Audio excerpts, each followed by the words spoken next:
So welcome officially to the Zoom room. So we'll dive into our teaching for today, have a look at the quote, and then have a look at our message and go into the lesson. So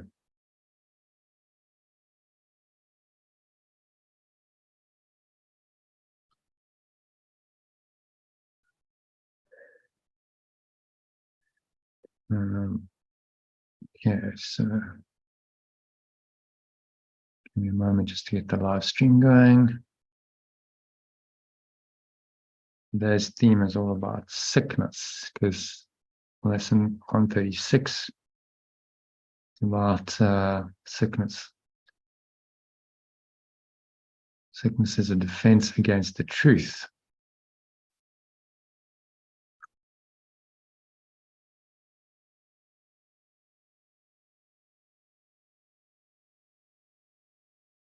All right, so let me share my screen. Get this one up. Okay.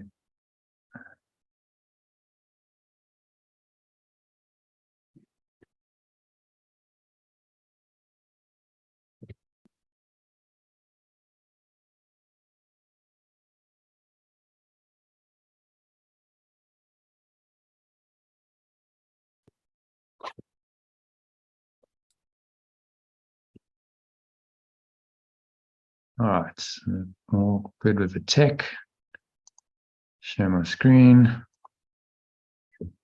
Okay, so there's the today's email with the quote. So Sally, if you can read that pretty short, sweet quote. Love is a medicine for the sickness of the world, a prescription often given, too rarely taken.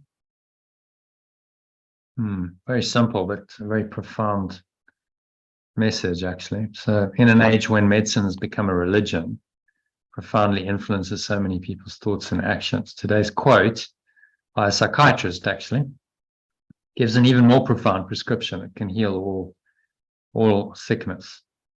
The only question is, will you take it? So perhaps it's worth considering the alternatives briefly before you decide. On the one hand, you have the choice to believe in the religion of sickness, and holds that disease is real and the cure is external to you. In a drug, a vaccine, an operation, a treatment of sorts, a magic remedy of some kind, usually prescribed to you by a doctor, or even an alternative medical practitioner. Now, some form of what the Course would call magic, a magic remedy. Just pay your money, take the prescribed remedy, or if it's a prophylactic, like a vaccine, preventative, supposedly preventative measure, and you'll be fine, says the marketing for the system. Except that evidence shows you that you won't be fine. Well, Western allopathic medicine is good at replacing things like body parts like hips and hearts, doing mechanical things. It's dismally failed to heal the so-called lifestyle diseases like heart disease, strokes, cancer, and diabetes that kill more people than ever today. So cancer, as an example, is quite rare even a century ago, but according to the World Health Organization, killed 9.6 million people globally in 2018. Probably far more that didn't make it into the statistics, because that would probably only be in countries that kept these kinds of statistics and not third world countries. So cancer is a disease in which dysfunctional cells in the body start multiplying exponentially, compromising the body's ability to continue functioning and ultimately living.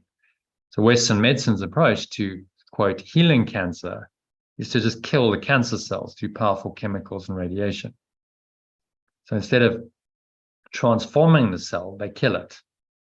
Process which also kills many healthy cells as collateral damage, because the chemicals and the radiation kill not just cancer cells, they kill everything. But then you've got to ask, how can killing healthy living cells ever bring life? Right? How can death bring life? So it's not surprising that so many people die of cancer once they start chemotherapy. The body dies from the toxicity of the chemicals before the cancer can kill it. So the same really, pretty barbaric thought system of attack and death that spawned the cancer industry has found expression in the form of the COVID-19 vaccine. It's supposed to also save your life from a set of symptoms that's been labeled COVID-19, so making it real. Seldom fatal. Very few people die of this, and the cause of which is unproven. We don't know what the cause is. So if you don't know the cause, how can you possibly prescribe a remedy? Well, that's an interesting question. Anyway, the medical industry continues nonetheless, despite that logical flaw. So this approach to saving people's lives led a young woman to collapse 3 days after taking a COVID vaccine in April of that year. It was actually April last year, I think. Having fluid drained from her brain, be hospitalized several times. I sat next to someone on a plane who told me about this lady who was a daughter. I spoke to someone else, had a business partner who said went down, as he put it, 6 hours after having a COVID booster shot, and was still sick a few weeks later when I spoke to him. And recently, when I was back in South Africa, an elderly friend of my parents, who was otherwise very healthy, had a heart attack shortly after having a COVID vaccine, which his cardiac specialist was convinced was induced by the vaccine, as he had no prior history of heart disease. He was otherwise very healthy prior to taking the vaccine. So those are 3 cases, people whom I know personally or in close relationship to people I know. And they're hardly isolated incidents. You probably know people who've had what's called iatrogenic effects from taking the vaccine, what's supposed to be preventing and not causing harm. So the whole pandemic really is a symptom of a sick society, which too many people are overstressed, not at ease with themselves, so hence there's dis-ease. They're diseased by their own negative thoughts and emotions that manifest in the toxic modern lifestyle of hustle and bustle, which we desperately seek but never really find the fulfillment we yearn for. Given the dismal failure of Western medicine to cure the other so-called lifestyle diseases, why would anyone with common sense expect its approach to the COVID-19 pandemic to succeed? And yet, hundreds of millions of people have taken their vaccines without questioning the spurious logic that underlies the medical system that sold the seeming solution to the pandemic to the public, which just goes to show that common sense, quote, common sense, is anything but common. And in fact, nonsense is much more prevalent. Nonsense, that's why it's called nonsense. It doesn't make any sense. I could go on and on about this, failings of the current medical system. That's the dominant model for healthcare. It's really a sickness system rather than a healthcare system in our society. But in the interest of brevity, let's move on to considering the alternative to this nonsensical system of sickness that passes for healing in an insane world. And that alternative rests on the spiritual foundation of eternal unconditional love as the ultimate reality that transcends sickness of any kind. There is no order of difficulty in miracles because love doesn't obey the laws of sickness that govern this world and its sickness industry. So it can heal any sickness that is brought to it by exposing the sickness as false. We get sick only because we're defending ourselves against our true identity as love. Because sickness makes the body very real in your perception and affirms the seeming reality of death, it denies the truth that you're a mortal spirit, or in alternative language, pure formless awareness of perfect love, and not a body at all. Therefore, sickness is a result of enormous self-deception and cannot be healed unless the self-deception is let go of and the truth about your identity and source, which is infinite, unconditional, and eternal love, accepted instead. So, if you're skeptical, you might doubt the power of love to heal so-called physical conditions like COVID-19, cancer, and anything else. But there are no physical conditions. That's the teaching. Only manifestations of the mind's beliefs. Sickness is an essential part of the ego's false belief system based on the idea of separation. And so it can only be healed at the level of the mind's belief that miscreated it. But you might say, what evidence is there that love actually works to heal diseases? Well, there have been literally thousands of cases of people who've healed suddenly for no reason the medical system can explain. There's hundreds documented at a place called Lourdes in France, which is known for its, miraculous, the water is known for its miraculous healing powers. And they do a thorough medical examination before, and then a medical examination afterwards, and the condition has to, have disappeared entirely for it to be declared a miracle. And there's been, I think, several hundred of those documented. So, there's documented proof that these kinds of things do happen. They're rare, but they do happen. So I'll mention one extreme example of such a miraculous healing. We have a case of Anita Mojani. So Anita had advanced so-called terminal cancer that had ravaged her body to the point where many of her organs failed. So that's usually a sign that death is hours away. Your organs start shutting down, the body can't sustain itself. So the doctors were saying to her family, say your goodbyes, she's out of here very shortly. She slipped into a coma, and then she experienced what she described as expanded awareness of her surroundings, including conversations happening elsewhere in the hospital. So she could hear what the doctors were saying. She saw them looking at her x-rays and her scans. And she saw, two scenarios, whether she decided to, if she decided to come back, then she saw one scenario. If she decided to stay in this expanded awareness and not come back into the body, she saw another one. And it was very blissful. It was blissful, it was peaceful, it was joyful. But she connected with her dead father and her best friend, who also died of cancer a few years before. And she talked to them in the superconscious state, and they convinced her to return to her body. But her deal was that, I'm not going back to be sick. The body's got to heal. So she'd had a profound shift, and she'd made a decision to live and set the intention to heal. And so, that's what happened, to live her life fearlessly from that moment onwards. What had caused her cancer was extreme anxiety, depression. She was not a happy person leading up to that. So she came back from a near-death experience, and her tumor shrank by about 70% within 4 days. Now, that's unheard of. Even with aggressive chemotherapy, it takes weeks, sometimes months.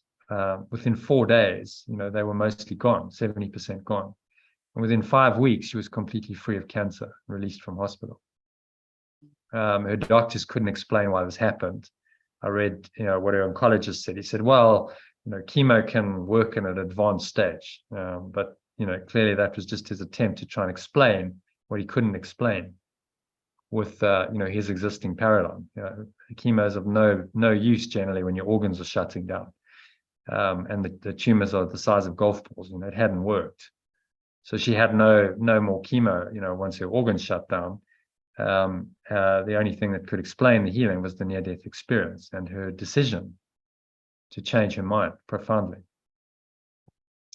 So the belief in separation thought system on which modern allopathic medicine is based cannot acknowledge the healing power of a transcendent love that is not of this world, because this acknowledgement will inevitably lead the mind to recognize that the belief in separation itself is false. So it becomes the thin edge of the wedge. If they accept that kind of miracle is possible, the entire system is shown to be false, and then they might not carry on doing what they do, being oncologists and making money from prescribing these kinds of remedies like chemotherapy and radiotherapy and so on, which are quite harmful.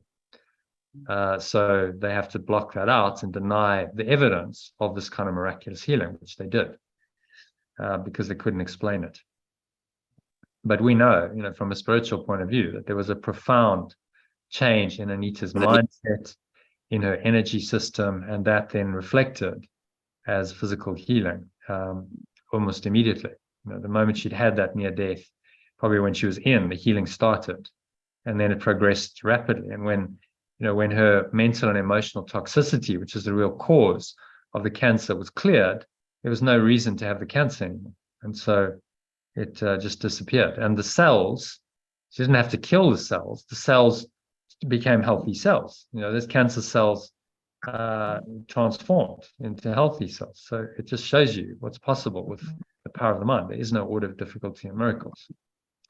So if you want to listen to that talk, there's a great TED talk by her, just 15 minutes or so, where she talks about her experience, and she gives five biggest lessons that she learned from the experience. And there's her book if you want to read her book. There's a whole book called Dying to Be Me, quite appropriately titled. Okay, so any questions, comments? Anyone want to discuss anything on that? Teaching around sickness, miracles, allopathic medicine versus miraculous healing. I think we're all on the same page with the alternative. That the alternative is what works, and allopathic doesn't, except in certain cases. If you need a heart transplant or something, that can be helpful. But for lifestyle type conditions where it's primarily caused by the mind, it really is very ineffective. Okay, so that brings us to the lesson, which is all about sickness. So sickness is a defense against the truth. So let's dive into our lesson, shall we? So lesson 136. Let's bring that up. There we go. Sickness is a defense against the truth. So who would like to read paragraph 1? I'm happy to. Okay. I think just read an alternative. There's not much to translate there. No one can heal unless I understand what purpose sickness seems to serve. That not say I cannot heal unless I understand what purpose the sickness serves. Well, let's just see what there is. No one can heal unless he. So no one can heal. Although actually, if you look at it that way, no one can heal unless I understand. It brings it right back. Right. True. It brings it right back to your own responsibility, doesn't it, for the at-one-ment? So it's quite a nice one. Should we leave it as it is? Okay. Then I understand as well that its purpose has no meaning, being causeless and without a meaningful intent of any kind. It cannot be at all. When I perceive this, healing is automatic. It dispels the meaningless illusion by the same approach that carries all of them to the truth and merely leaves them there to disappear.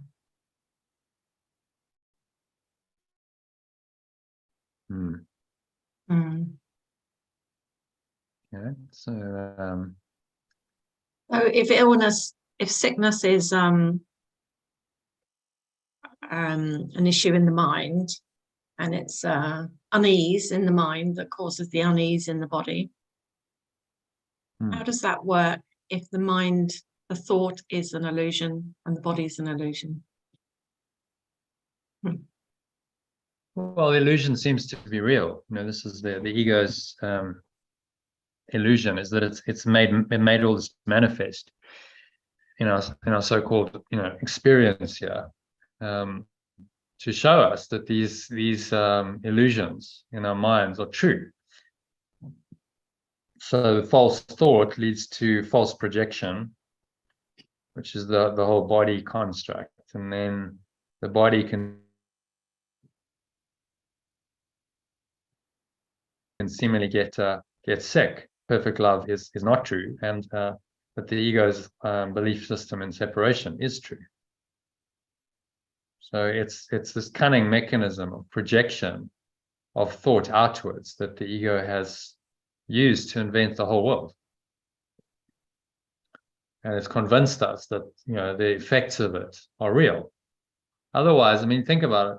If it was just mental and there was no physical projection and you didn't have sense perceptions on the body, it wouldn't be a very convincing illusion. You were just going, well, it's just all kind of very dreamlike, and but the ego has had to make it very real in order to make it real. And it's done quite quite a good job of its deception, one would say, because it's got most people convinced that in the world that they perceive and the body is real. So from my viewpoint, and my viewpoint from, I know I'm not the body and I know I'm not the mind. And a lot of the time, you know, I'm in connection intimately with everything and all is one. Now I'm reviewing the things I used to believe. Like I used to believe that, you know, a certain thought pattern caused a certain illness. But that's not true, is it? Ultimately, it's not true. But is it still possible to play in that semi-illusion? Yeah, if you hold false beliefs, what Yeshua is saying to us is that those beliefs are mighty because they're in your own mind and you hold to them. They are real for you. You make them real. So if you believe in them, then they become your reality, and then they will have effects. They have consequences because of your belief. Your belief is powerful. So he's asking us to let go of all false beliefs in the whole construct. If you're not even a body, how can sickness be possible if you're not even a body? You know, just go to first principles and you see the impossibility. Firstly, the body is impossible. The sickness in the body is equally impossible. It's all part of an illusory projection, a hallucination of the mind that seems to make this insane thought system real. And our job is just to see through it as an illusion. It's just smoke and mirrors, trying to show us that there's something other than pure formless awareness, perfect love, that's real, and that has apparently real effects. And sickness is one of the ego's best arguments for its reality, isn't it? Well, I'm sick, I'm suffering, I'm in pain, I could potentially die. You know, this all denies pure formless awareness of perfect love and eternal life. So he's telling us that it's not accidental. And we need to really look at this defense very clearly. So the previous lesson was all about defenses.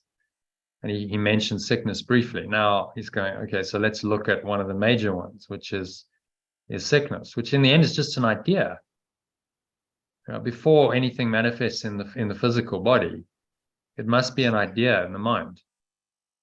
So if you can get to the root cause of it as an idea and root it out there, let it go there, then sickness becomes impossible. You know, your body can't get sick because you don't believe in it. The belief and belief is what creates reality. If it does happen, I mean, I supposedly got COVID last year in December, and it was just like, okay, well, whatever. I'm not really interested in the the whole story of it, and this just needs to be let go of and go. You know, and there was no fear, so it's like it just passed through. It's a bit like a thought, really. It just comes and it goes and it passes through, and very quickly it's gone.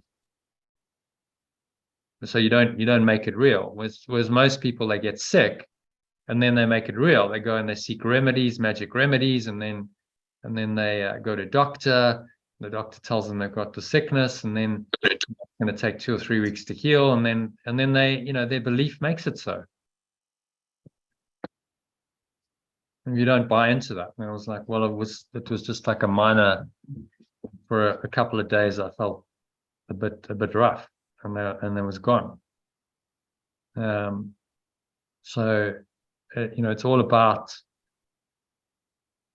correct mental attitude to sickness. Even if apparently the body is, you know, somewhat less than optimally well, don't believe in the sickness. Deny it, because that's the best way of healing it. But as soon as you make it real, and you seek, you know, some kind of remedy. And this, I'll tell you a story. Actually, it was told to me by a guy called Dan Brule, which sort of illustrated this really well. So he was a breathwork teacher. He's one of the world's sort of best known breathwork instructors. So he'd used the breath as a modality for like many years. He's very familiar with using it to heal and to let go. So he had this injury. He was playing soccer, football as you call it here. He was playing football, and kind of twisted his knee, and it was like really quite a serious injury. And he said he lay there at the side of the field, and it was quite a nice day, and he just looked at the sky, and people were saying, "Are you okay?" He said, yeah, no, I'm okay. And he didn't go rushing off to get treatment to a hospital or something. He just went, okay, I'm just going to breathe through the pain. As the pain arises, it came in waves, he would just breathe through it, and he'd let it go using his breath. Okay, so inhale, and as I exhale, I release it, and I just let it kind of wash through me. And so he didn't make the injury really real in his mind. He was just, the pain was just transient. It was coming and it was going, he was letting it go. The next day, he had a workshop to deliver. So he managed to kind of somehow stand on that knee, and kind of just, as long as he could sort of stay fairly static, it was all right. And sort of put his kneecap, his ligaments had sort of torn. So his knee was kind of all floppy. But he managed to kind of get his knee. It sounds terrible, doesn't it? You go like, this is a serious injury. Normally people would go rushing off to hospital, and then the doctors would say, well, it's 2-3 months recovery, and physio and the whole. He just didn't buy any of that, and so he just kept breathing through it. Whenever the pain arose, he would let it go, and he let it go with his breath. That was his modality. And he said within a week, the thing had healed to the point where he was able the next weekend to do a walk, like an hour's walk up a fairly steep hill. I'm fully healed in 1 week, because he didn't create a story around it and a drama, and he just kept letting it go. He didn't energize it and allow that injury to kind of stay in his energy system. So that was another sort of miraculous healing. It took a week. I mean, relatively, that's compared with months of what it would take normally. And they would say you got to just rest, and he just let it go, using the breath as his tool to help him to let it go. And the healing allowed the healing to happen. Okay, so does that kind of address your questions, Annie? Yes, thank you. In a roundabout way. All right, so number 2. Let's ask Christine to read. If you can read number 2, Christine, in the alternative. Sickness is not an accident. Like all defenses, it is an insane device for self-deception. And like all the rest, its purpose is to hide truth. Attack it, change it, render it inept, distort it, twist it, or reduce it to a little pile of unassembled parts. The aim of all defenses is to keep truth from being whole. The parts are seen as if each one were whole within itself. Yeah, so what's he saying there?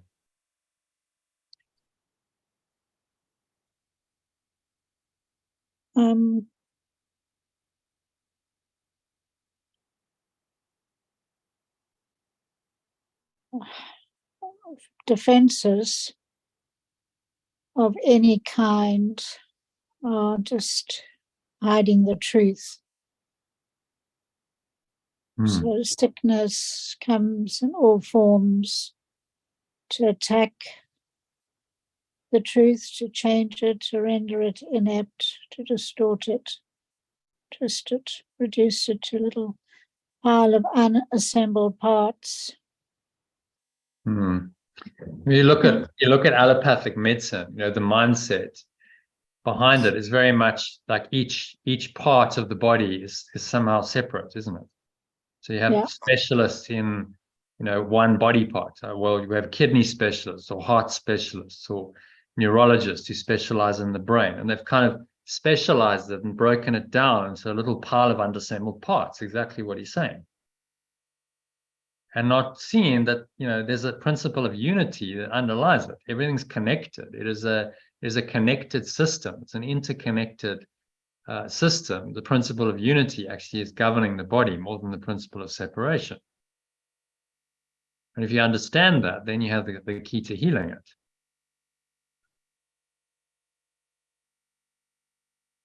But the aim of all defenses is to keep the truth from being whole. The ego likes the idea that we're a little pile of unassembled parts, various separate organs and various separate parts of our body. And well, I've got to go to one specialist for this part and another specialist for that part. And it all makes it very fragmented and unwhole, which is the whole point of the ego's thought system. That's what sickness is designed to do.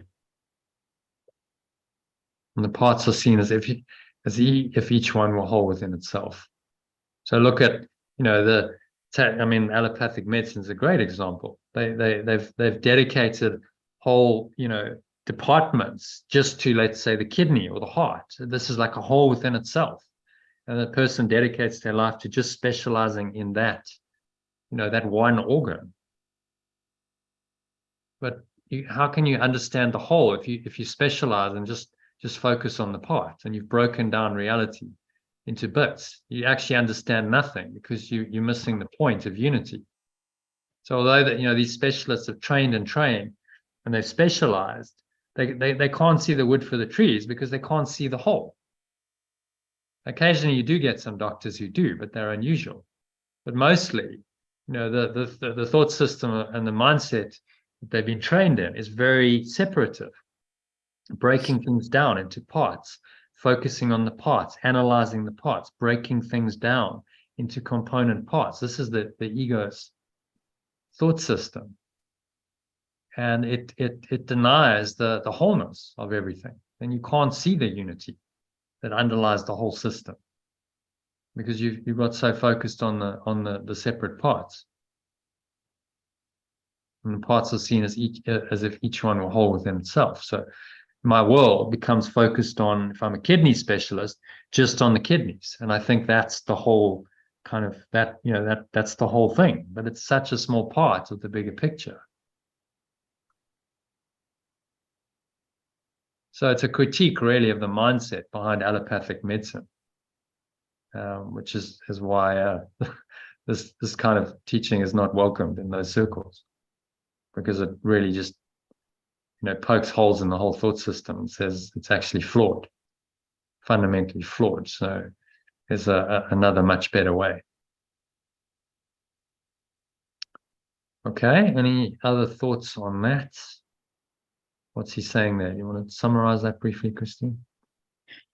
Well, can I rather tell a personal story? Okay, yeah, if you want to.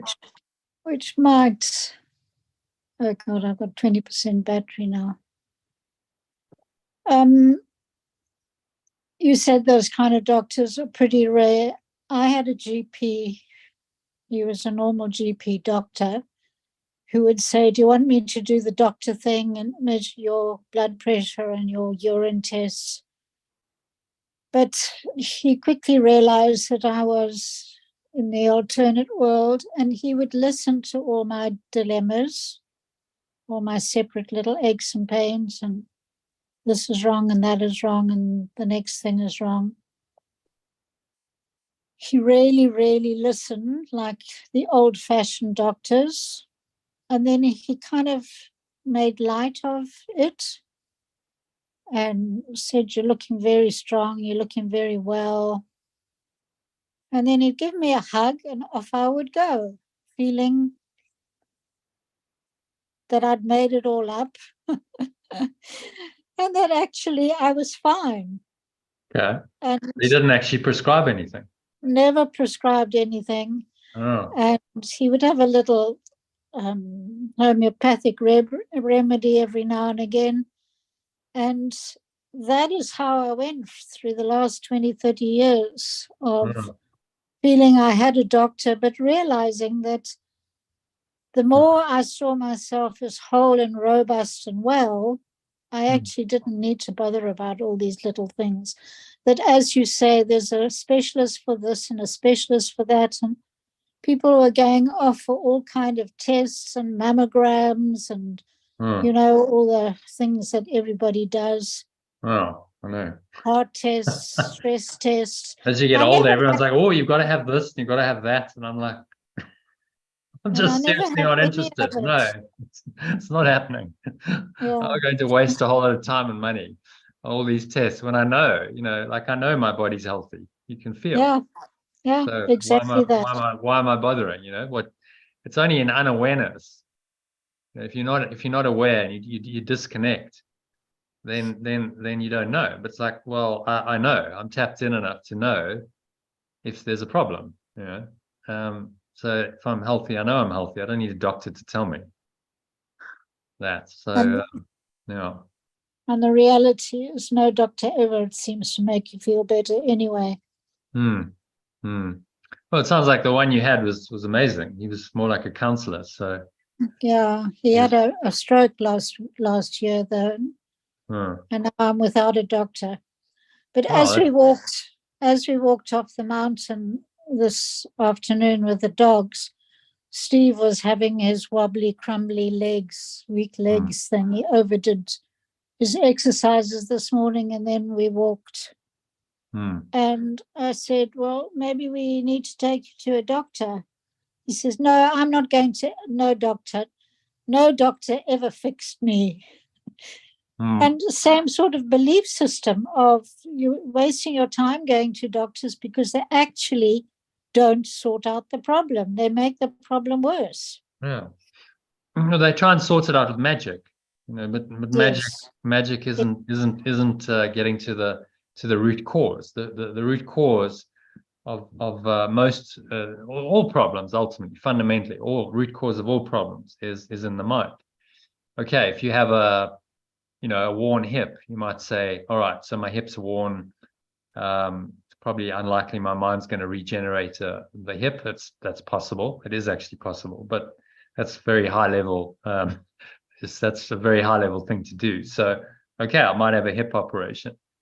But you know, in most instances, these kinds of things it's lifestyle, it's mind body related, it's psychosomatic. Yeah. So then a doctor can't really help you. They can just prescribe a pill. They can say, well, take the pill, and that'll dampen the symptoms. You won't feel the symptoms as much. But then, of course, the pills, as we know, have side effects. And so now you have another problem that the magic causes, because it's not getting to the root cause, which is in the mind. And really, you've just got to let it go. The remedy is let it go. You know, don't believe in it.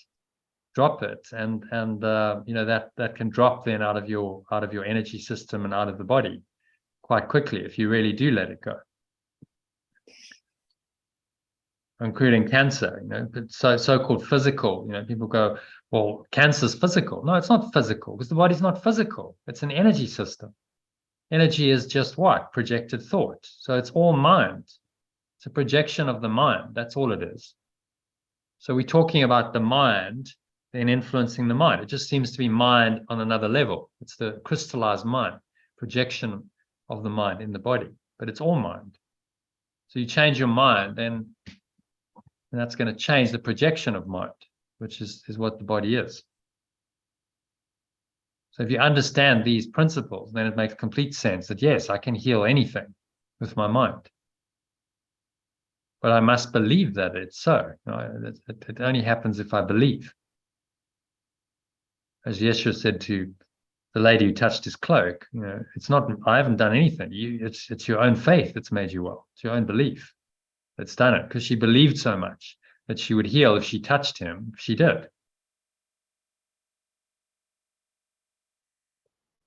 So the power of belief, which some more advanced doctors are starting to recognize, that the mind is enormously powerful, and that if it's that power is correctly used, this can really help with healing in a much more profoundly than any drug or because ultimately it's the mind. It's the mind's belief that is what does it. And there's been many instances where people have believed something. They've been given a placebo. They've believed that this placebo or this test drug would work, and then they heal, and then research shows that the drug doesn't work, and then they relapse and they get sick again because the mind loses its belief. Many situations and instances like that in history, just showing you, there's way more to this than just flat land. Okay, well, the body's a machine, and you treat it with these physical remedies. That it's a connected organism. The mind underlies it. So if you look at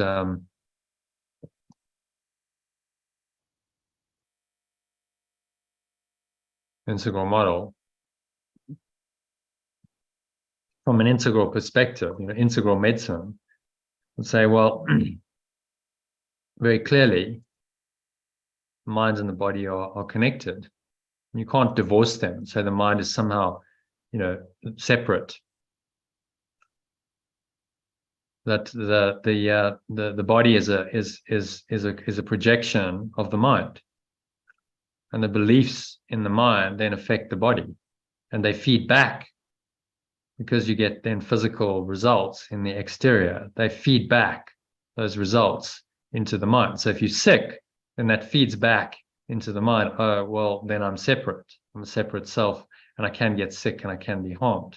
And that is, of course, the whole purpose of sickness. Perpetuate the illusion that you are separate and you can be hurt and harmed and ultimately killed. When we understand that it's all just projection of the mind, then you change your mind, change your beliefs. And the body must change accordingly, because it's a projection. It's related, it's connected to. It's the effect and not the cause. You see, the fundamental flaw in allopathic medicine and the ego's thought system is it says the body is cause rather than effect.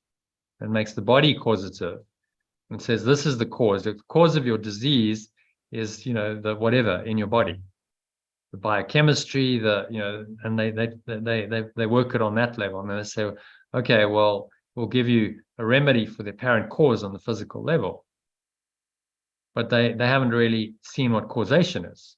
They don't know that causation is in the mind.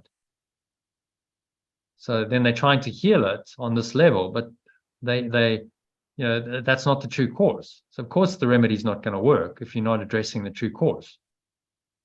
And the true cause is in the mind. So only this spiritual healing goes to the root cause and addresses it there, and that's why it does work miraculously when people are able to engage in it. Okay, so happy with number 2? Yes. Thanks for sharing that story, good illustration. Elaine, if you can read number 3 for us in the alternative, please. You're muted.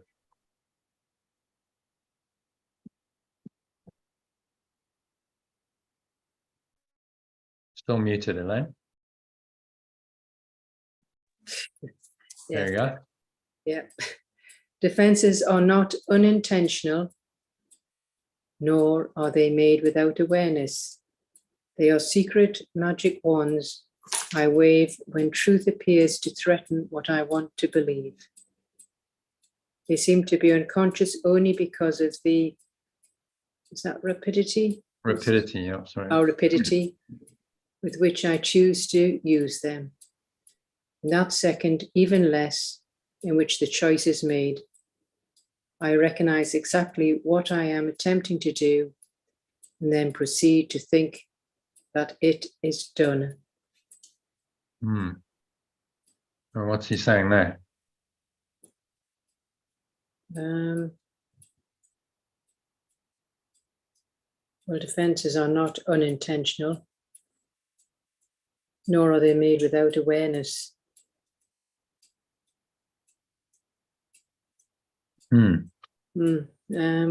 Yeah. Well, we've sort of conjured up these magic remedies to wave the truth that appears to threaten, and we want to believe in the magic. Yeah. So I use them by default. That's what he's saying. They seem to be unconscious. But actually, if you're honest, he's saying you can see that there's a choice that's being made. I can recognize.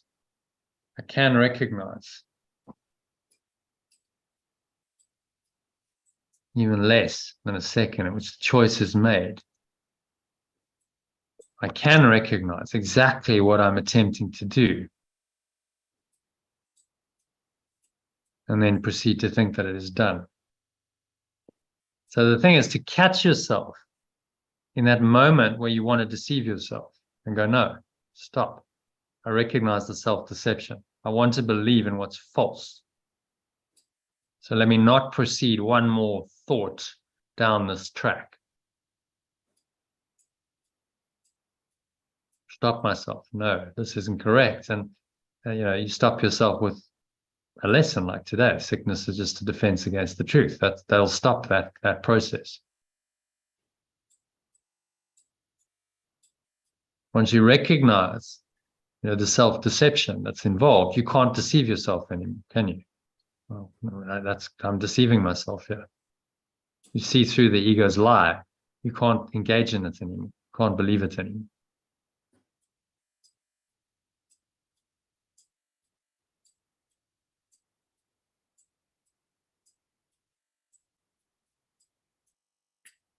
Okay, so what's he saying here in summary?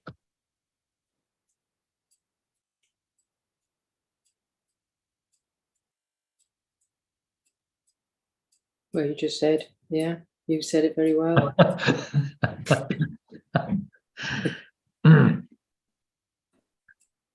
Any other thoughts you want to share? Sorry, it's just I got distracted there, to be honest with you, because it's just I've got this wonderful pet sit in the Cotswolds, so I'm thinking, yippee.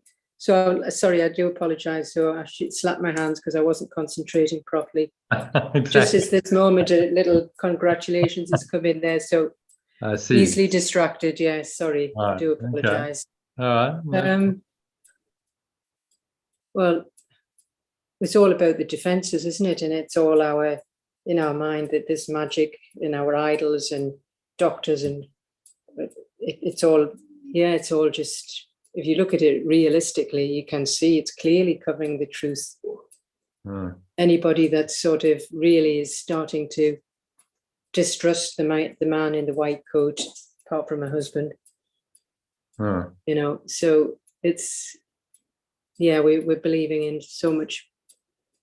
Well, this is often how awakening starts, isn't it? It starts with some kind of physical problem.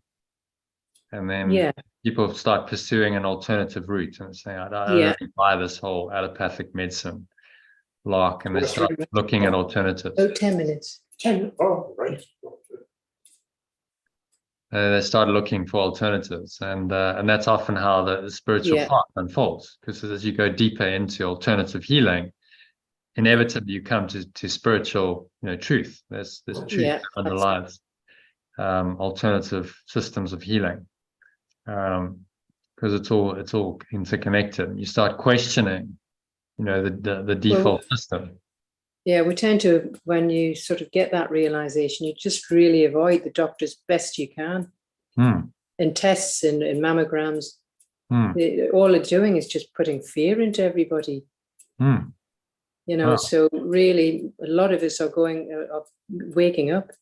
And like you say, it's usually some sort of illness. And when you look back, you think they were going to give you lots of tablets, which would have made you worse. Well, it's a business model. It's a sickness system.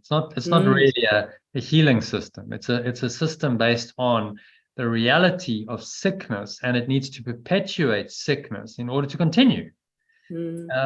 I did some work with a psychiatrist 3 years ago, and he told me about a conversation he had with the head of Discovery Health, which is the biggest medical aid in South Africa and Africa, I believe. I think it's a large organization. So they, right in the thick of the medical industry. And so he said, no, when I started working for them, the guy sat me down and said, okay, so let me tell you 3 things about how this game is played. He said, it's triple F. So the guy's going, my friend's saying, what does that mean?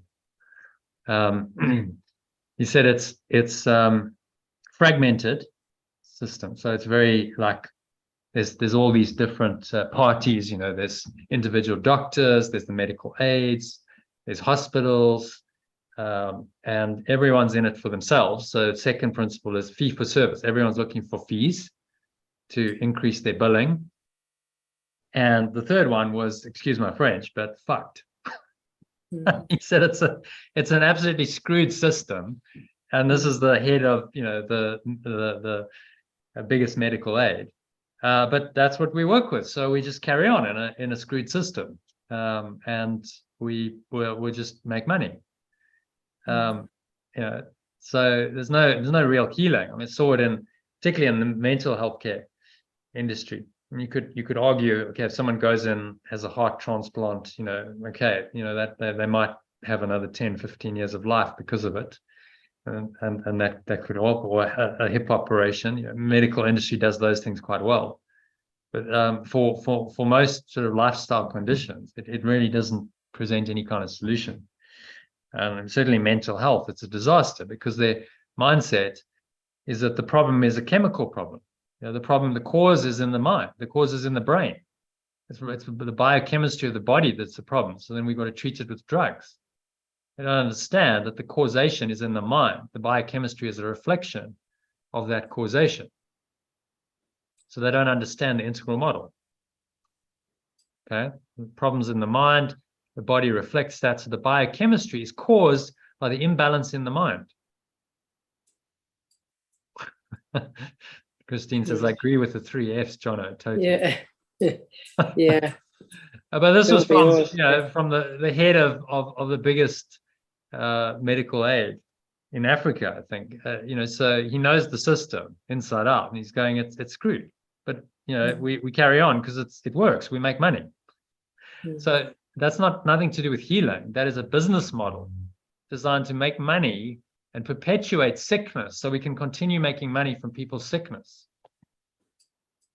And in the mental healthcare industry, that have these guys called frequent flyers, I call them, because every year you had 3 weeks of mental health care allowance from Discovery and winning the medical aids. So you could go for 3 weeks to one of these institutions and you could kind of stay there, and that was all paid for on your medical aid. So what the psychiatrists would do was they'd know these guys, they have them on file. And when it came 11 months after their previous trip to the psychiatric hospital, they would phone them up and say, oh, Mrs. Jones, this is about the time when you start to get depressed. Don't you want to come in, book yourself in? Mrs. Jones would go, oh, well, actually, okay, I kind of fancy 3 weeks off. I'll come in because it's a kind of paid for holiday. It's not the institutions aren't great, but I suppose you don't have to work. And so they would come in and they'd do their 3 weeks in the year, and they'd fly through the system, and everyone would get paid, and then they'd go back and they'd repeat the next year. So there's no healing. That's just a business model. And my attempt to introduce meditation and breathing, some mindfulness practices into the system was rejected. They didn't want it. Not even for the staff. They just said no, not for the staff, and certainly not for the patients. I mean, I ran one meditation for the patients. I mean, you'd think I'd just done the worst possible thing. This was like, a primary crime. You can't do that. That's absolutely, because the psychiatrists are in charge, and I'm like, they just sat for 20 minutes and they, did a bit of breathing and meditation. How can that possibly be harmful? But I was challenging the whole system, introducing an element that could potentially release the control of those psychiatrists who are the the kingpins in the whole mental health industry, and they didn't like that. They were the guys in charge, and they didn't want alternative mindfulness. There was one psychiatrist who was into it, but he was the outlier. He wasn't. Most of his colleagues weren't. And were kind of open to it, but the institution didn't want it. So in the end, we just gave them a proposal. They didn't accept it. And I moved on to this. And I was like, well, actually, a lot of what I tested there, because I started sending out text messages daily and little recorded meditations, a lot of that was what led to the Art of Letting Go. So it wasn't wasted. It was a little trial run. And I realized that in order for it to be effective, people have to be willing. You can't force anyone. If someone is rooted in this mindset of being a body, then this thinking is alien to them. They won't accept it. They reject it. They're not interested, which is what a lot of the staff were. Some were open, but probably 50% weren't, because they were very much still in the mindset of, well, why do I need to sit and be quiet? And, no, I don't need any of this stuff. And a lot of them were African, so it wasn't in their culture. They were like, this isn't, we don't sit quietly and meditate. It's not in our culture, so we don't do it. So that, in the end, it's a thought system that is accepted or denied. We accept this truth, this thought system that Yeshua is teaching us, or we don't. And sickness or true health will come accordingly, depending on which one we believe.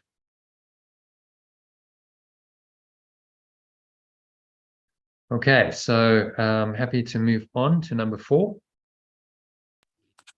Yeah. Christine, if you can read that for us, kindly.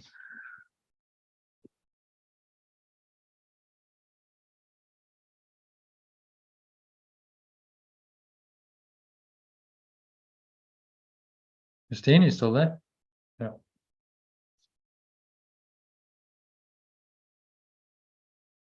You're muted.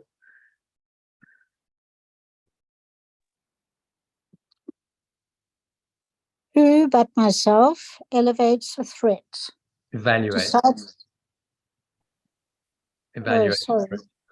Evaluates a threat, decides escape is necessary, and sets up a series of defenses to reduce the threat that has been judged as real. All this cannot be done unconsciously, but afterwards, my plan requires that I must forget I made it, so it seems to be external to my own intent, a happening beyond my state of mind, an outcome with a real effect on me instead of one affected by me. Yeah, that's quite complicated. I can't understand what it's saying. Okay. What particularly? The last sentence? No, the whole thing. Who but myself evaluates a threat, decides escape is necessary, and sets up a series of defenses to reduce the threat. Yeah. So I judge a threat as real. I go, oh, this could threaten me. Some sickness, some physical condition. Let's take COVID was a classic example. It's just like this, just use that as an example. So I decide this is a real threat because this has been told to me by my doctor and I'm seeing it all over the news. People are getting, so I evaluate the threat as real. I decide escape is necessary. Okay, so I've got to do something about this to escape this, this threatening condition. Okay, and then I set up a series of defenses to reduce the threat that has been judged as real. That's exactly what the medical industry said we should do, right? So a series of defenses. You've got to wear a mask. Defense number 1, you got to wash your hands. Defense number 2, and then once they formulated a vaccine, you've got to take a vaccine. Defense number 3, and defense number 4, maintain social distancing. Don't touch anyone. Don't hug anyone. So a series of defenses to reduce the threat that's been judged as real, and that was exactly what COVID, we saw in the COVID pandemic. So it's classic, you could just read this and go, okay, well, he's just is just that's just a case study and exactly a good illustration of exactly what he's saying. All this cannot be done unconsciously, but so there's a deception. Afterwards, my separate self's plan requires that I must forget I made it. So it seems to be external to my own intent. Oh no, it's not me who's doing it. COVID is real. The doctors say it's real. The medical industry says it's real. Politicians say it's real. The media says it's real. It must be real. You know, poor little me. It's not up to me. It's not my choice. I'm just a kind of victim in the system. I've got to do what I'm told, because otherwise I might get sick, and I might be endangering other people if I don't take my vaccine. You know, they're telling me I might be endangering other people because there's this whole idea of herd immunity. So, well, I better just follow suit and do this. And it's not me who's doing it to me. It's someone else who's doing it to me. I'm the victim of this. So I might not like it particularly. I don't particularly want to take a vaccine, but I have to, because, you know, that's just reality. I mean, isn't that how most people viewed it? People who took the vaccine anyway. Yes, yes. Would have viewed it. No, I mean, no one really wants to go and have a vaccine. So, oh, wonderful, I'm going to have a vaccine and have a jab, and they're putting stuff I don't even know what, you know, what's in there into my body. No one's going to be delighted about that. But all of the defenses that the ego set up that seem to be external to them then convince them that this is reality. And then they give away their power of choice, and they say, well, it's not really up to me anymore. You know, I just have to kind of go with what this whole system is telling me, because the entire system can't be wrong. And you know, more spiritually awakened people like us go, oh, absolutely, the whole system is wrong. That's the whole point. The whole system is wrong. It's flawed. It's false. Because we've known that for years, and it's just another, you know, the whole COVID debacle is just another example of a false system in action. And then you study teachings like this, and it just helps you to really see it clearly, how the ego works, and how, you know, that whole system is a setup of the ego. The real virus was the ego, the false belief in separation. That was the real pandemic that gripped the world for a couple of years. And then, isn't it interesting, when the belief is let go of, it's not a problem anymore. Okay, so COVID's just disappeared then, has it? Apparently. Because no one believes in it anymore. So it's really not a problem anymore. But was it ever a problem, or did we just make it a problem? Because our minds got obsessed with it and started believing in it and put so much time and energy and focus on it that, well, then it becomes a problem because you make it a problem. Mm. It's a fantastic demonstration of all these principles, the whole COVID pandemic. You know, great learning opportunity to see how the ego works and just how insane it is. I mean, everyone just went insane, and you know, the insanity became the norm. And those who resisted are seen as, you know, difficult troublemakers, radical, insane. Yeah, it was very hard to stand up against the masses. It was very hard to decide other than everybody else decided. Well, I didn't find it hard, but, you know, I guess if you still connected into, I mean, didn't your society. family stand up to you? And Yeah, say but I mean, this I'm is so the wrong used thing? to being at odds with them that it was like just another, like, it's nothing new. I like, you know, everything that I do and everything, you know, the way I've lived my life since I Yeah, well, started to I leave think university, that's been the case. So it's nothing unusual, really. I'm just like, well, yeah, of course, I'm not going to agree with them on that. So, you know, it wasn't anything anything particularly different. And they wouldn't have expected me to take the vaccine. If I'd taken the vaccine, they would have gone, that's a bit strange, because like you know, we know how you think, so that was a bit of a, you know, an outlier. So for me, it's just business as normal. But I suppose for a lot of people, it's like, you know, if you're influenced by the society around you, friends, family, you know, it's the peer pressure that does it, and people don't want to be seen to be different. They want to fit in. They don't want people to talk badly of them and say, oh, you know, that you're a bit kind of dodgy because you're not taking the vaccine. So it becomes, fitting in. And if the ego's still got a hold, and you don't, you haven't kind of gone out of that spiritually and gone, yes, okay, I accept that if I embrace the truth, then I will be going against the social order, and most of the beliefs of society I have to go against. They're not true. If you embrace that, being an outlier, then it's not a problem. So, well, yes, of course, I don't agree with what society is doing, what the masses are doing. I never have, so that's okay. But if you still want to sort of somehow fit into the ego system, then you're going to have a conflict, an internal conflict, which then presents an opportunity to resolve that conflict. You can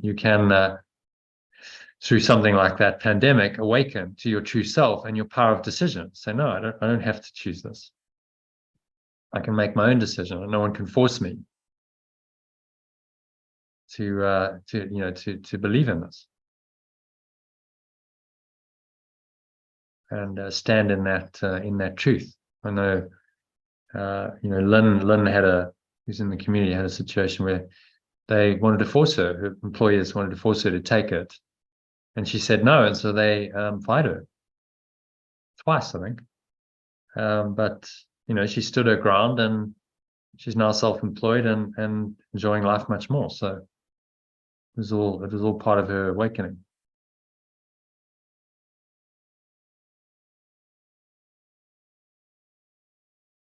Okay, Christine seems to have dropped off, so I don't know if the battery's expired. So just the two of us again, Elaine. Another 15 paragraphs to go.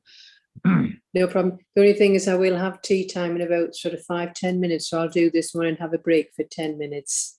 Sorry, yes, it seems to fall in my tea time at the moment. Yeah. So okay. Just a 10-minute break, hopefully maybe Christine that's all right. Christine, I've got a jacket potato on a know it's going to be ready shortly. Anyway, yes, I'll get to the point. Okay, so number 5. Diverts there. It is this quick forgetting of the part I play in making my reality that makes defenses seem to be beyond my own control. But what I have forgotten can be remembered, given willingness to reconsider the decision, which is doubly shielded by oblivion. My not remembering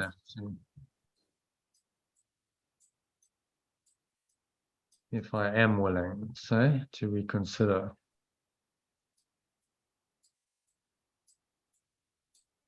My decision, just doubly shielded by oblivion.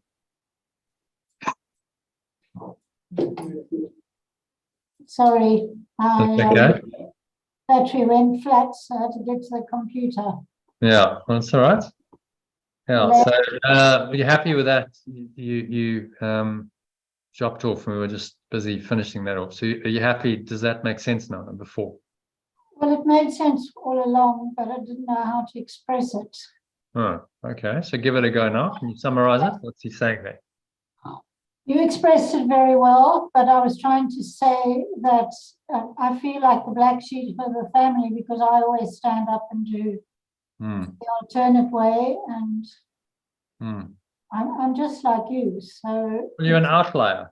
That's you're just an outlier. Don't think of it as a black sheep. They might see you as that, but actually you're the awakened one. You're the outlier who's showing people another way to think and to live their lives. And but no one follows me, so I still feel like I'm doing the wrong thing and they're doing the right. But you just have to accept.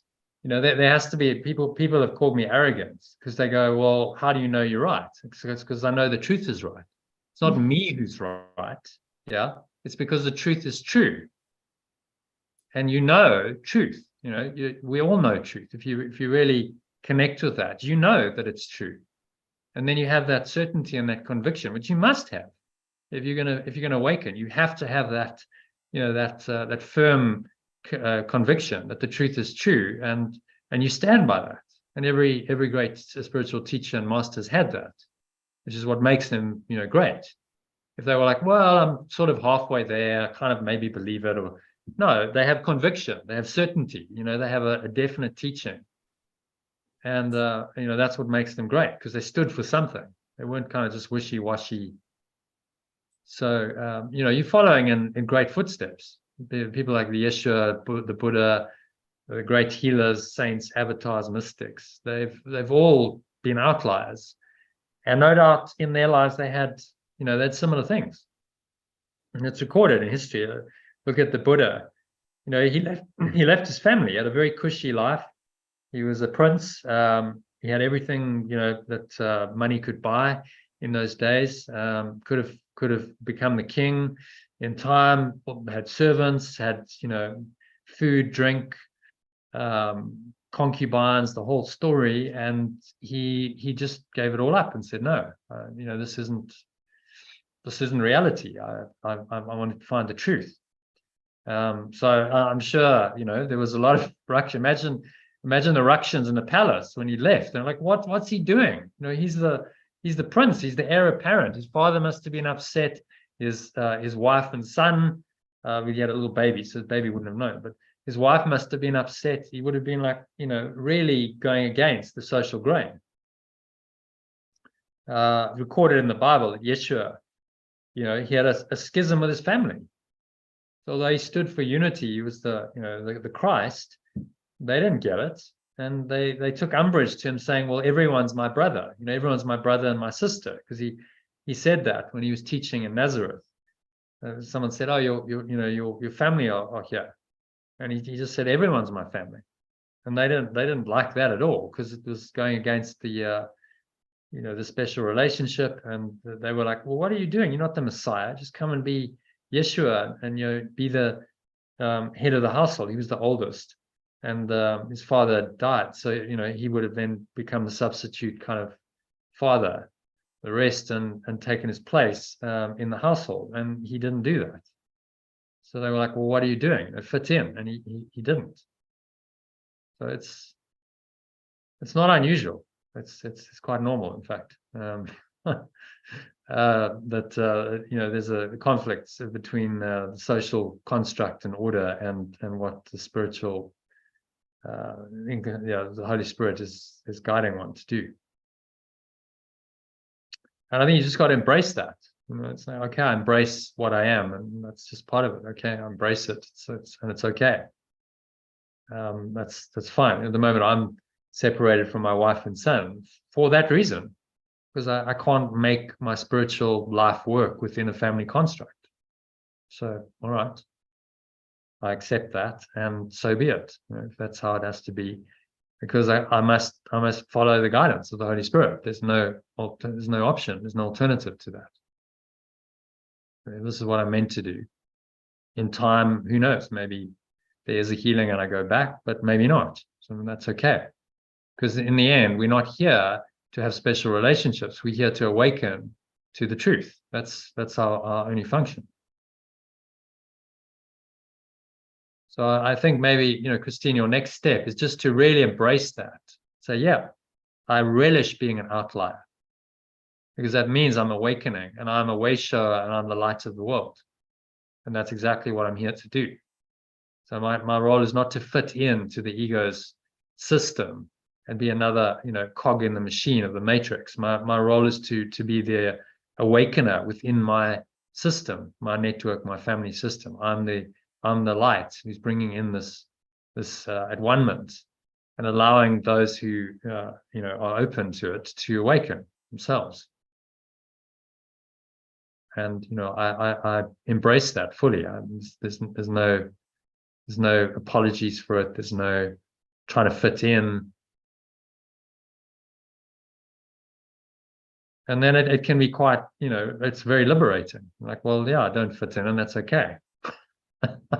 I don't need people to like me or approve of me, or it's quite okay. I'll just do what I need to do, what I'm guided to do. Doing this all my life, and I don't ever fit in. I don't feel I'm showing the way. I don't feel as though anyone in the family acknowledges. what Well, I stand for. So I don't see the purpose in standing so strongly anymore. 20 years ago, 30 years ago, my sister and her husband are pharmacists.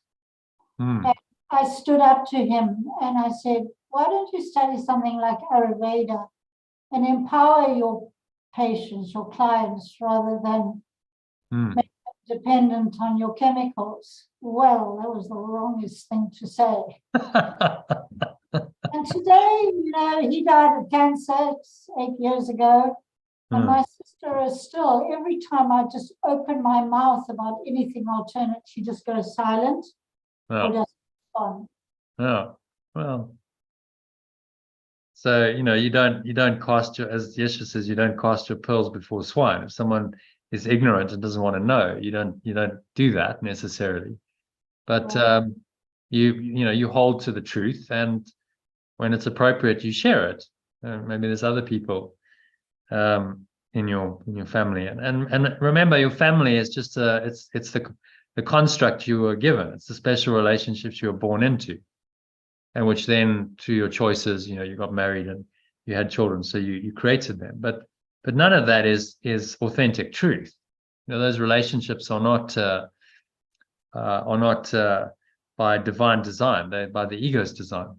Okay, so it's not real. And as you say, No, none of it's really real, and you don't have to. You don't because they're in your family system and the person's your sister by birth doesn't mean that on a mental, emotional, psychological level that they on the same page at all. They could be completely opposite, which is often the case.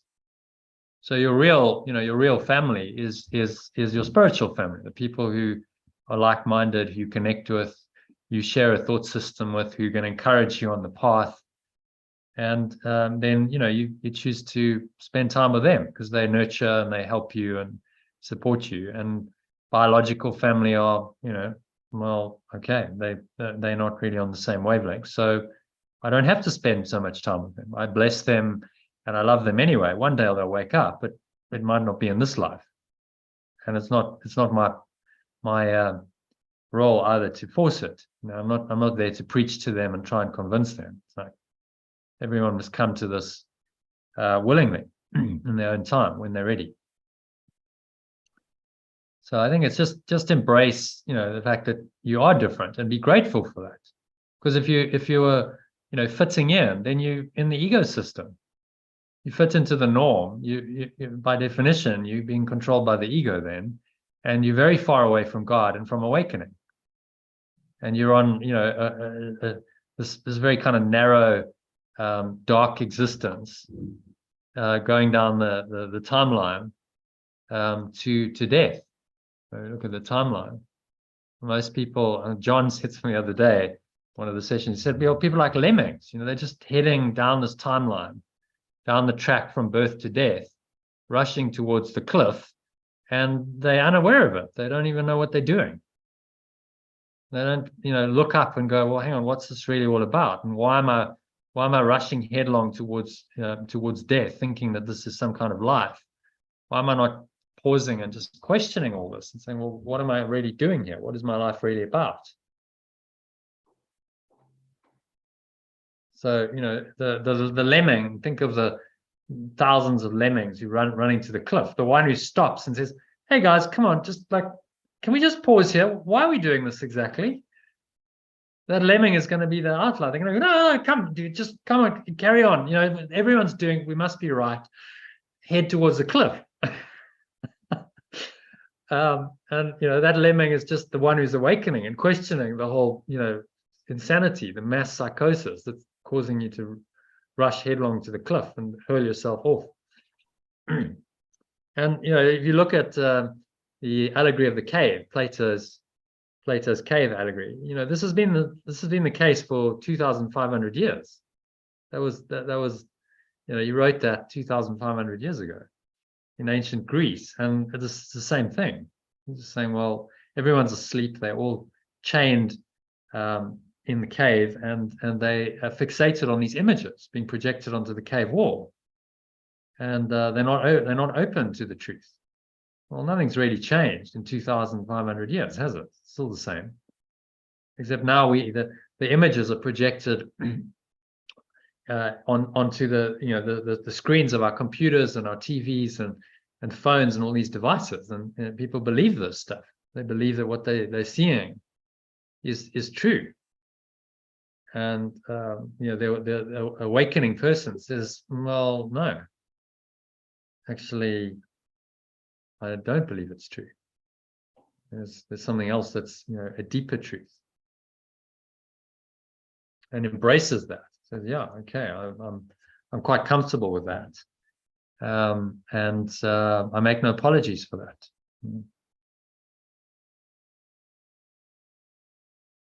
And then take it or leave it. You like me or you don't like me. Yeshua says, you can like me or you can love me or hate me, but I don't accept either perception for myself. It's not something that I accept. It's your perception, your business. I know what I am, and that is eternal and immortal and beyond any perceptions, beyond any judgments that any human mind can make.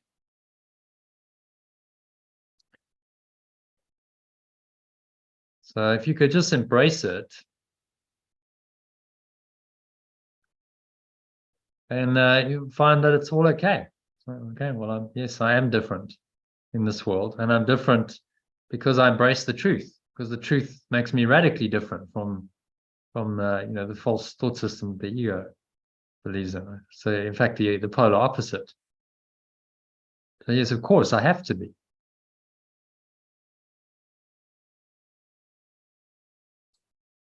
Okay, so we'll move on to number 5. Elaine was halfway through reading it. I think she's having her dinner, so you can read it. Is that okay? I'm actually having my dinner now, but I'll be 5 minutes.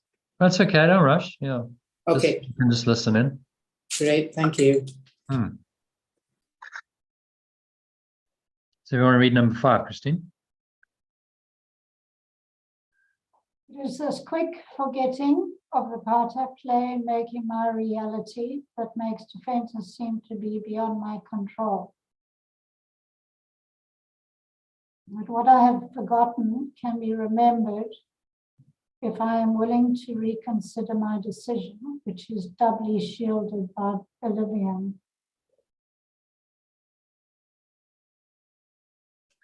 My not remembering is only the sign that this decision still remains in force as far as my desires are concerned. Do not mistake this. I do not mistake this for fact. My defenses must make facts unrecognizable.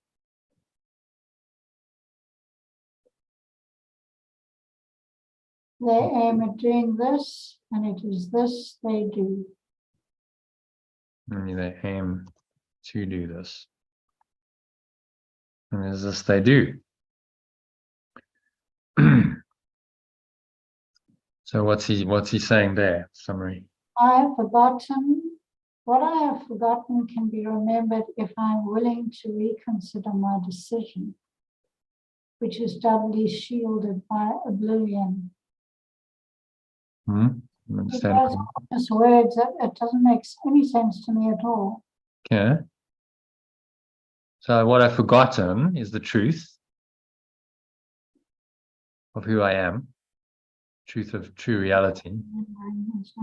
It's the part I play in making my quote reality, right? So I've forgotten that I'm actually creating this sickness. What I've forgotten can be remembered. I can remember that, yes, I'm creating this sickness. Makes defenses seem to be beyond my own control. I can remember that I'm creating this. I'm making this up. And I still have the power of decision in it. So take COVID again, our case study. Well, you could buy into it and go, well, the whole world's doing this, so I just have to follow suit. Or you can say, no, actually, I haven't forgotten that it's still my decision whether I want to believe in this thought system that COVID is the projection of or not. So I still have choice, and our power always is in our personal choice. It's interesting because every corrupt regime that tries to enslave people, tyrannical regime, takes away the power of the freedom of choice and says, no, you don't have individual will and free choice. You have to follow the group think. And then they'll say, oh, well, but that, everyone must be right. And you're kind of letting the whole team down, and you're a danger to society. And so it's kind of paradoxical that actually spiritual awakening happens through individual rights. Isn't that interesting? Although it's apparently the individual right. I mean, this argument was made by the crowd at Circle of Atonement, and they were saying, well, actually, we're all one, and so we're all going for this vaccine story. So, if you don't do that, you're kind of denying oneness. But it's a furious oneness. It's the unity of the ego. It says, what, this false thought system is true, and so you must now believe in it. And so, the ability to have free thought, individual human rights, which is a foundation of Western democracy, is essential because it allows the outliers like ourselves to question the system and say, well, I don't buy this, and I have the right to believe and then act accordingly as I choose. And so it gives us the freedom then to deny the ego's thought system and choose the spirit. So individual rights and free will in this world go hand in hand with spiritual awakening, because you are going to be an outlier and you are going to be going against the norm. Which is why, the societies that allow that, and they have it entrenched into their constitutions and so on, are more enlightened, more awakened. The ones that say, well, you just have to think how everyone else thinks, because that's unity, are actually being controlled by the ego. And there's no openness then to an alternative thought system coming in and questioning that groupthink. So paradoxically, human rights, individual human rights, and apparently individual free will are necessary in this dream world to awaken and allow us to question the ego's thought system.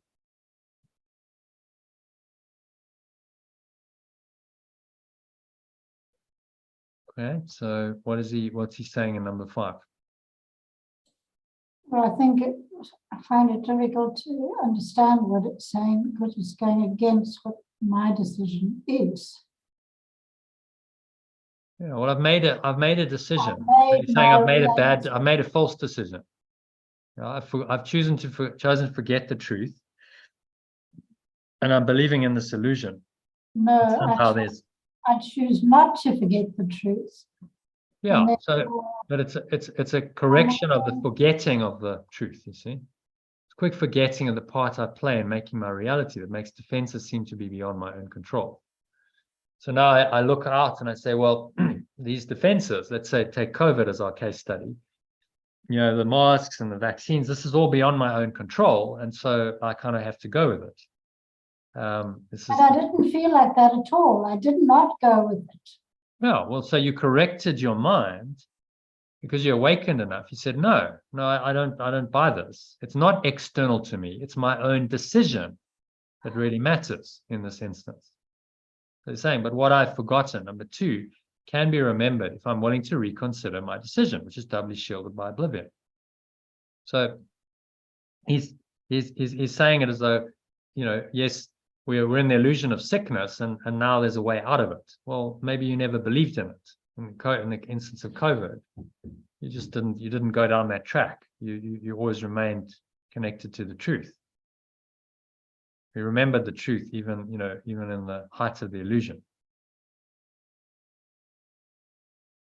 I think I find that paragraph difficult because it's talking to the unconverted. Yeah, exactly. Talking to someone who's believing in the illusion of sickness and the ego's thought system. So I can't make it personal.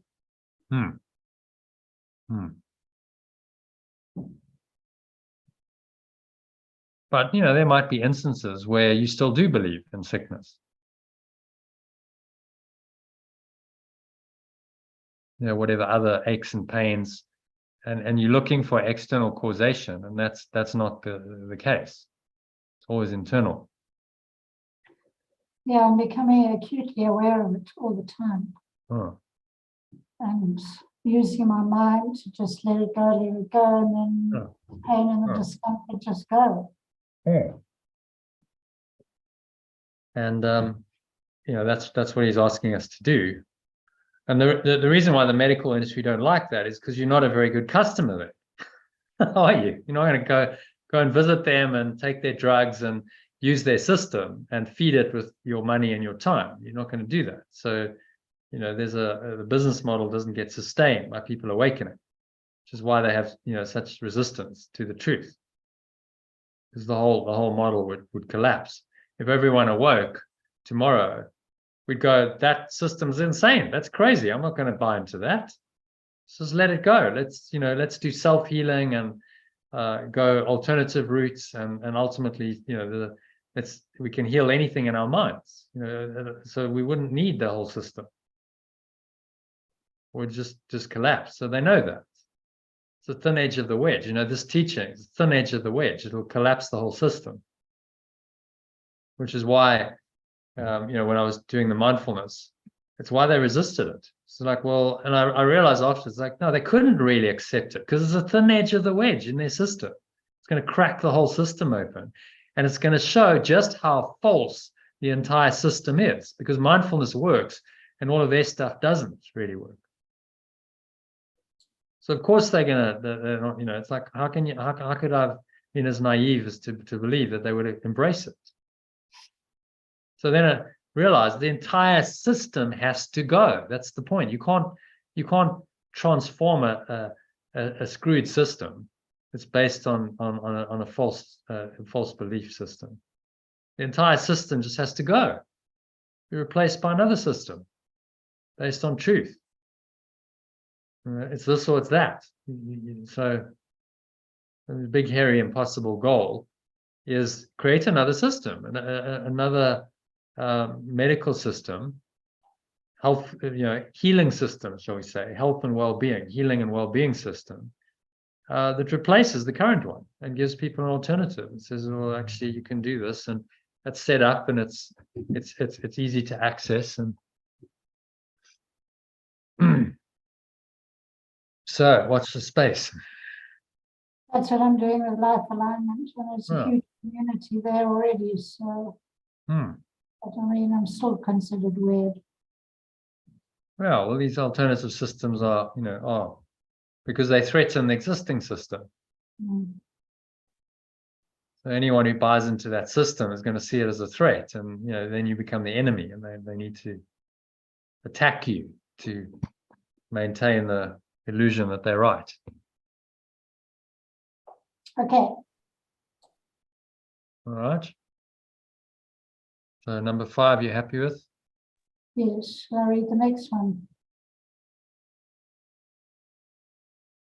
Every defense takes fragments of the whole, assembles them without regard to all their true relationships and their constructs, and thus constructs illusions. So constructs illusions of a whole that is not there. It is this process that imposes threats and not whatever outcome may result. When parts are wrested from the whole and seen as separate and wholes in themselves, they become symbols standing for attack upon the whole. It's a long-winded way of saying something simple. When parts are wrested from the whole and seen as separate and wholes within taken from the whole, seen as separate and wholes within themselves. Okay, so you take a part of a system. Let's say, look at the body. You take an aspect of the body. Let's say it's the brain or it's the heart. And you say, okay, so let's take that from the whole system, and now we'll focus on that. So we'll specialize on just the heart, and you go see a heart specialist, and he's his focus is just on the heart. He's not looking at the whole system. That becomes a symbol standing for attack upon the whole. Okay, so that separation means that there's no whole anymore. Your mind has now been fragmented, and this is actually an attack on the whole.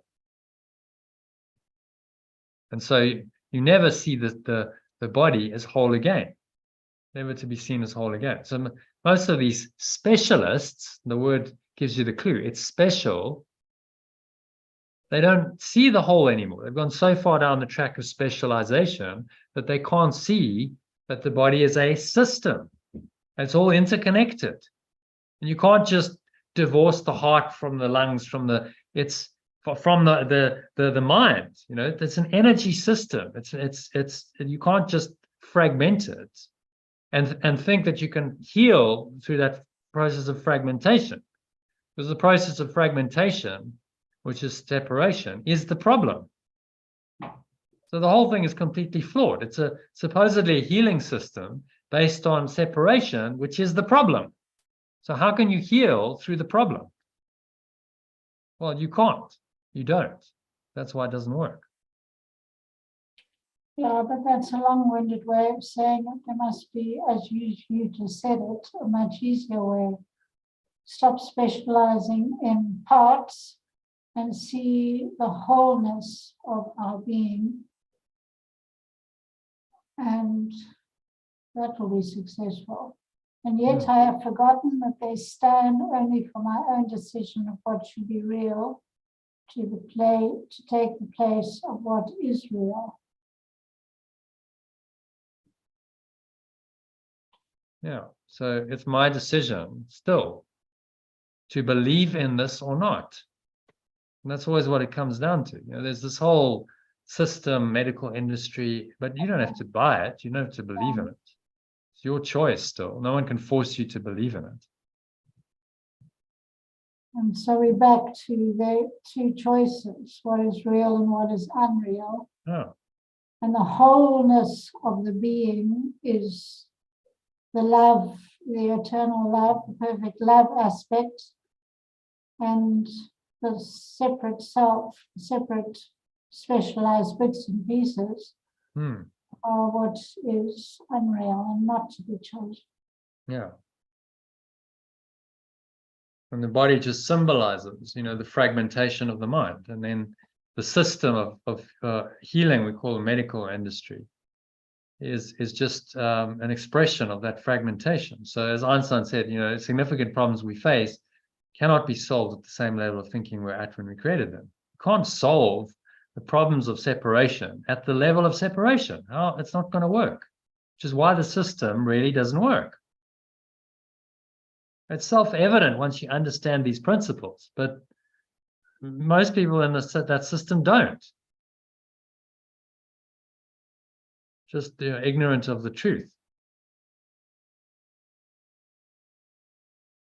And most people in that system are not going to be open to this kind of teaching because it's going to seriously challenge their thought system and the livelihood they make from that system, and it questions the whole system. And they don't want that. So no, just, you know, put that book away. It's too dangerous. Stick it on a shelf, and we don't want to entertain this because these ideas are, you know, life-changing. So the solution comes in paragraph 7. Sickness is a decision, not a thing that happens to me, which makes me weak and brings me suffering. The choice I make, plan I make, when for an instant truth arises in my own deluded mind, and my entire world appears to totter and prepare to fall. Now I am sick, so that truth may go away and threaten my establishments no more. Yeah. So, yeah, that makes sense to me.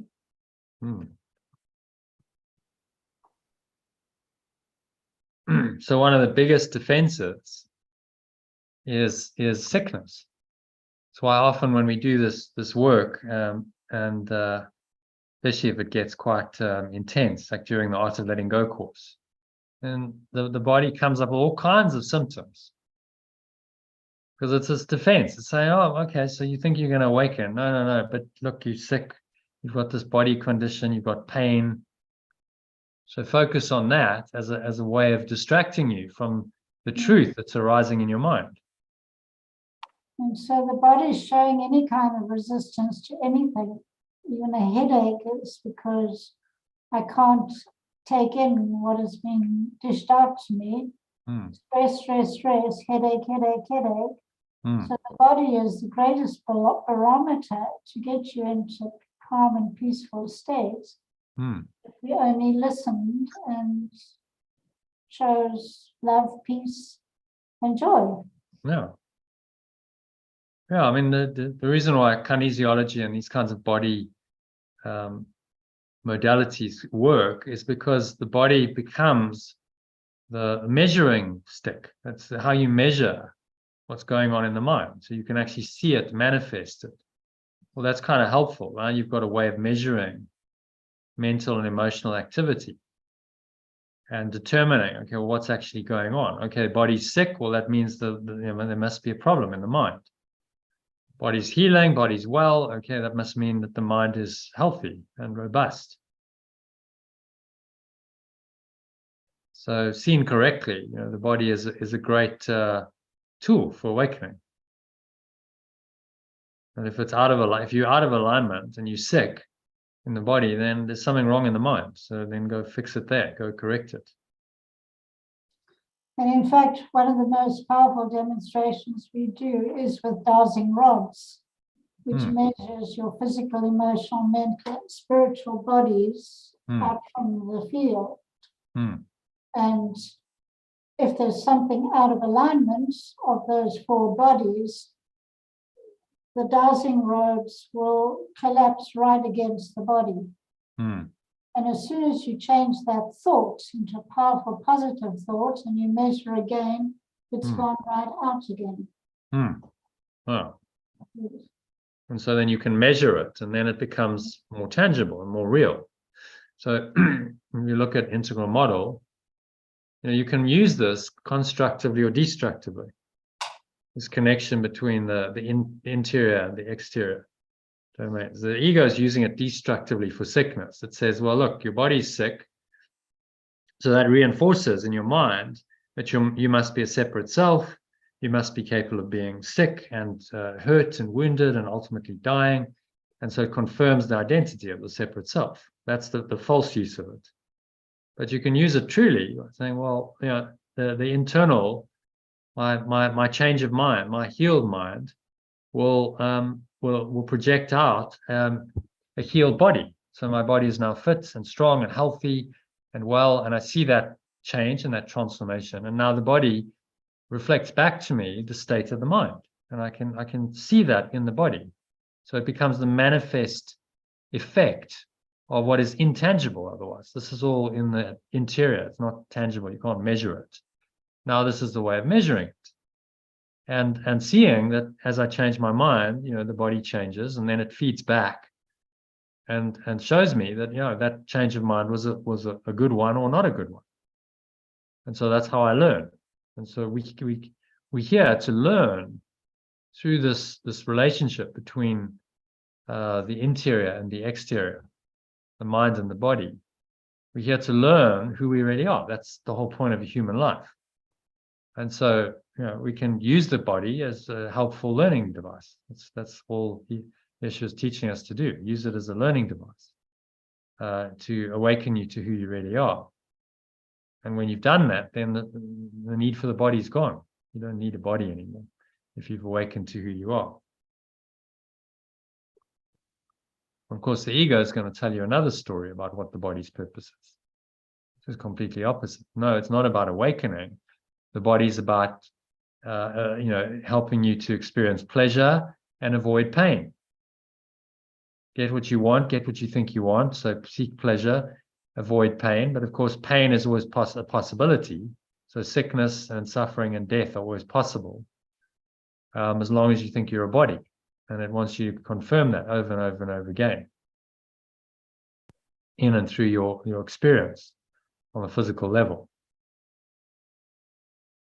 and obscure the truth that sickness is just a decision. It's not a thing that happens to me, quite unsought, which makes me weak and brings me suffering. It's a choice.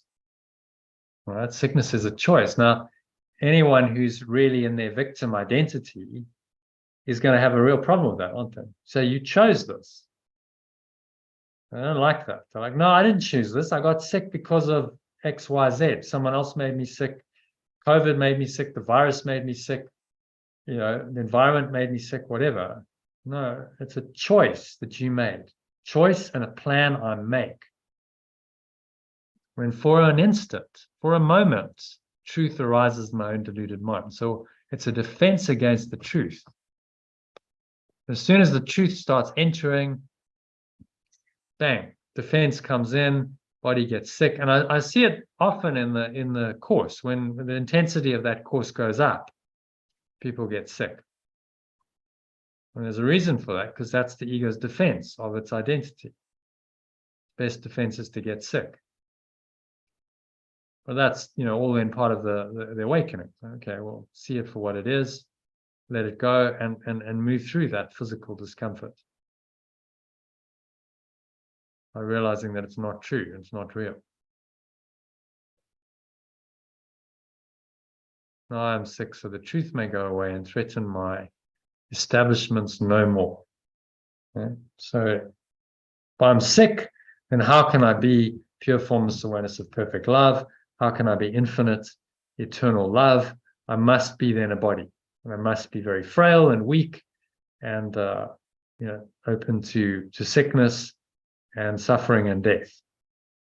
And then that reality becomes my seeming reality. So once you get this, you can't believe in sickness anymore. It just goes, just another, you know, another ego defense. It's ridiculous when you see it for what it is. How could I believe, you know, such a false deception?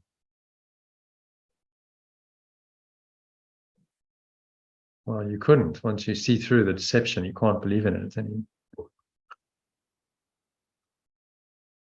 Okay.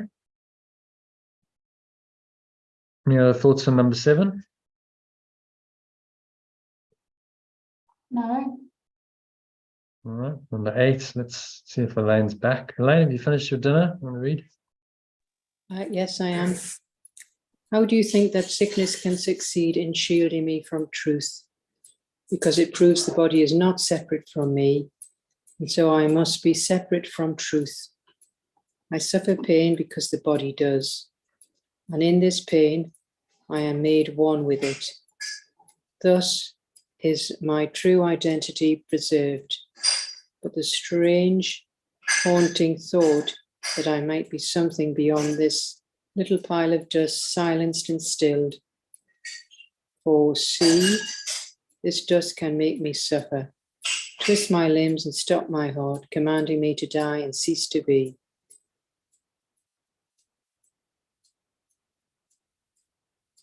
I seem to perceive, shall we say, Mm-hmm. and this dust will make me suffer, twist my limbs and stop my heart, commanding me to die and cease to be.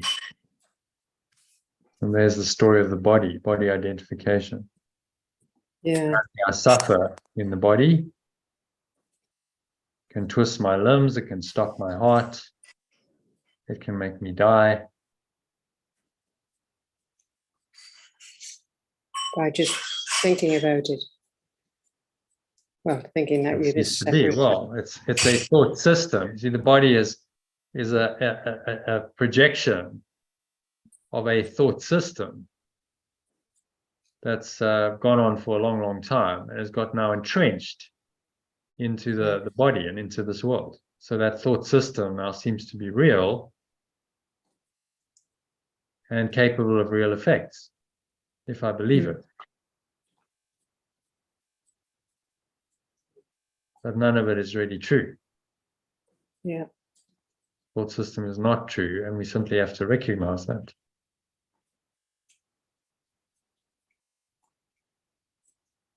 Really, all we are is just a little pile of dust.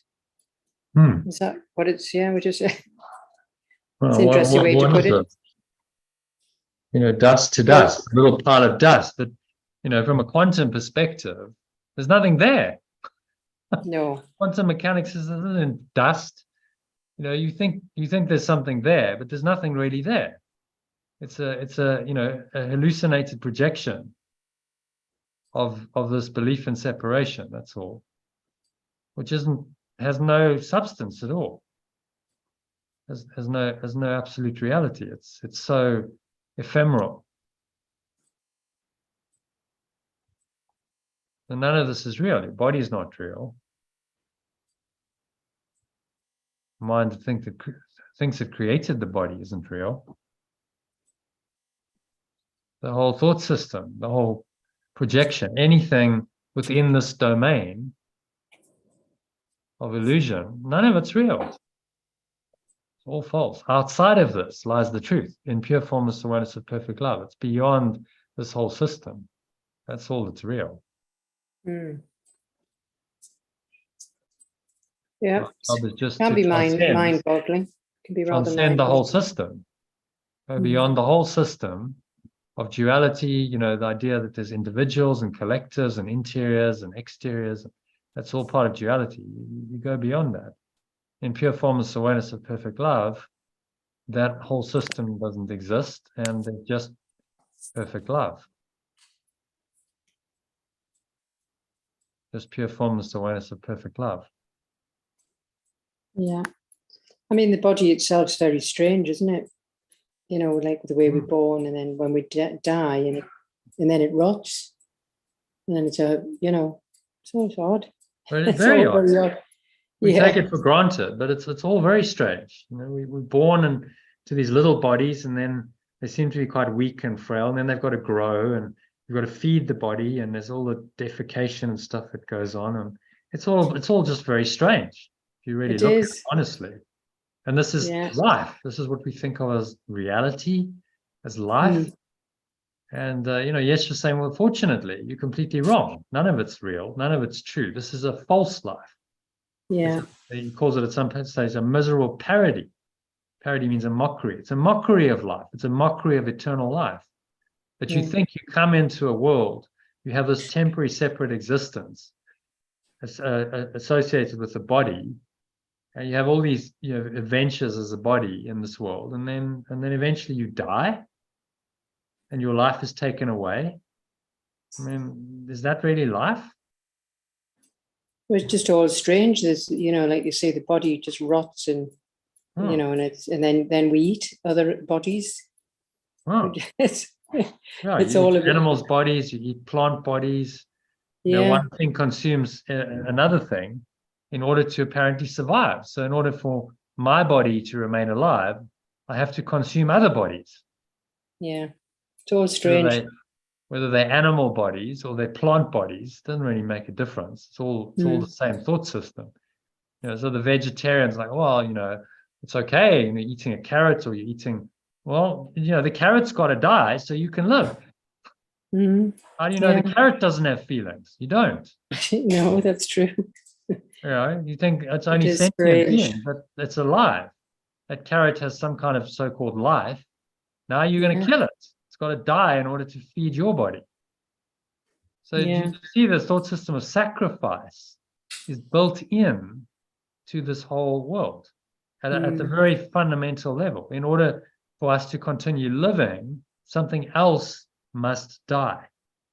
And every day that ritual is enacted when we eat food. Something must now be consumed and die and give up its life, its existence, in order to sustain mine.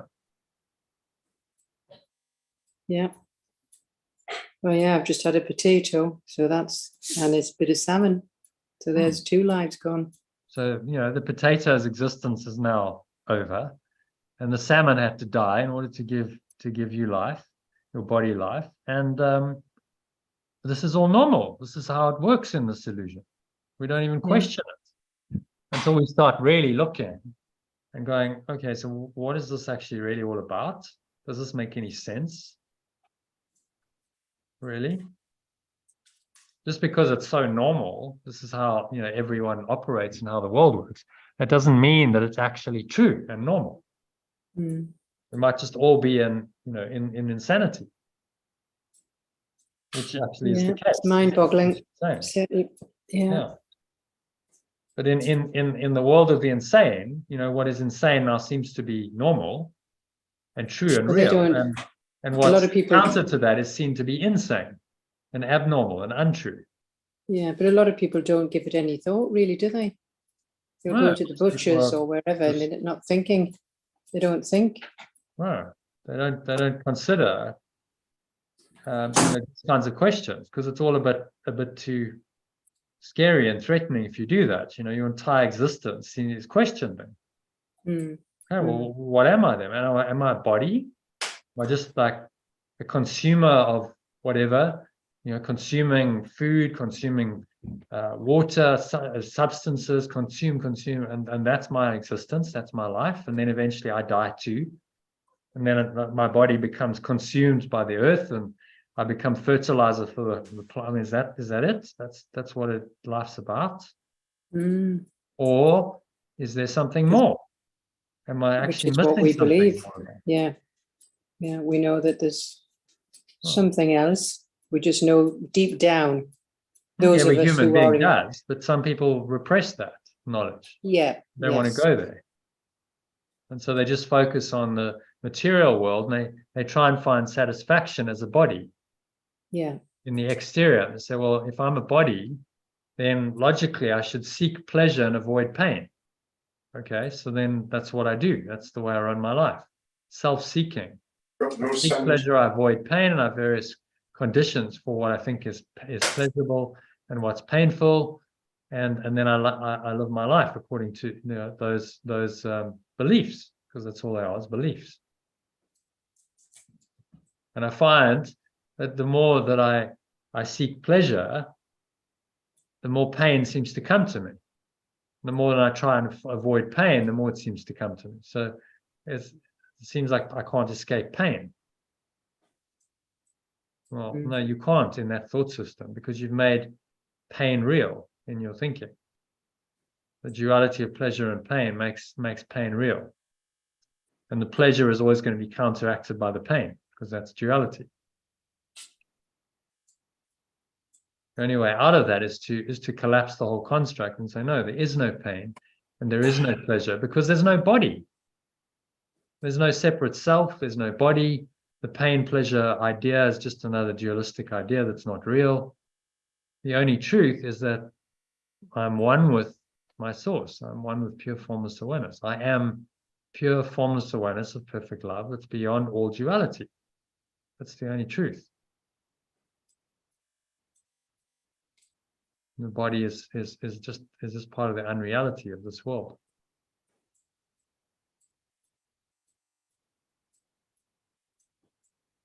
Does that make sense? it does. But it's just a questioning mind. You know, what the course is brilliant at doing through these lessons and the text is to get us to question the whole system. So, okay, does this make any sense? Is this real? Is this something you want to continue believing in? Or are you willing to let it go and say, okay, well, that's just completely insane, really. So no, I don't believe in it anymore. And I'm replacing those false beliefs with true ones, which are given to me now by the Holy Spirit coming through this course. So I'm replacing the false thought system with a true one that can actually help me to live happily, functionally, constructively, positively here for a while, not forever, but just for the rest of my human life. And then let it all go and just transcend the whole dream. Go beyond this construct, because it's just a map here of a dualistic world. Go beyond it into the formless awareness of perfect love. And that's what he's training us to do.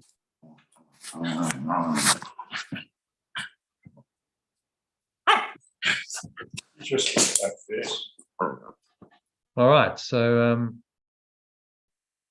happy with number 8. Yes. Number 9, Christine, if you can read that for us. So, so is the body stronger than truth, which asks that I live, but cannot overcome my choice to die? And so the body is more powerful than everlasting life. The state of pure formless awareness, more frail than victimhood, and pure formless awareness of perfect love's design for the awakening of its extension, opposed by a decision stronger than its awareness. That was a mouthful. Well, what's he saying there in summary? Summarize in your own words. Can it really be that the body is more powerful than the truth?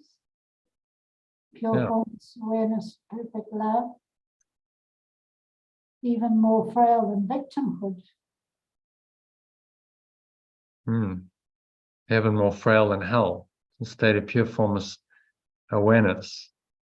More frail than the state of being a victim. Yeah. And this is what the ego is telling us. No, victimhood and suffering in the body are real, and pure formless awareness is nowhere. It's been denied. Pure formless awareness, what? That's just woo-woo nonsense, spiritual mumbo jumbo stuff. This world is real. What you see and feel and touch and taste and perceive here is reality. That's what the ego is telling you.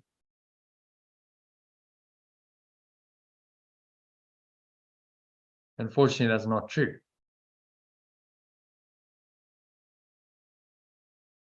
And you have to be very vigilant against that belief, because it's a default belief of this world that keeps you in the ego. It keeps the world real in your perception, and keeps you coming back here, having to have another human life, trying to make that belief work.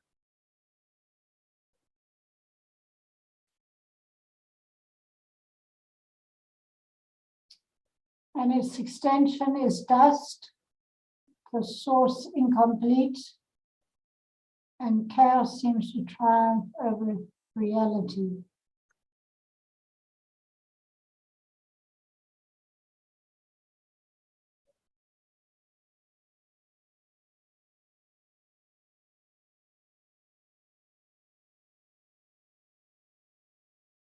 Well, so God's design for the salvation of his son.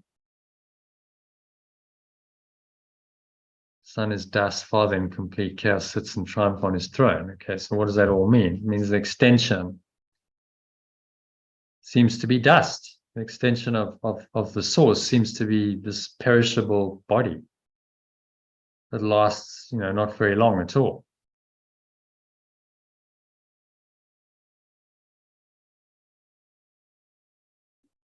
Chaos seems to triumph over its reality.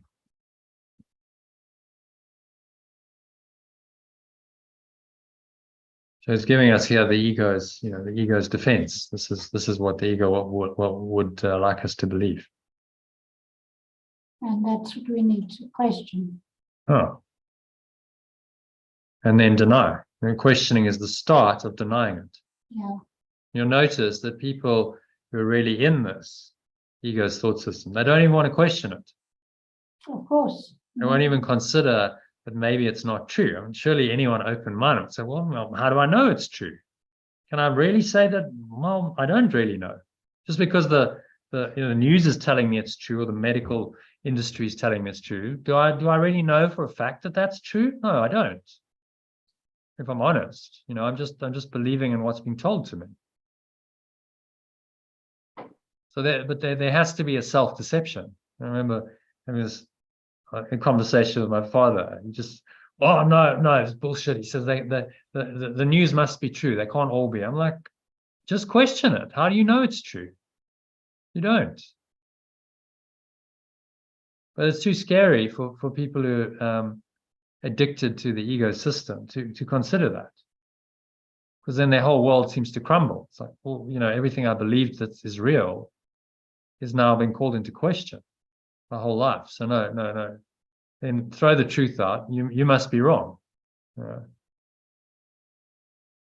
and that the messenger of the truth must be wrong, and must be then derided and made into some kind of, you know, ridiculous parody, and you told that you're insane, and in order to undermine the truth of the message, so that I can maintain my false belief system. So do you see why, you know, it's always been the case that the people who are awakening and questioning it must then be undermined and seen as insane and crazy and whatever by people who believe in the ego, because that's the defense of their own thought system, in service of the defense of their own thought system. Because if they believed in what people were saying, then their entire thought system would come into question, and they'd have to change their mind, and the ego doesn't want that. So then kill the messenger. Let's kill the messenger. This is the ego's mantra, rather than consider maybe the messenger has, you know, some truth to give us that could actually really be very helpful. Okay, so what's he saying in number 9? Summary.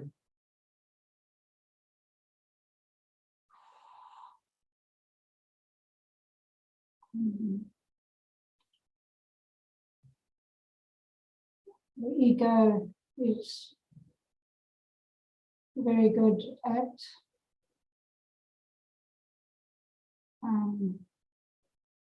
I don't know, I can't find the words. Yeah, the ego is very good at denying the truth and making light of the extension of source. Because extension is just dust, source is incomplete, and chaos seems to be trying for reality. So the ego wins. And it all does that through the body and through the apparent sickness of the body.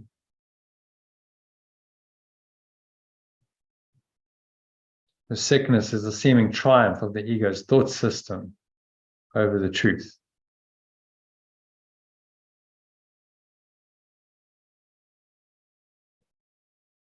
And he says, such is my planning for my own defense.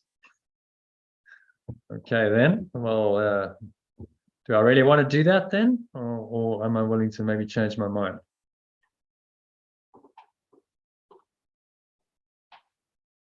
Elaine, if you can read number 10 for us. Such is my planning for my own defense, and I believe that the state of pure formless awareness quails before such mad attacks as these, with pure formless awareness, perfect love made blind by my illusions, truth turned into lies, and all reality made slave to laws which my defenses impose on it. Yet who believes illusions but the one who made them?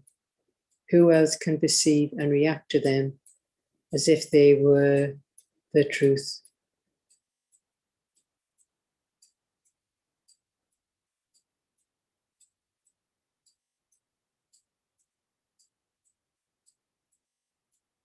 Okay, so what's he saying here in summary?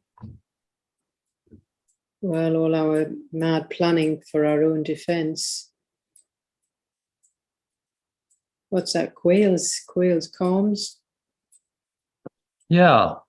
Quails means, this is my surname as well, but quails means is fearful. Yeah, quails. So I'm scared, Yes. fearful of. Oh, you're fearful? Oh. Yeah, quails means you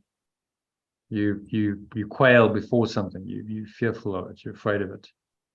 For such mad attacks as these. Mm. So therefore, blinded by my illusions. Yeah.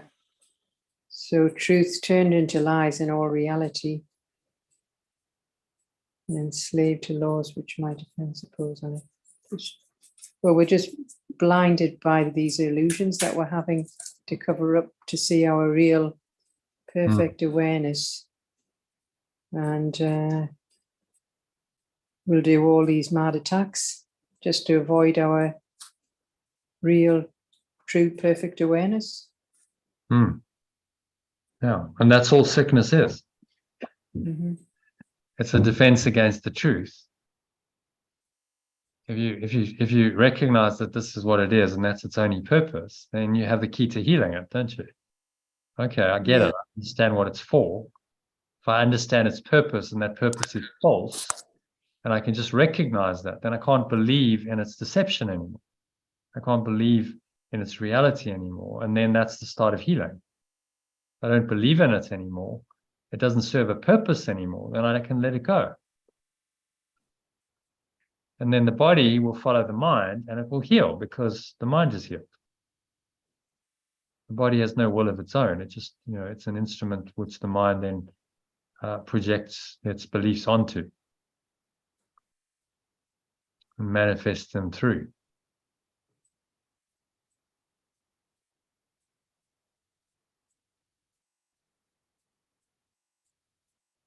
Okay, anything else in number 10? And just with regards to sickness, it's strange how our families, they'll have maybe diabetes or whatever it is that they have, how it can follow on to the next generation. So is that again another defense, just moving on from your... Yeah, huge. So people say it's genetic.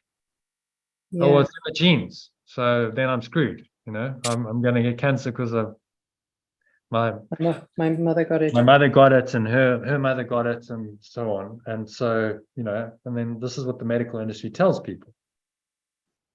It's in the genes. But that has been shown to be false. It's not in the genes. The genes are only a component. Actually, the what unlocks the genes is the biochemistry of the body, and that biochemistry is controlled by emotion. So if you listen to Bruce Lipton's talk on it, it's going, for 50 years, everyone's focusing on the gene, but what they don't focus on is how the gene gets unlocked to be exposed to other influences. And the unlocking of that gene happens through biochemistry. And the biochemistry is influenced by emotion, thought and emotion. So it's a false teaching. It's like perceiving just one thing. This is what the medical industry does. Okay, well, let's just focus on that, isolate it, and say that's the truth without looking at the whole. How does the whole system work? So, well, actually, the whole system works this way. The gene is like the raw material, but then it's going to be exposed to various biochemicals because it's going to be unlocked. And those are directly influenced by thoughts and emotions. Okay, so now actually you're not a victim of your genes if you look at it correctly. Your thoughts and your emotions have a much bigger factor to play and a much bigger part to play in the so-called condition of the body.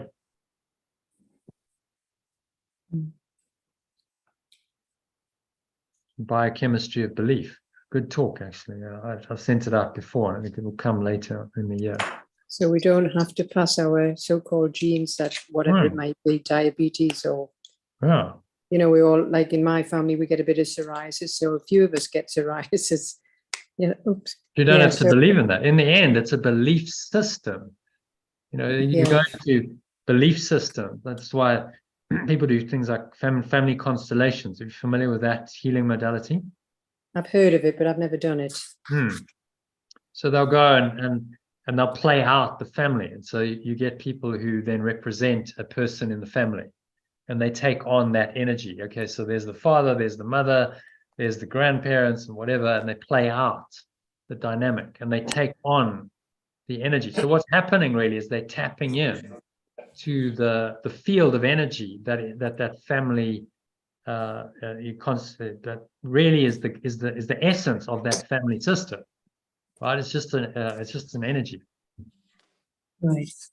And then it gets manifested through those people. They act it out, and then as it's acted out, often healing can happen, and people really it can feel, they can experience those energies quite powerfully. Panic there when you left. Because they tap in and they like download it, and then it comes through them and they act it out. Yeah, because it does follow suit. I mean, like in my Dave's, his family are high blood pressure and heart attacks, and that's inevitably what they've all had.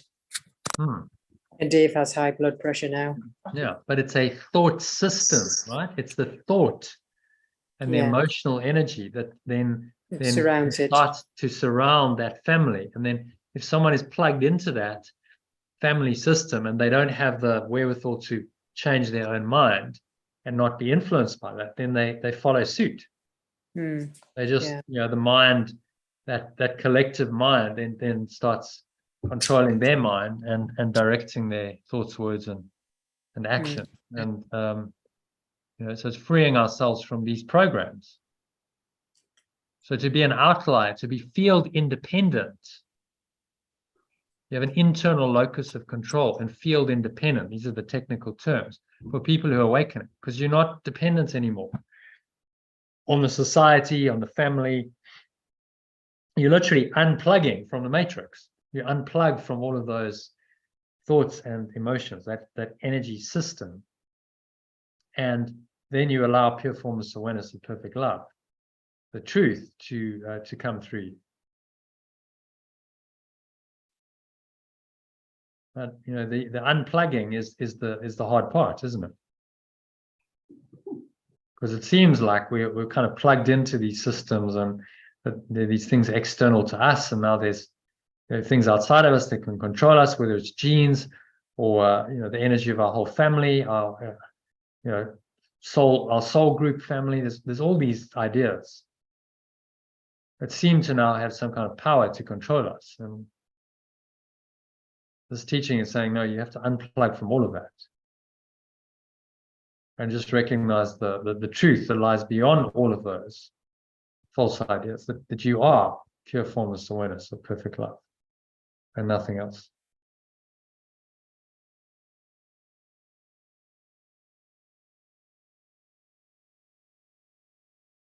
And the alternative to that is to believe in this pack of lies. As he says, truth turned into lies, all reality enslaved to laws which my defenses impose on it. Yet who believes all of this except the one who made them up? Who else can perceive and react to them as if they were the truth? So it remains your choice whether you want to believe in these illusions or not. And that has always been the case, and it always will be. Fortunately, you have a choice. And you can exercise that power of choice consciously or unconsciously. By learning this course, you're choosing to exercise it consciously and free your mind. And if you believe in the ego, you will remain unconscious, and the ego will be deciding for you. Under the guise of, well, I have no choice here. I'm just a victim of external circumstances.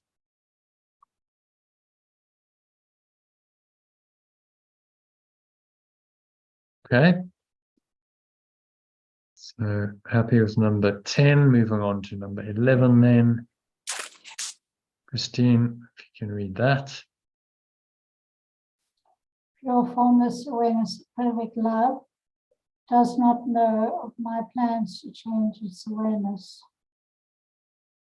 True reality does not abide by the laws by which I thought to govern it. In a state of pure formless awareness has not bowed to victimhood nor life to death. I can only choose to think I die or suffer sickness or distort the truth in any way. What is eternally true is apart from all of this. Defenses are plans to defeat what cannot be attacked. What is unalterable cannot change, and what is wholly sinless cannot sin. Let's make that what is unchangeable cannot change. That's why it's unchangeable.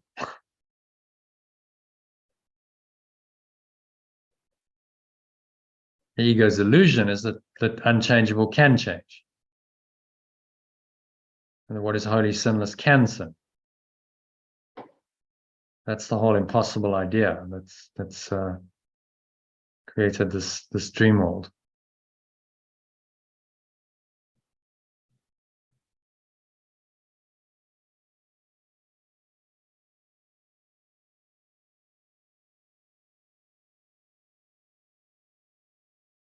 God knows not of your plans to change his will. Pure formless awareness of perfect love does not know of my plans to change its awareness.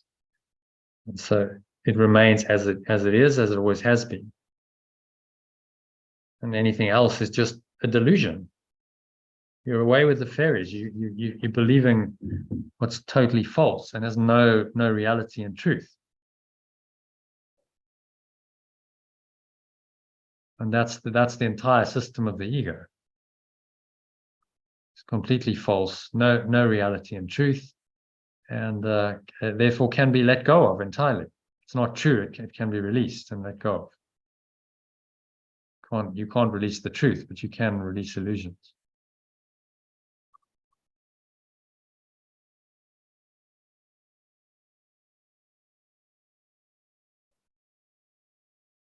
Okay, we'll summarize number 11 briefly.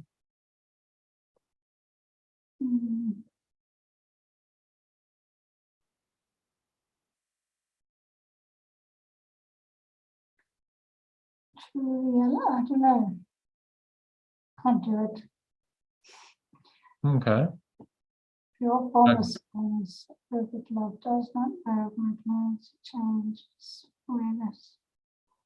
I don't know, I'm getting tired, so it's all not making sense to me.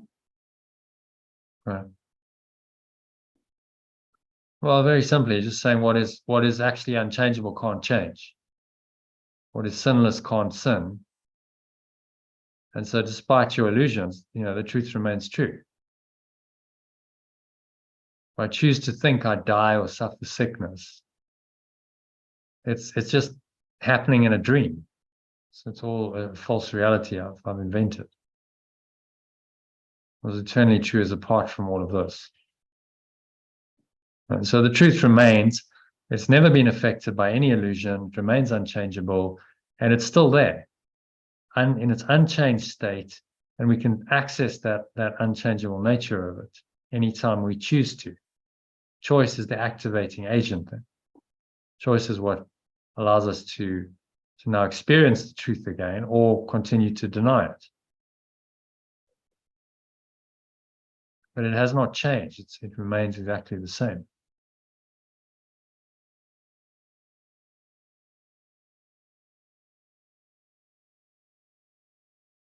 As holy sinless cannot sin.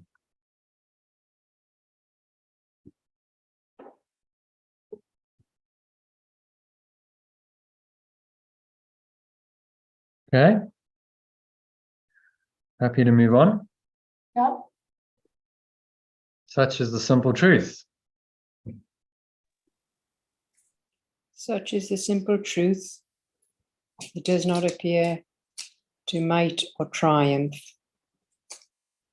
It does not command obedience, nor seek to prove how pitiful and futile my attempts to plan defenses that would alter it. Truth merely wants to give me happiness, for this is its purpose. Perhaps it sighs a little bit when I throw away its gifts, and yet it knows with perfect certainty that what pure formless awareness of perfect love wills for me, I must receive. Now that paragraph I like. Okay. It gives the positive.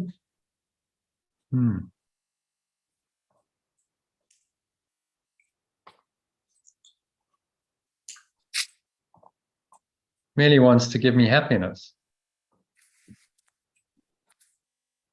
Merely wants to, let's make that even simpler. Merely wants to make me happy.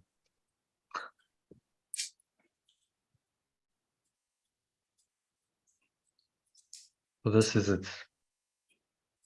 its purpose.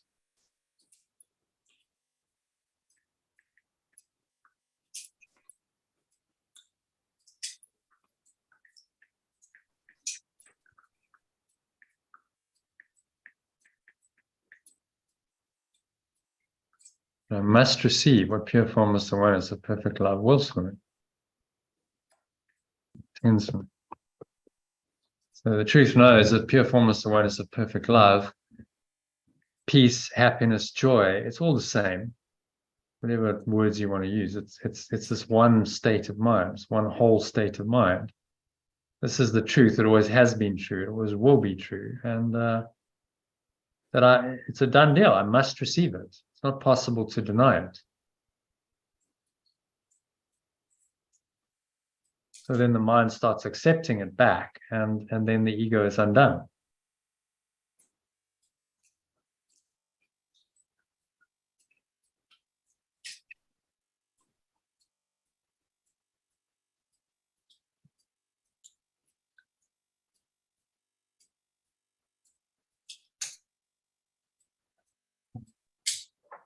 Okay, so a nice, comforting message. Truth is true, irrespective. It doesn't matter what their delusions are. It doesn't matter what sickness seems to be happening in your dream. Just remind yourself the truth is true and nothing else is true. Okay, number 13. It is this fact that demonstrates that time is an illusion. For time lets me think what pure formless perfect love has given me is not the truth right now, as it must be. The thoughts of pure formless awareness of perfect love are quite apart from time, for time is but another meaningless defense I made against the truth. Yet what it wills is here, and I remain as it extended to me. Remain as it extends me. Should we make it present tense? So Time is just another meaningless defense I made against the truth. So look at the timeline. We see that if we're caught up in the past or in the future, then the present, the now in which we can experience pure formless awareness of perfect love is obscured. So time is just another defense against the truth that's available in the holy instant, which is the now. And that system of time is related to the system of sickness. And it's all part of one system. That's what he's trying to teach us. One thought system based on a false idea. And you start to see all of its component parts and how it all fits together and how it works. Time and sickness go hand in hand. Time and conflict go hand in hand, as do eternity and peace. And eternity and health go hand in hand.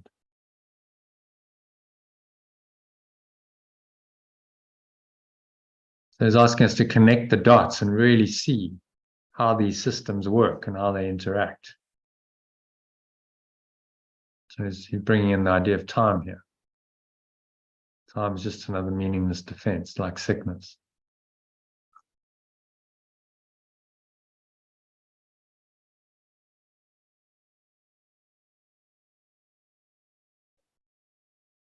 Okay, so thoughts on number 13?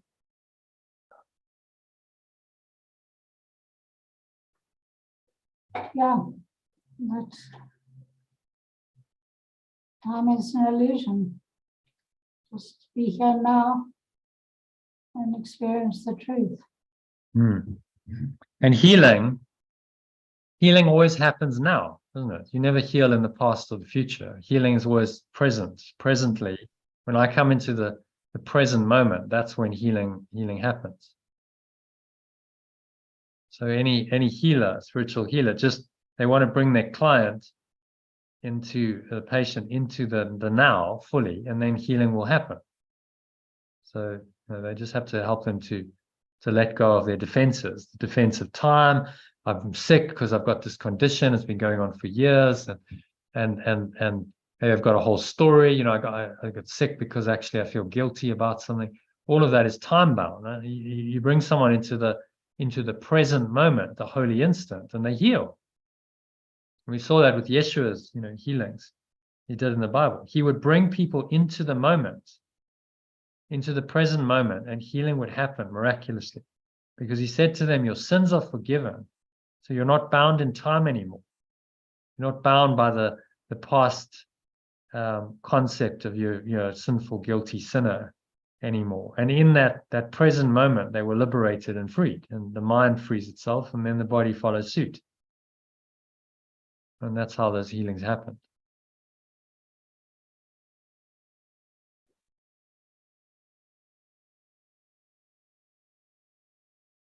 Okay, so number 14, happy to move on.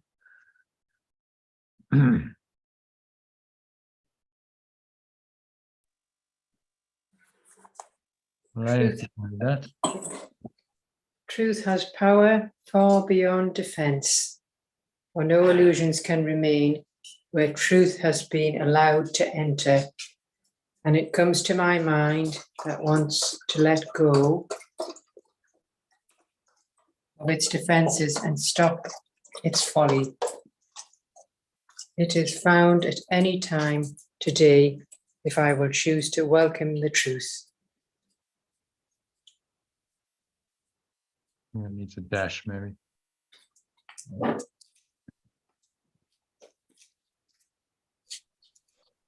So it happens anytime. There's only now, and it's a decision. It happens when I choose for it to happen. When I'm ready to awaken and I choose, then it happens. If I just choose to welcome truth.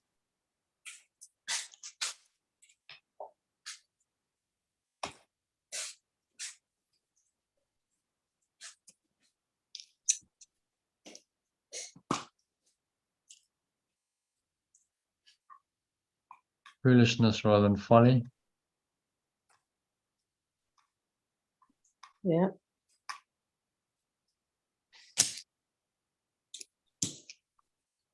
It's a very simple teaching, but again, it's very categoric. It's like, well, it's truth or illusion. You must choose.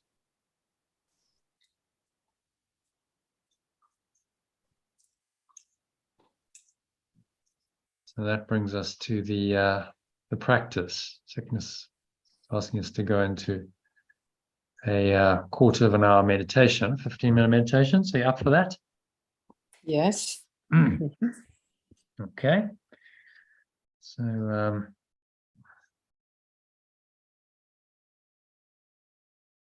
give me a moment to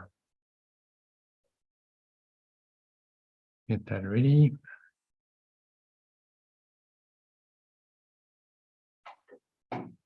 All right, so just making yourself comfortable. It's your favorite meditation posture. So you're sitting on a chair. So your feet shoulder width apart, your back straight, cup your hands in your lap. Close your eyes.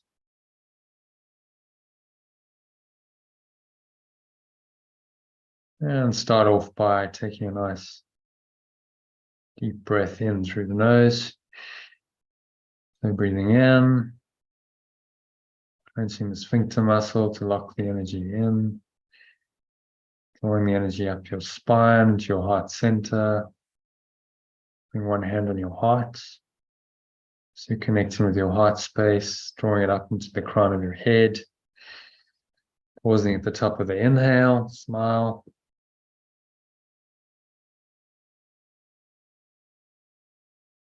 And just scan your mind.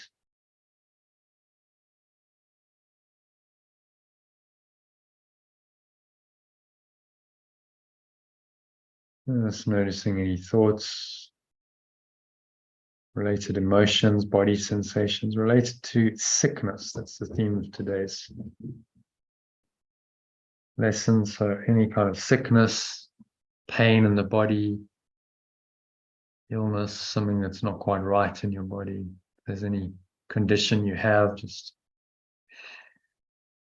look at it, observe it, breathe into it, bring in your true awareness, pure formless awareness, perfect love into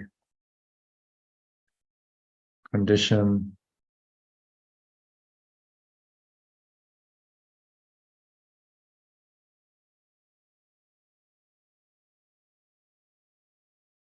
And just reminding yourself of the truth that sickness is a defense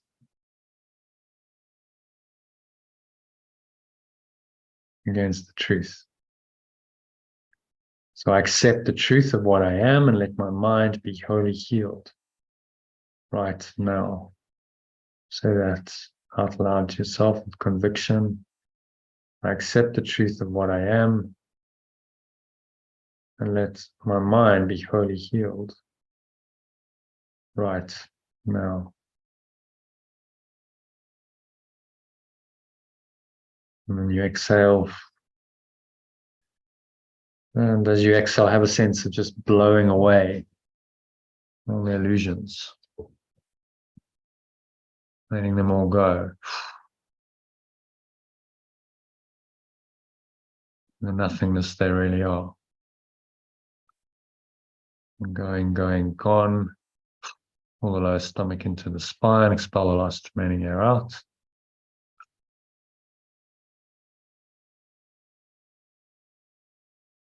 And you just rest here in deep peace and stillness.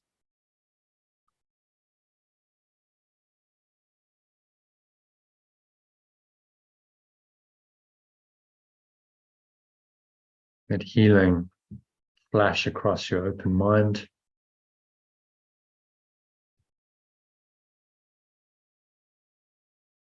Peace and truth arise to take the place of war and vain imaginings. So just breathing in and out through the nose. And imagine you breathing in the peace and the truth. You're always there and you're just allowing them to arise again in your awareness.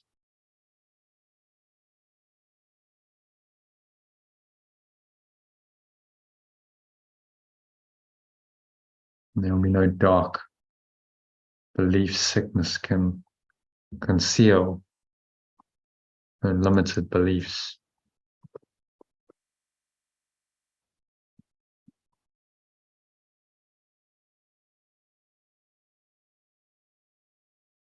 And keep defended from the awareness of truth.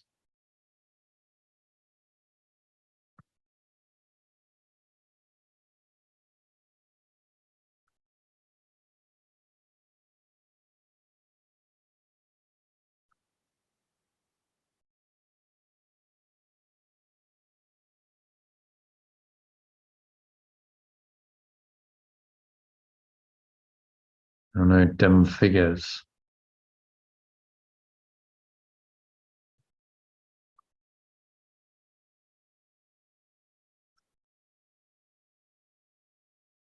From my dreams.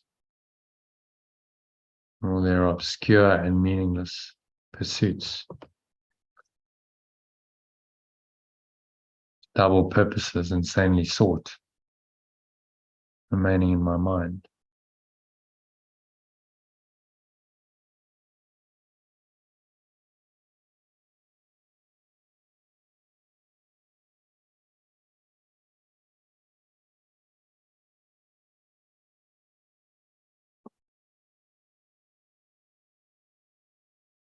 Will be healed of all the sickly wishes that tried to authorize the body to obey.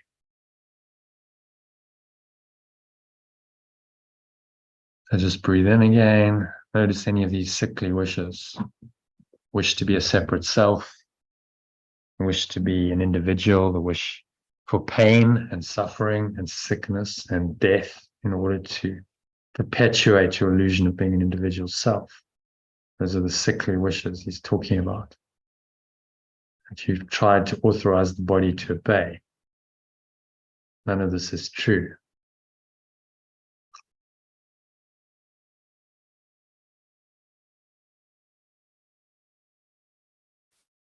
None of it is real. Now, my body is healed.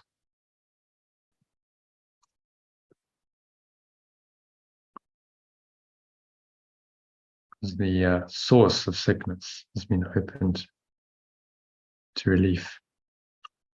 Source is in my mind. The idea that I'm separate self is the source of sickness.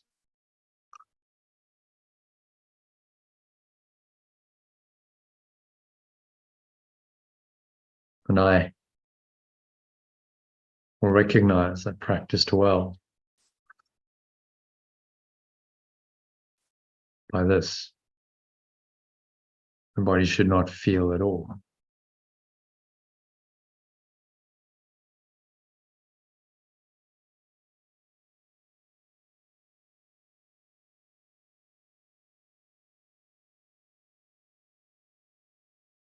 I've been successful, there'll be no sense of feeling ill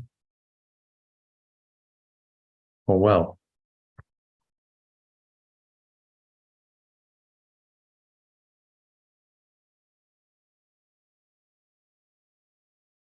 Of pain or pleasure. Going beyond the dualities. Sickness and wellness. Health and sickness, pain and pleasure. It's all part of the dualistic construct. So ego is eagerly sponsored.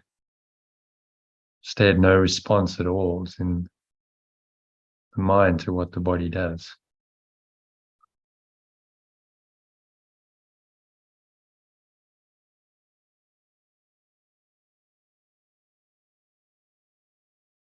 Its usefulness remains and nothing more.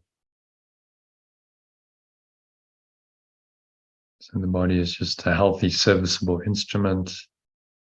It's useful for expressing the mind's true intentions and purpose, which is awakening and at-one-ment.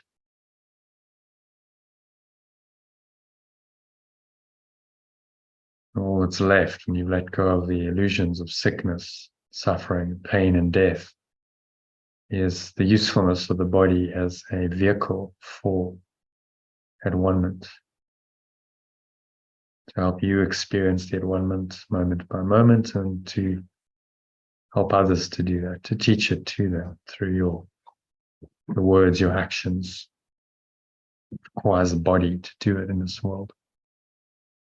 So you become a channel for truth. That is your only purpose and your only function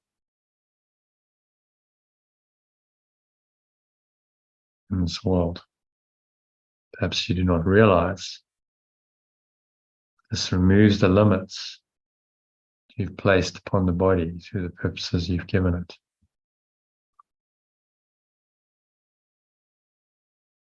As I let these go,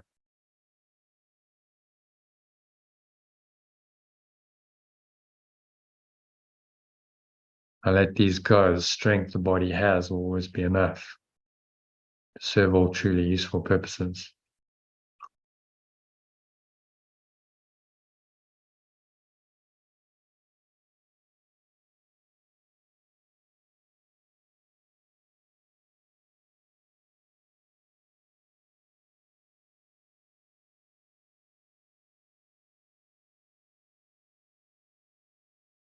My body's health is fully guaranteed because it's not limited by time, by weather, or fatigue.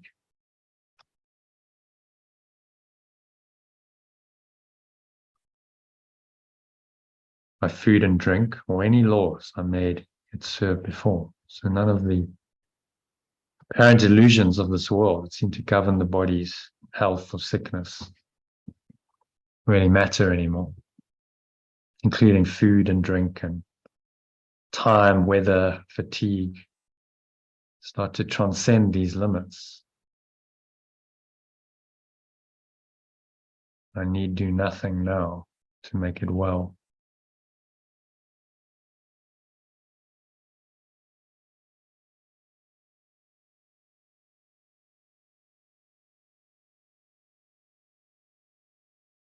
I need do nothing.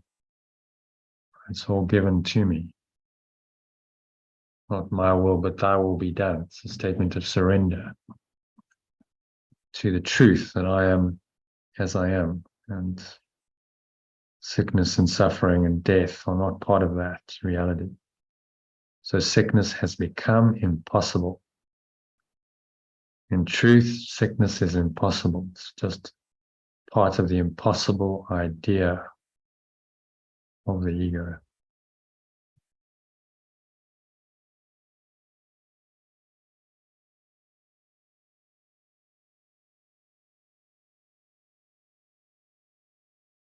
So if you let your mind harbor any attack thoughts, yield to judgment, or make plans against uncertainties to come,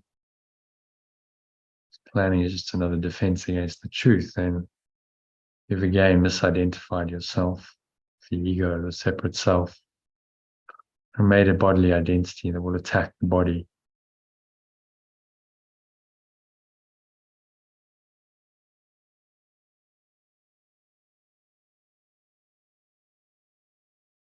My mind is sick. It's only a sick mind, a diseased mind that makes the body diseased. Disease tells you the truth. It's the disease in the mind that causes disease in the body. So if you notice any of those kinds of thoughts coming in, just remedy it. Take a nice deep breath in. Say,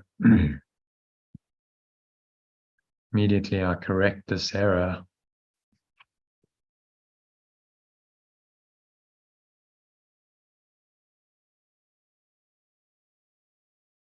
By not allowing my defensiveness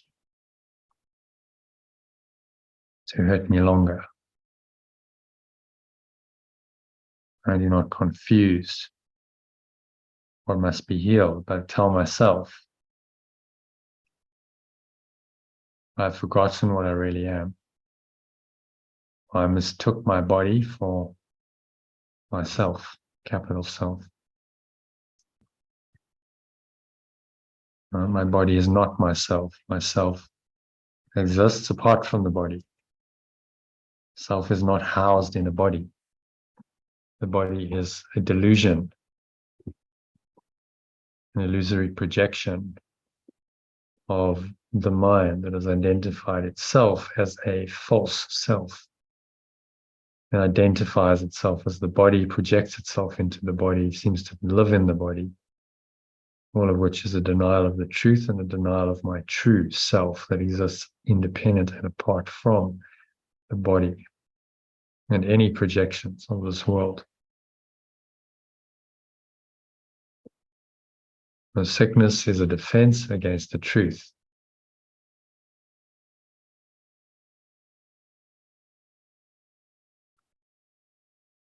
Say that sickness is just a defense against the truth.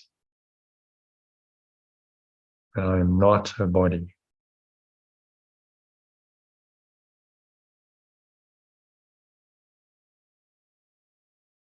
But I'm not a body, and my mind cannot attack. So I cannot be sick.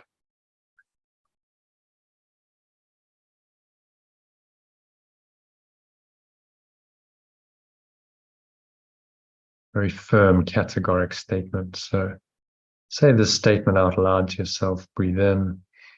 Just repeat it as an affirmation after me. So say, I've forgotten what I really am. For I mistook my body for myself, capital self. Sickness is a defense against the truth. Breathe in again, top yourself up with air. And the spirit lies beyond the body. Say, but I am not a body.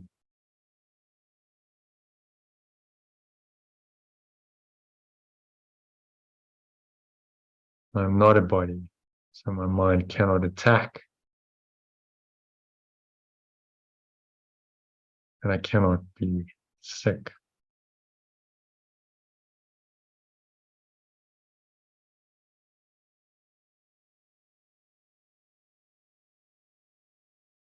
And so in that truth, just statement of truth, just stay here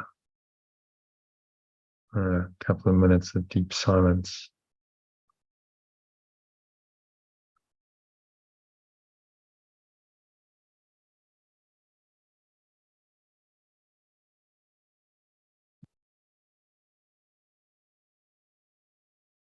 Nowhere else to go, nothing else to do, nothing else to think about.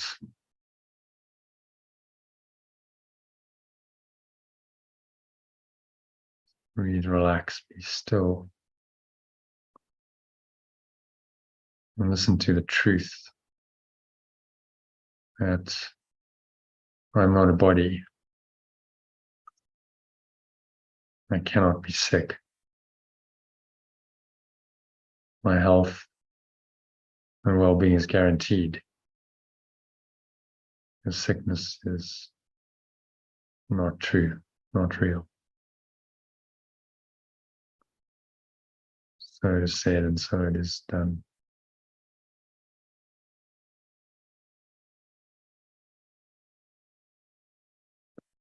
And then just surrender into the stillness,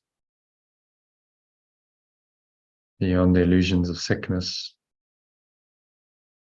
suffering, aging and death,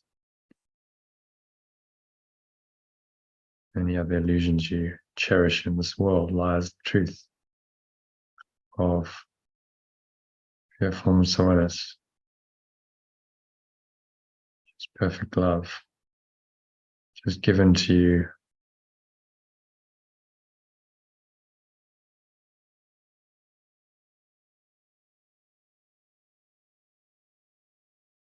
So just surrender into the truth.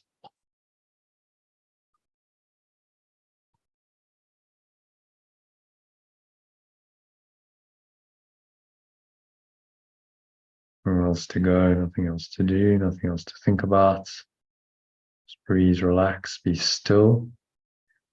Observe the breath and allow the truth to arise. And unchangeable, changeless truth. Beyond all illusions, beyond all sickness, suffering, misery, pain. Find this true awareness beyond all of those.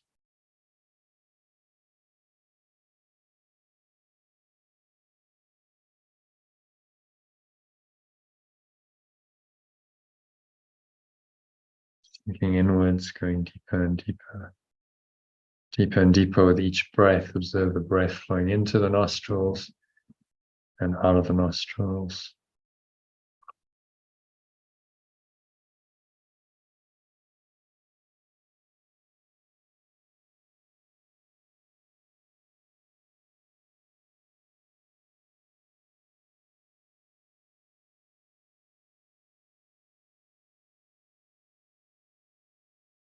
Nothing else to go, nothing else to do, nothing else to think about.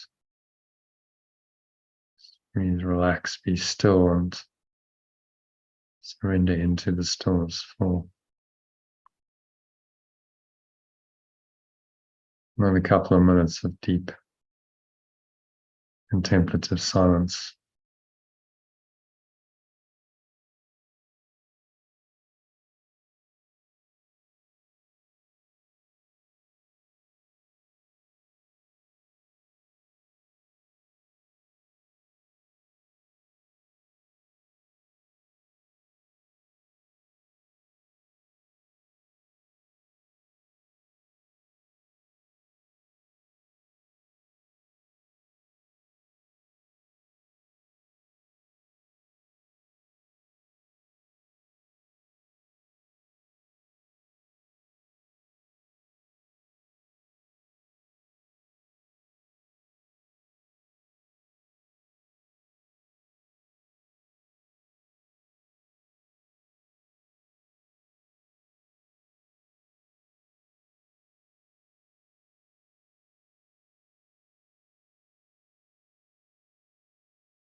So just coming back gently into an awareness of the body, and the breath, senses, and the world, and by that, just bringing your mind back into this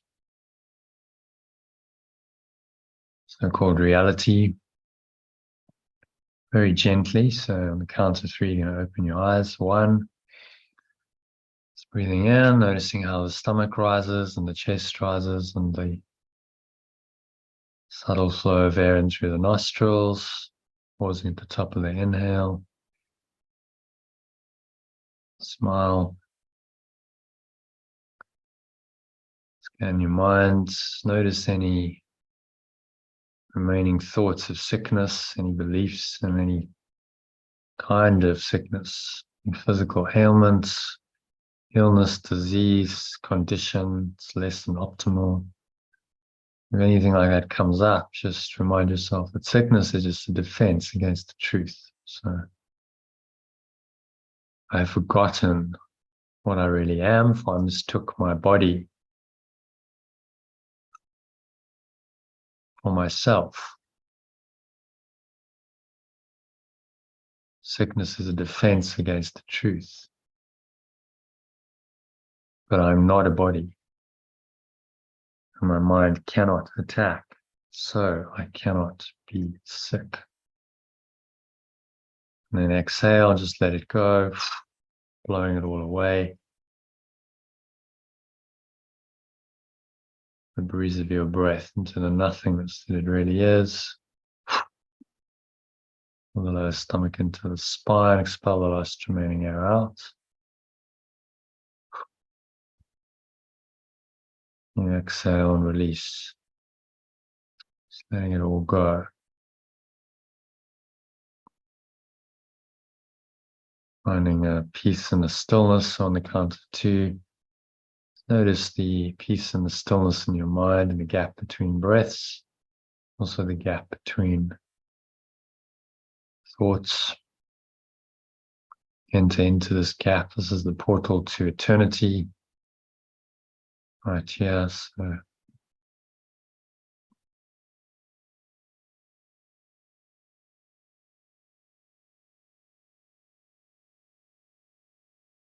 just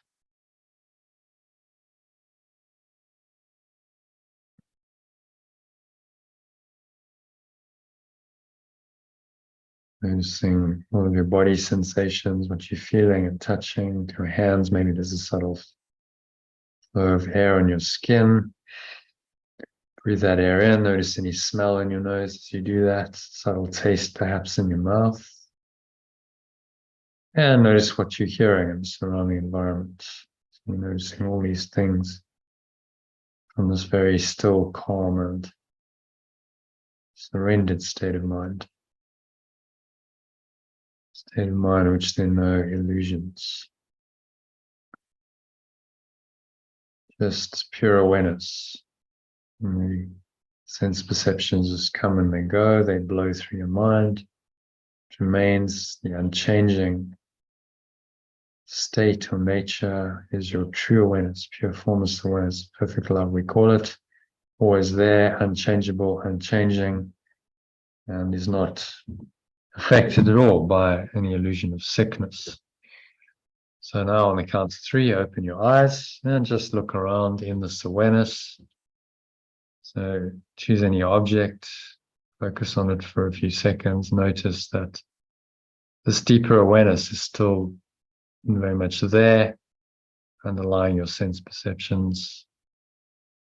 True awareness is still there, and that you can stay rooted in that awareness. No matter what seems to happen. Look at another object, notice the same awareness underlies that object and every object. Look at half a dozen objects randomly selected for a few seconds each and notice the same awareness. And we know that that awareness is the truth, that it is the unchangeable truth that this lesson points to.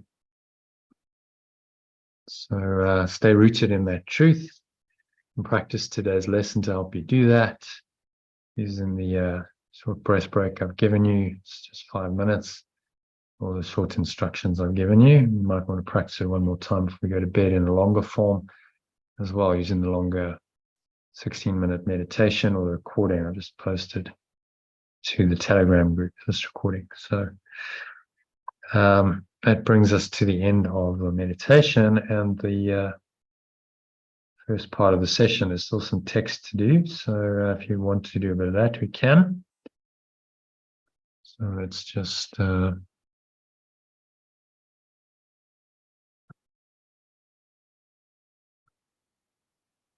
the recording. So Christine, Elaine. I'll be going now. So thank you very much, Shona. It's very helpful. Yeah. Okay.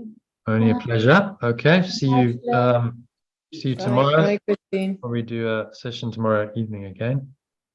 Okay. All right. So see you same time. Elaine, what's your Well, feeling? yeah, maybe Carry an on. hour, about an hour, and then I've got a few sort of messages I need to send. Is Okay. that maybe not long enough, really, is it? We probably won't get through the whole thing. It's Maybe John might turn up. I think he's walking. So Still yeah. walking. And it's a new one. They're doing another walk. Yeah. So. Oh, we must do a long walk then. Well, they go. They go away. Ah, it's like a wherever. group thing, of course. There's Yes, a group thing, and then course. they stay in B&Bs or whatever. Fair It's enough. not Yeah. in his normal environment, so maybe those Okay. are easy to join. So yeah, this one is 12 paragraphs, I think. Let's have a look.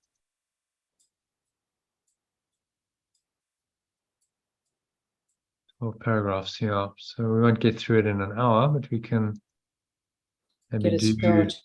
3 or 4 or 5 paragraphs if you want. Yeah. Okay, so go into it, shall we?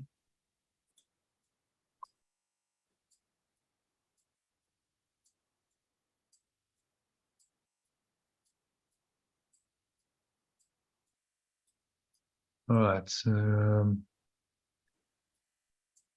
this one is, share my screen again, is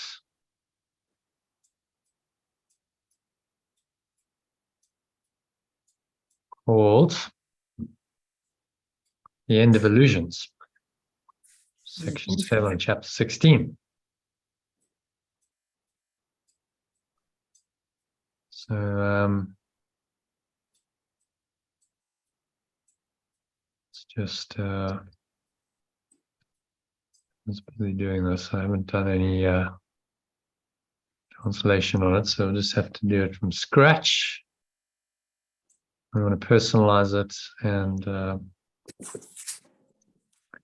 just read it in the original, because the original is the alternative, because the alternative is the original until we change it. So Right. not that much to change, it looks like, in this one.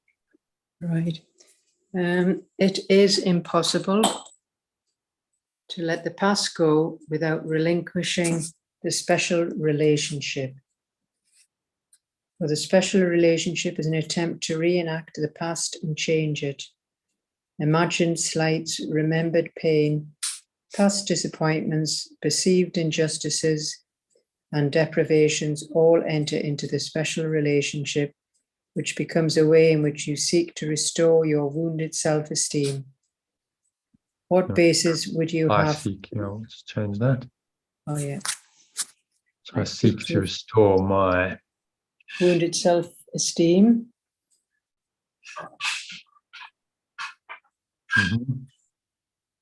What basis would you have, or I have, for choosing a special partner without the past? Every such choice is made because of something evil in the past to which you cling, and which must someone else atone at one. Yeah, doesn't really work when you say at one month works, but someone else must tone, which someone else must atone. So what's he saying here in summary? Well, it's impossible to let the past go without relinquishing the special relationship. And we just always are in the past. And, well, it's an attempt to go over the past and change it.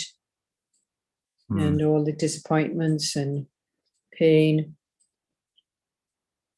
they all enter into the equation of the special relationship.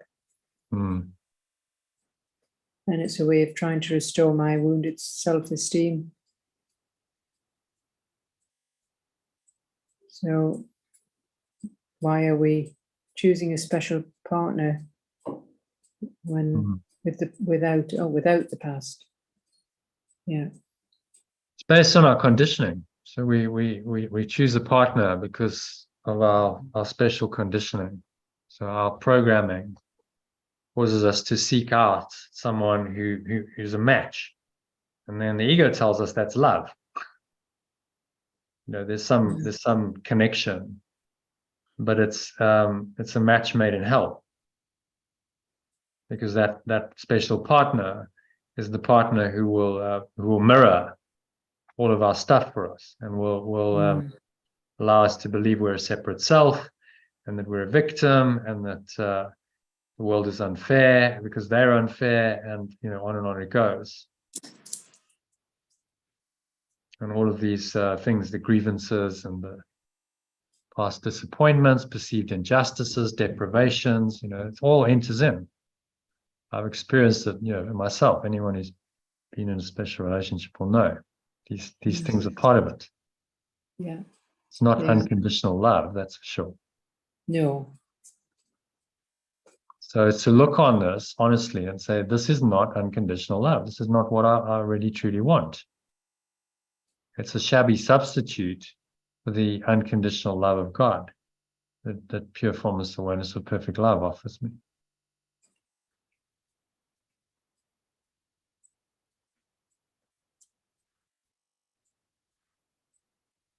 Every choice I make, if I'm making it from the ego, I'm making it from my past conditioning. So all of my past experiences, conditions, traumas, that's what causes me now to make decisions in the present, which then perpetuates the past in the present and makes it future, extends it into the future. And that's why people will just repeat the same patterns over and over again. We see it. Yeah. Yeah. Why do some people end up with the same kinds of relationships over and over again? They move from one partner to another, but it's the same drama. Why? Because it's the same pattern repeating itself. Only way to free themselves from that is to heal their minds of that conditioning. So no, I'm done with that. And I'm not defined by my past. So now my decisions are guided in the present moment by the Holy Spirit that does not make reference to the past at all. Now I might find a holy relationship or transform my existing relationship into one. If I allow that to happen. Because I've dropped the past conditioning and I'm open to, in the holy instant, the holy aware moment, I'm open to the truth of unconditional love streaming in to my awareness and into my relationships to heal them. So, he talks about the holy instant and the special and the holy relationship. In the now, we can experience the holiness of the relationship, the unconditional love that's really there, but only in the now. If we're consumed by the past, we cannot perceive it. The past obscures it.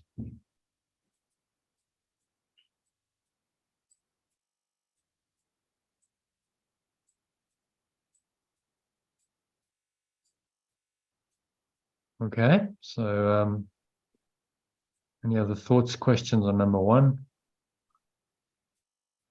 No, But I like to see what he's doing here. Is he just connecting all the dots of the thought system of the ego, isn't it? Saying the special relationship is related to the past. and to time. And this is why. Okay, so it's all part of the same system. If I believe in the special relationship, then I will believe in time. All the grievances and the resentments have happened in the past, apparently. And when I dwell on them, then I'm dwelling in time and not in eternity. And the special relationship is then just the mechanism of that illusion coming into my mind. So you start seeing how it's all connected. The ego is a complete thought system. Although it's delusional, it all interacts and ties in with each other, and it makes sense within its framework.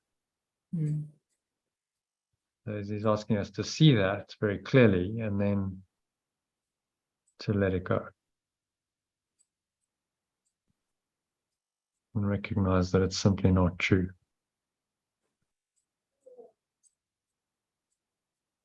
Okay, so let's move on to number 2. See how many of these we can do if we want to do it at some pace. Read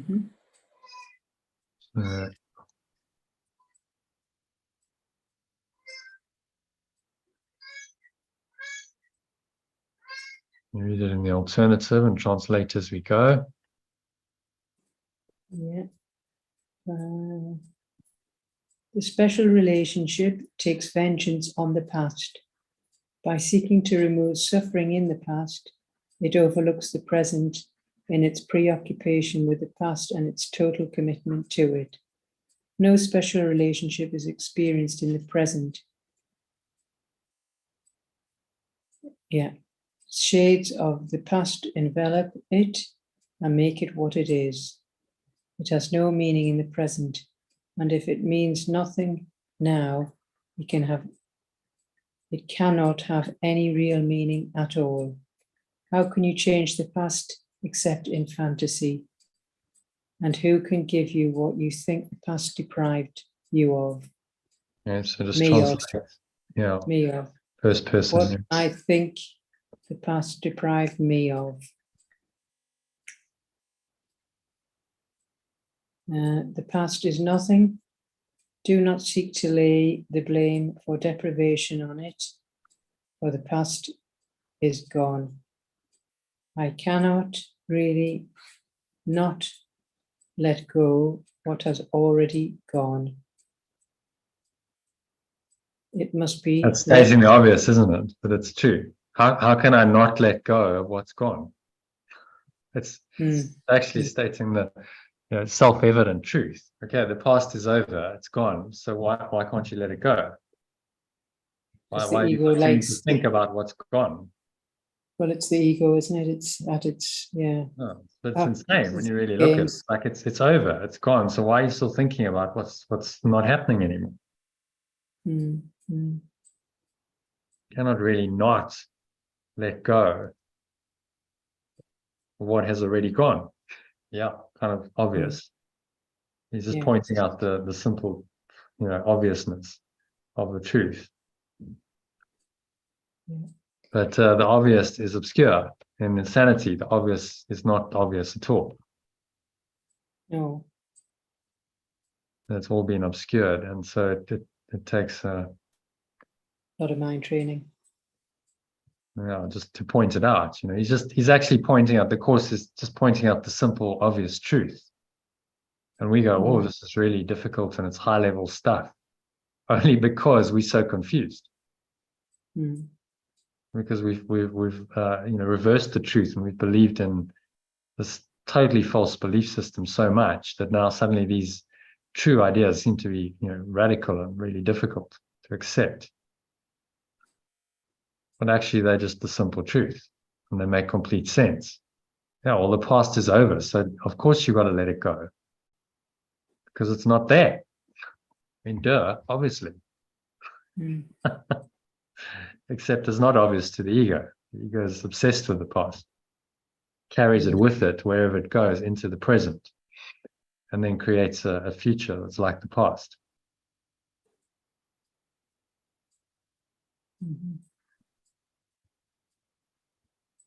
Therefore, it must be that. Therefore, it must be that I am maintaining the illusion that has not gone because I think it deserves some purpose that I want it fulfilled. And it must also be that this Just read that purpose- again. There was a few bits that were incorrect. Oh, Therefore, it must be that yes. I'm maintaining. Therefore, it must be that I am maintaining the illusion that has not gone. That it Because I has not think gone. It has not It gone. that The it past has has not gone. Yeah. that it has not gone because Say I the think past. No, we'll just be clear. The past has not gone because I think it serves some purpose that I want fulfilled. And it must also be that this purpose could be fulfilled in the present, but only in the past. this purpose cannot, we'll make it present tense, cannot be fulfilled in the present, but only in the past. So logically, if I'm thinking the past hasn't gone because I think it serves some purpose, then this purpose cannot be fulfilled in the present because I've denied that, but only in the past. Well, it's completely delusional. The past is over. How can you fulfill a purpose in what's over? What doesn't exist? It's insane. Oh, the only reality is the present moment. Surely that's obvious, but again, it's not obvious to the ego. It believes in insanity.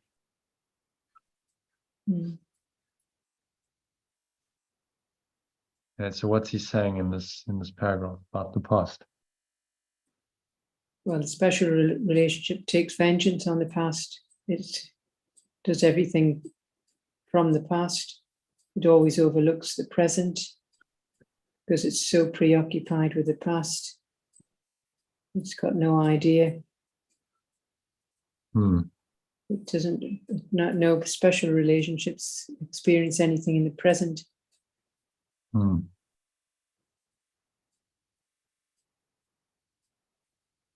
The dynamic of the special relationship is it activates the past. Talked about activating the past, was it in yesterday's lesson? I think activating the past. It activates the past all the time. So you're living in the special relationship, past gets activated, comes into seeming reality all the time, and there seems to be no escape from that past. And then the present moment's obscured, pure formless awareness of perfect love is obscured, and it's all just the ego's attempt to keep you away from that. And so the special relationship and the past work hand in glove to enslave you into the dream, if you allow them, of course.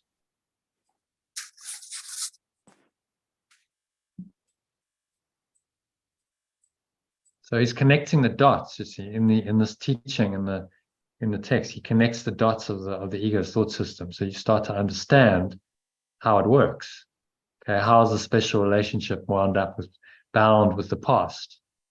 Okay, well, I get it. So, when I'm thinking about the dramas of my special relationship, it makes the past real, covers over the present, then I project that into the future. My future becomes much like my past, and now I'm caught up on the timeline as a separate self heading from birth to death, and I'm disconnected from eternity, which can only be experienced in the now. Okay, so that's how the system works. That's what the ego is trying to do through the special relationship, because it needs something to work with. Okay, so special relationship is perfect drama to work with now that makes the past real in my mind.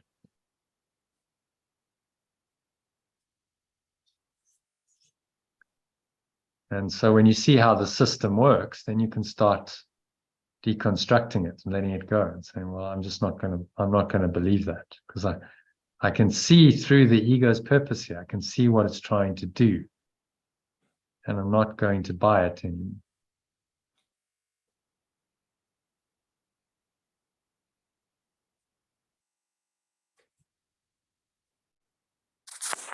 Okay.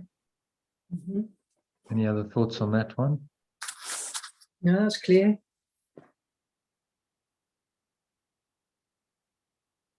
Okay. Number 3.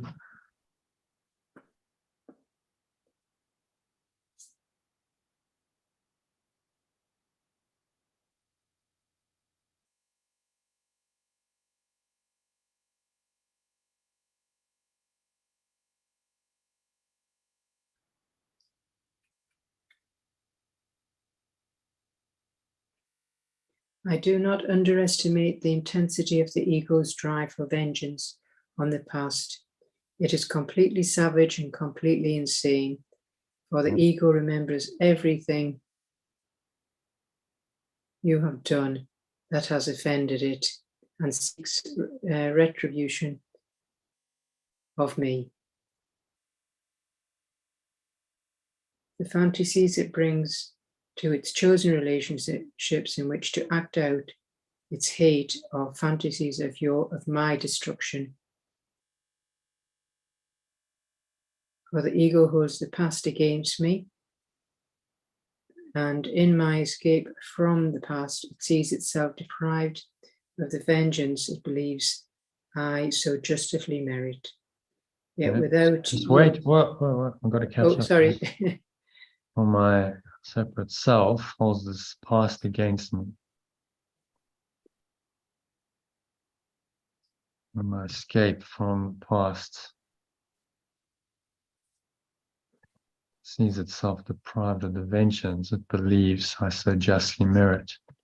So you'll notice that any special relationship is characterized by past.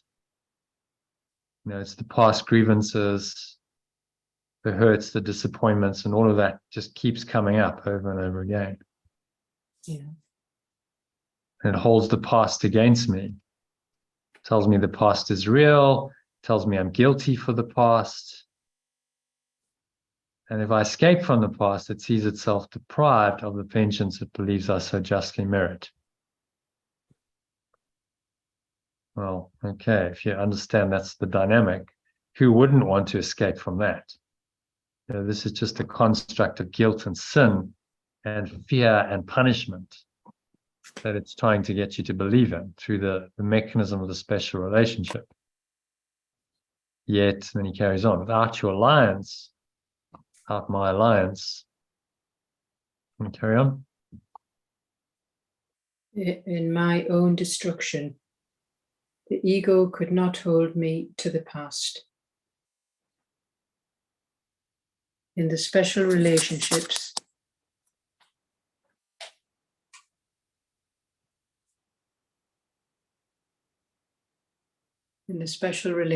you are allowing your destruction to be. That this is insane is obvious. But what is less obvious is that the present is useless to you while you pursue the ego's goal as its ally.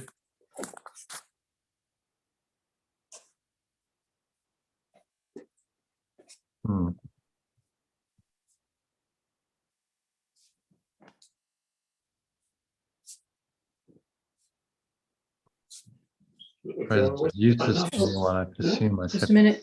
goal.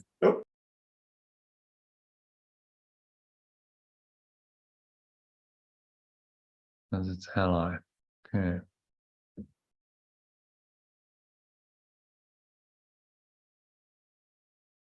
And what's he saying here?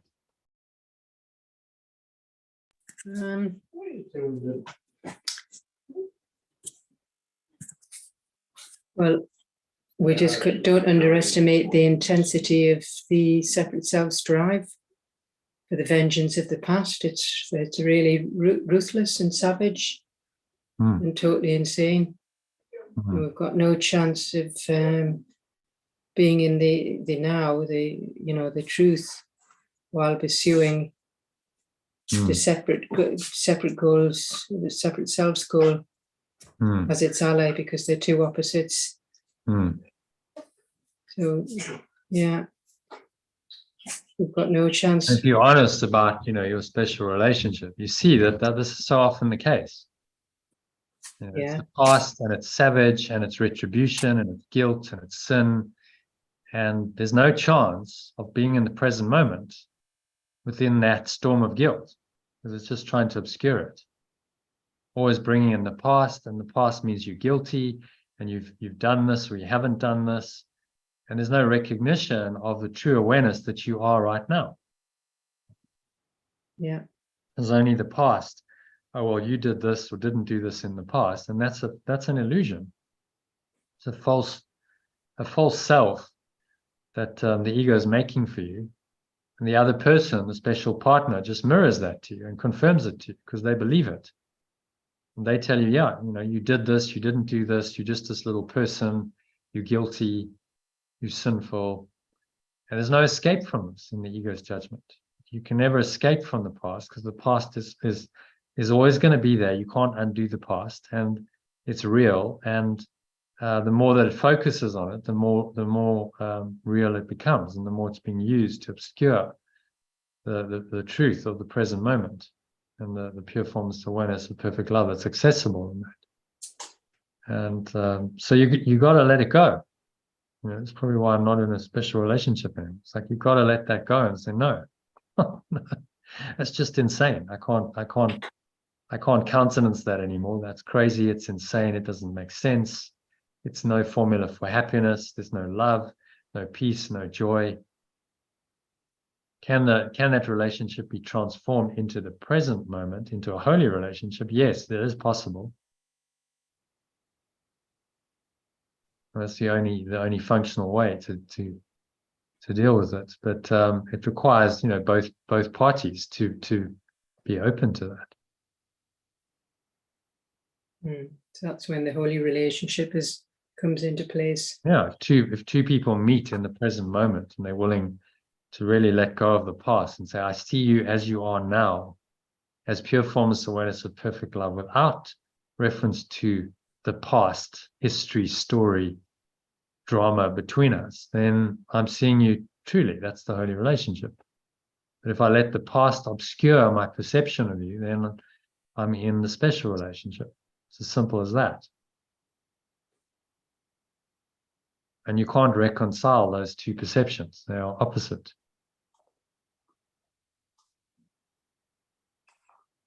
So when you accept the one, you let go of the other. The ego knows that. That's why it's committed to these insane special relationships. At all costs, it will try and get you to maintain them. Tell you that they offer you something. And it's just this kind of mind training that teaches you that they don't offer you anything. How can destruction offer you anything? How can insanity and destruction and chaos and what causes pain and misery and suffering and death offer you anything? So it's obvious that it offers you nothing, whatever disguise it comes in. And the special relationship is the heaviest disguise of the ego, because it seems to offer you love, but if you really look at it honestly, it doesn't. It offers you the ego, pain, suffering, misery, sickness, and death.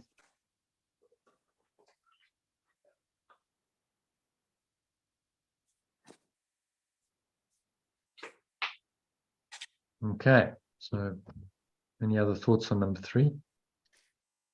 No, that's clear.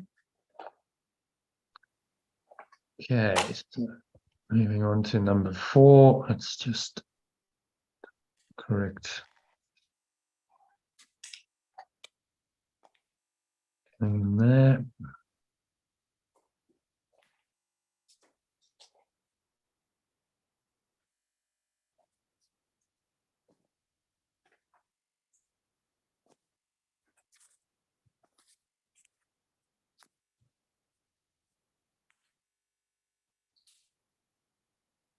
Okay, the past is gone.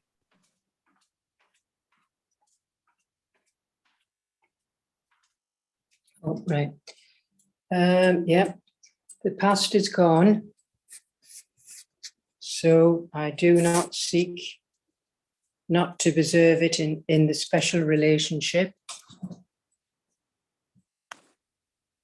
that binds me to it. And I would teach me salvation is past, and so I must return to the past to find salvation. There is no fantasy that does not contain the dream of retribution for the past. Would I act out the dream or let it go?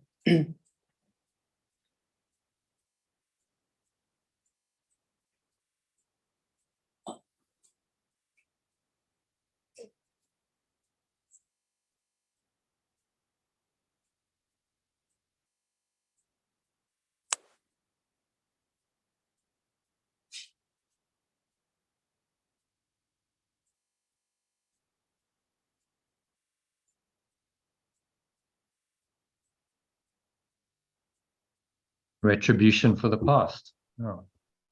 You know, you did something wrong, you're guilty, now there must be payment. And, you know, in a special relationship, the one partner might say, well, I've been hardly done by, you've wronged me, now you pay. You must pay the price. You must be eternally, you know, penitent and give me special favors because, you know, you're in the wrong. And then the other person might say, well, you know, that feels like I'm now losing. You know, you're winning the game and I'm losing it. So no, I'm going to dig in my heels. I'm not going to do that. Then you have a conflict. Mm. Would I act out this dream, he says, or just let it go? Dream of retribution for the past. Okay.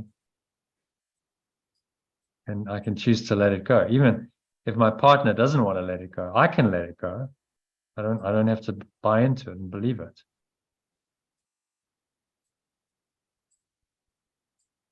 Always comes down to your choice.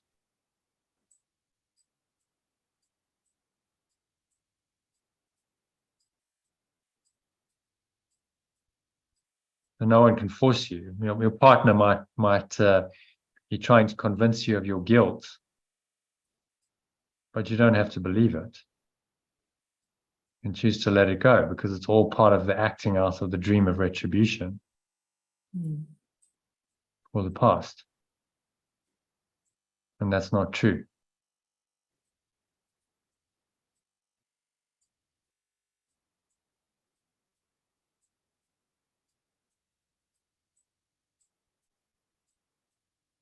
So this is the world of fantasy, dream of retribution for the past. We bring the past, the timeline, we bring the past into the present moment. Now we have guilt and sin and fear and attack in the present moment, apparently justified by the past. And all that's doing is covering over the holy instant, the holy aware moment. We can't now perceive that, and we can't experience the pure formless awareness of perfect love in that moment because guilt and sin and fear and attack are covering it over. And you see how the special relationship works hand in glove with the past to make that seemingly real, to create this cover, this veil of illusion over the present moment. Remember, that's all the ego's ever trying to do is cover over this awareness so we're not aware of it.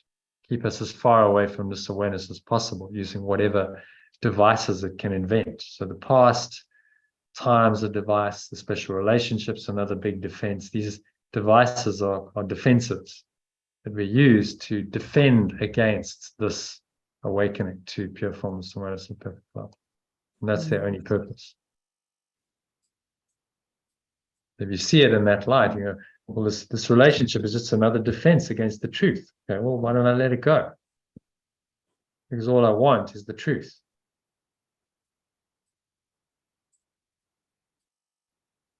I let go of the form, you know, the special relationship. That might mean that I'm still in relationship with the person, seeming person, but actually our relationship changes. It's now a holy one. But the special relationship has to be let go of.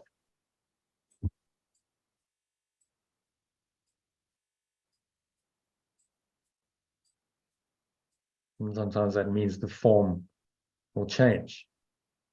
So you may not. In my case, I'm not living with my partner anymore. So the form's changing, okay, but that allows maybe a change to happen. That there's a a transformation that can happen because of that. Mm. So you have to just, trust that the Holy Spirit knows what it's doing to transform the individuals and the whole relationship to holy ones.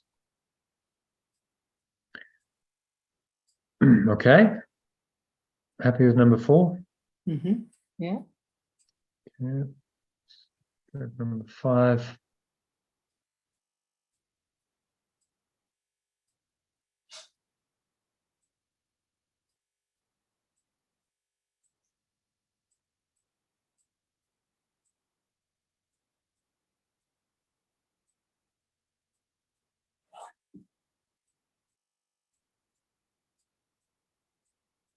Yeah, so read it in the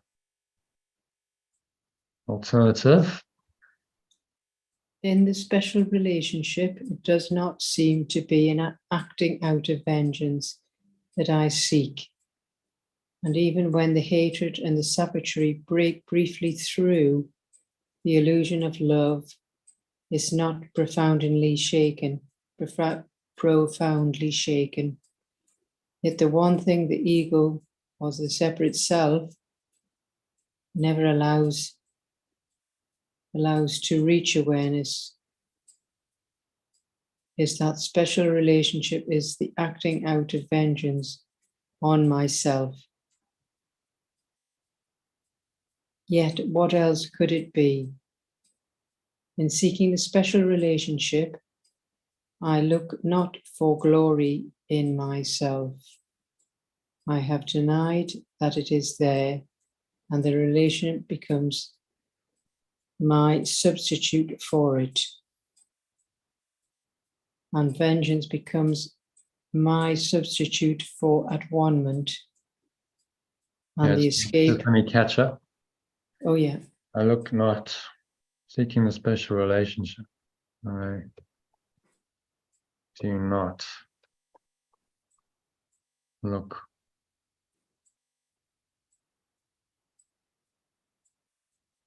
for glory. We normally translate as magnificence. Yeah, the special relation certainly doesn't confirm your magnificent eternal being, does it? Quite the opposite. You feel diminished, limited, separate, alone, afraid, a victim, unhappy, all of that. Not magnificent. So it's another device for denying our true self. Deny that it is there, and the relationship becomes my substitute for it. Wow. Okay, so you see what the ego is up to. And you see why the world is obsessed with a special relationship. Because it becomes one of the chief devices for denying our true self. Oh, I need my special love partner. Everyone's. That will solve all my problems, yeah. That'll solve my problems, then I'll be happy. But actually what all it's going to do is it's going to deny my true self. And I'm then going to engage in this drama of the special relationship that continuously denies my true self, because guilt and sin and fear and attack will come in and will then seem to populate my dream and tell me that I'm this weak, limited victim self that keeps getting attacked by my special partner. And oh, poor me, why is this happening to me? And why are they so cruel? And and that just makes me seem separate and alone, apart from them, apart from others. And then we get addicted to this drama. I think of all the pop songs you listen to, so much of it is about the drama of the special relationship, isn't it? Oh, and I'm really sad, and or oh, I'm really happy, and I love you so much, and I'm so, you're my all, you're my everything. You just go, oh, geez, no. But this is the popular culture. This is what the ego is telling us is the answer. You find your special love partner, and everything's going to be roses. And of course, it's not. And they lived happily ever after in the The storybooks, in the fairy stories, you know. And it's like, it's a fantasy. No, they didn't live happily ever after, because the ego is still there and it's going to start playing its games. If they lived happily ever after, then they were both enlightened beings. And that's, you know, seldom the case. The question is then, why would enlightened beings seek a special love partner? They wouldn't. No. They would seek a special relationship. Enlightened beings don't do that. So the need for the special relationship is not there anymore. So then, you know, the only relationships are holy ones, which tend to be, you know, the enlightened beings are like, well, everyone's the same. There's no special partner. Everyone is exactly the same. So it denies the whole construct of one person is more special than another.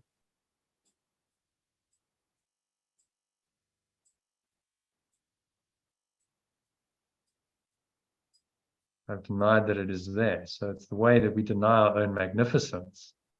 The relationship becomes my substitute for it.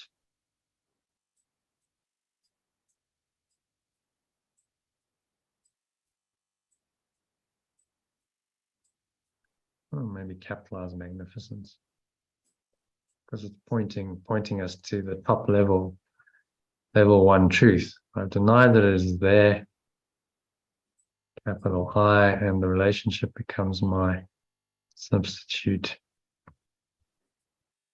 for it, and vengeance becomes my substitute for enlightenment. Carry on, Leonard. I'm sure you read the last couple.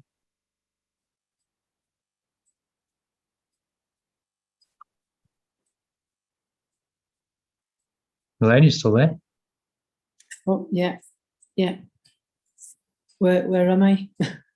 Sorry, I was. Number 6, I've denied that it is there. Yeah, I have denied that it is there, and the relationship becomes my substitute for it. And vengeance becomes my substitute for atonement, and the escape from vengeance becomes my loss. So everything becomes upside down.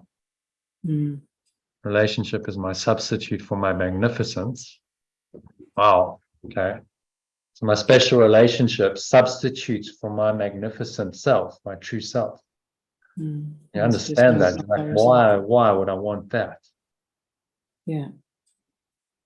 Denied that it is there. Relationship becomes my substitute for it, and vengeance becomes my substitute for at-one-ment. So now vengeance covers over the at-one-ment. Seems to be a dream of vengeance based on guilt in the past, and the escape from vengeance becomes my loss. If I escape from this vengeance in the form of a special relationship acted out over and over, then I've lost something.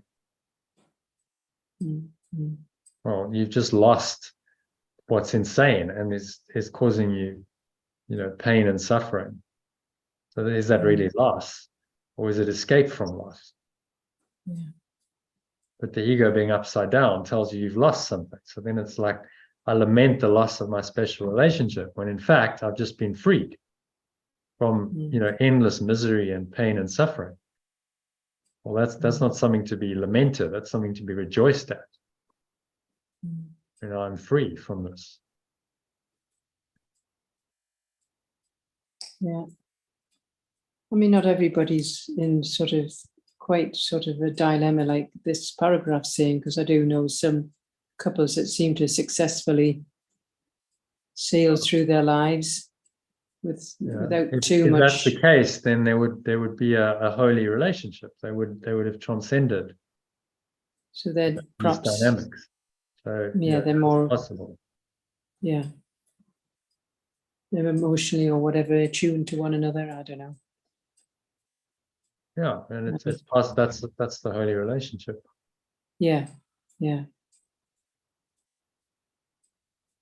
So that's that's what's being held out to us. But the special relationship characterized by the past and guilt and sin and fear and attack and vengeance must be horrible. done. It's a construct of the ego.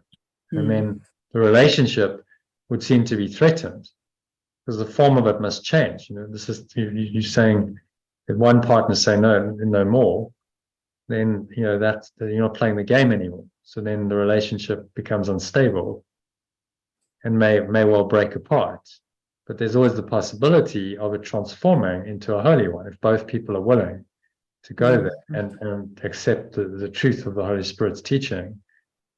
Then the relationship becomes transformed. The special relationship is let go of, but the relationship between the two people, parent people, remains. It's just transformed into a holy one, which is the whole point of the relationship. And that is, that's what this training is designed to help us accomplish, which he says is a phenomenal teaching accomplishment. He says it's phenomenal to actually do that. You think of transforming a relationship dedicated to sin and guilt and fear and attack and misery and death into one that's dedicated to peace and love and joy and happiness and awakening. I mean, that's a profound transformation that's happening in two minds simultaneously. So it's one of the primary ways we learn this thought system, and we atone, we wake up from the dream.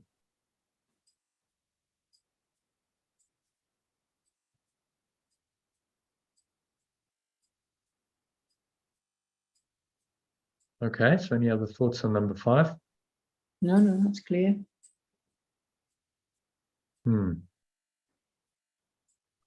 Yeah, these chapters are really excellent to get us to understand what the special relationship is and how it works. And undo what is a major defense of the ego. So the special relationship keeps it intact. Why would you stay here if it weren't for your special relationships? If you think about it, what keeps you here? Special relationships. With people, with animals, sometimes with substances. Or a special relationship with alcohol or drugs or food, whatever. Addictions. Yeah, it's a special relationship. Same, yeah. Just to keep us away from the truth. Just to keep us away from the truth. That's the only purpose. Yeah. Okay, so look at number 6. How are you doing on time? You got time for 1 or 2 more? I can do one more, yeah, but I've got quite a lot of messages now. I'm feeling a bit tired. Got a lot of messages at this hour. I should have done them. Well, I should have done them before, but I'll have to respond. Okay. Right. Is this your cat stuff? Yeah. And also I've got my friend to reply to as well. Okay, so let's make this the last paragraph. Yeah. Against the ego's insane notion. Against the ego's insane notion of salvation, the Holy Spirit gently lays the holy instant. We said before that the Holy Spirit must teach through comparisons and uses opposites to point to truth. Yeah, so let's do the translations as we go. The separate self.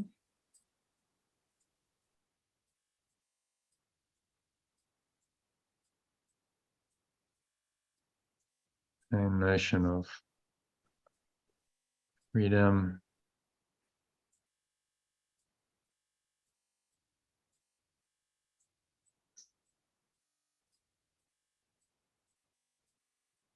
Moments of perfect love.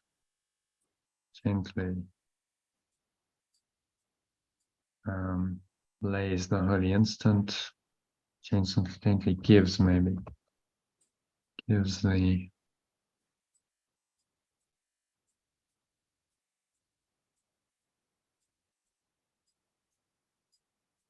only aware moment.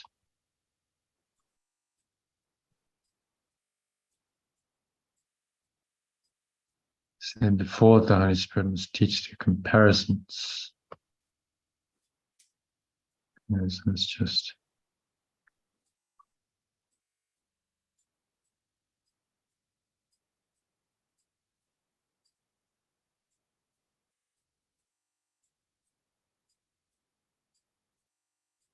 Terms of perfect love must teach through comparisons.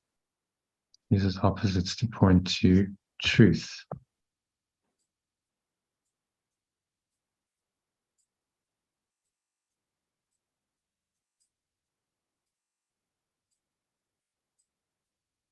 Anyway, moment is the opposite of love.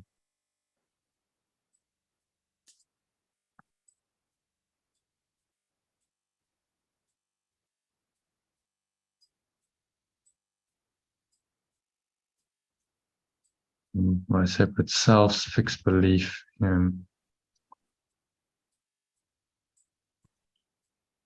freedom through vengeance for the past.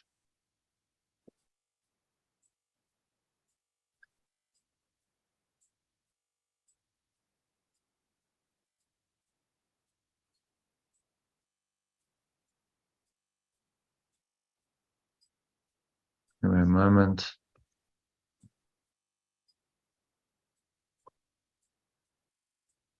Still that the past is over. It's passing. Life of vengeance has been uprooted and has disappeared.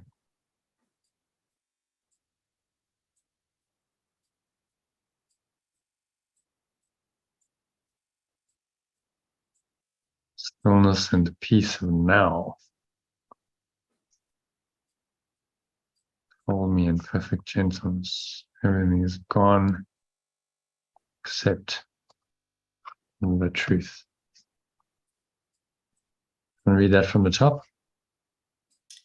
Yeah. Against my separate self's insane notion of freedom, the remembrance of perfect love gently gives the wholly aware moment. The remembrance of perfect love must teach through comparisons and use opposites to point to truth. The wholly aware moment is the opposite of my separate self's fixed belief in freedom through vengeance for the past. In the wholly aware moment is understood that the past is over, and with its passing, the drive of vengeance has been uprooted and has disappeared. The stillness and the peace of now enfold me in perfect gentleness. Everything is gone except the truth.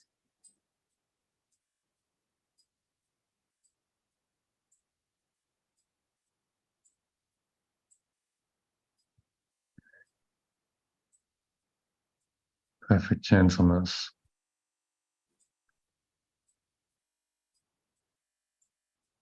And everything is gone except the truth.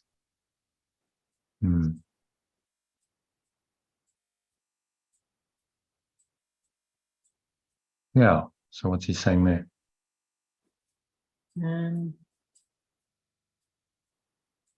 Well, it's all about the wholly aware moment.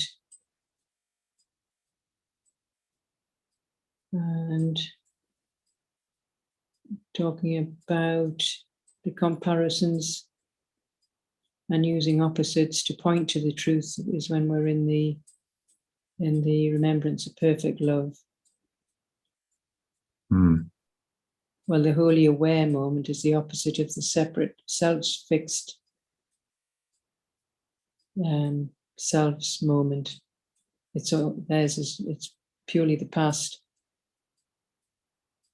In the wholly aware moment, the past is over,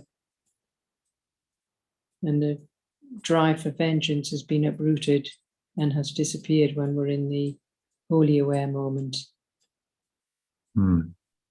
Yeah.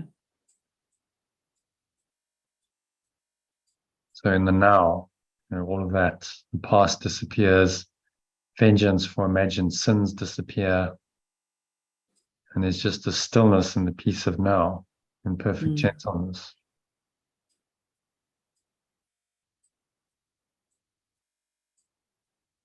Yeah.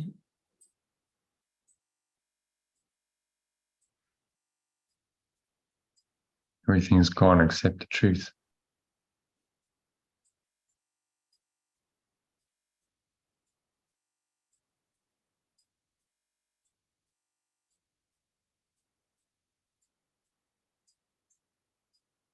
which is a really nice thought. So the now and the holy relationship and the truth and peace and love and joy go together, as do the ego, the special relationship, the past, vengeance, fear, guilt, sin, attack. You know, they are different thought systems. Yeah. And there are only two. Fortunate, there's only two to choose between. Once you see the choices, it should be obvious. Do I really want insanity? Do I really want all that pain and suffering and misery and death? Surely obvious that I don't. But it requires a master like Yeshua to point out the truth to us, because we've got so confused. We think that this false belief system we've invented and this false self is now the truth. And we've denied that the truth is really exists. Covered over that truth.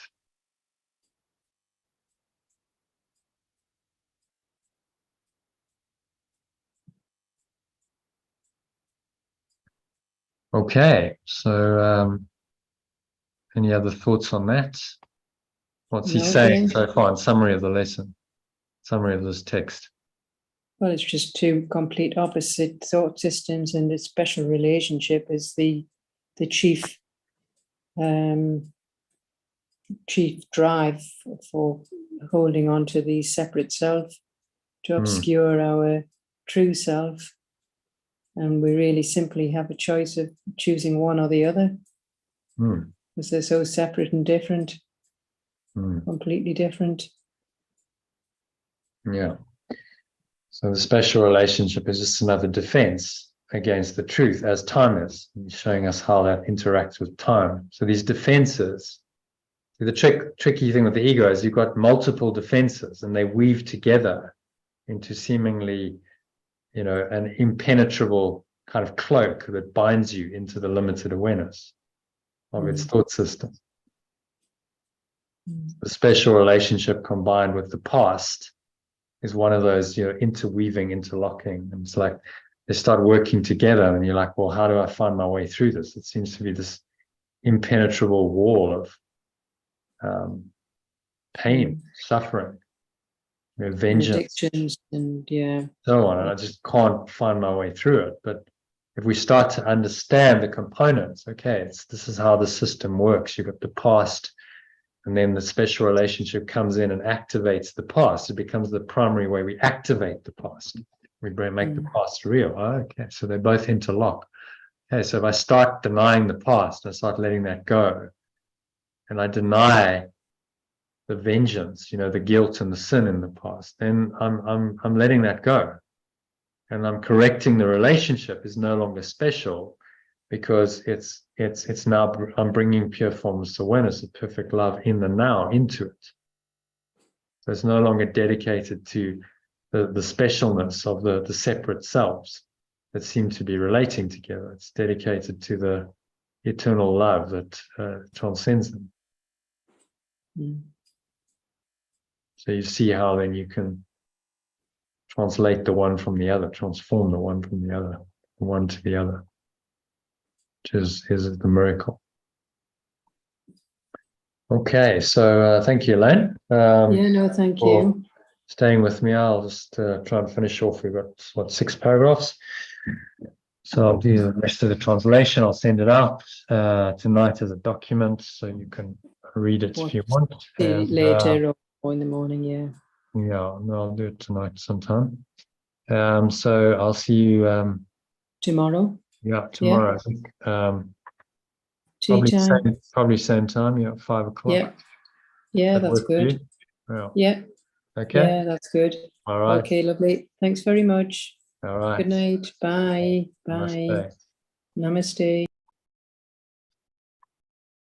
All right. So take a quick break. For a minute or two, I'll be back.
All right, so let's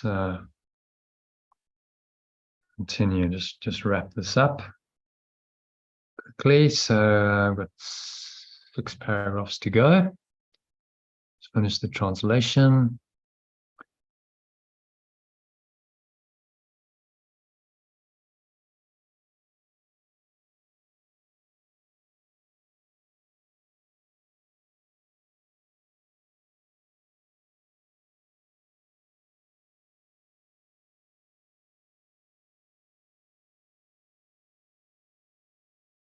I just do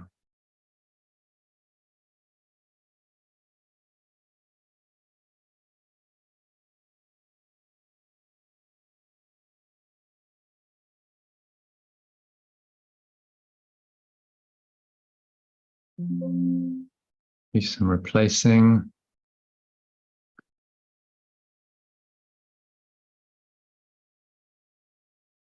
So holy instant becomes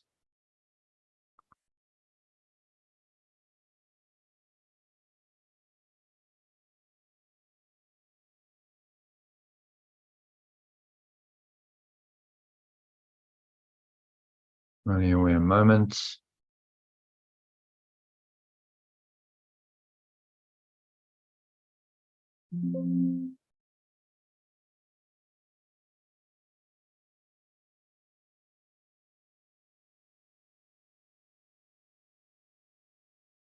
Holy Spirit, moments of perfect love.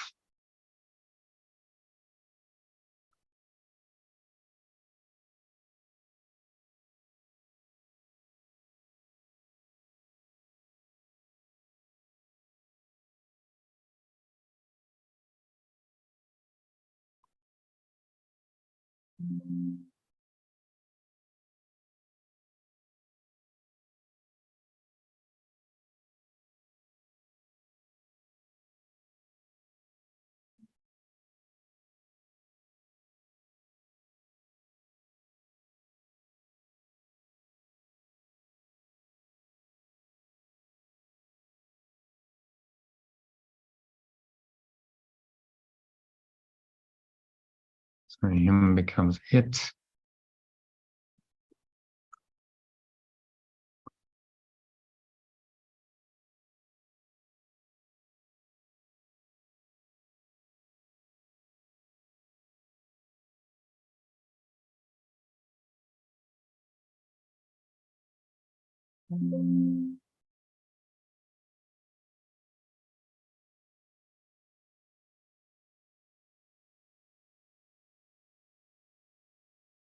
His becomes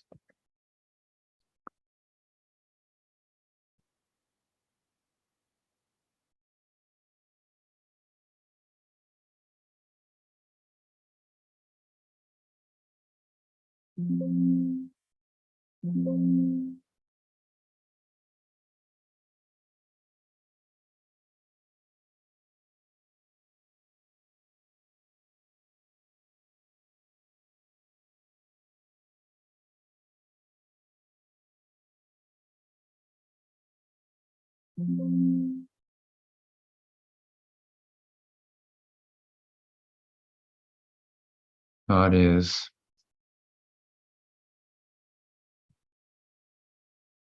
informs awareness of perfect love.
And then becomes state of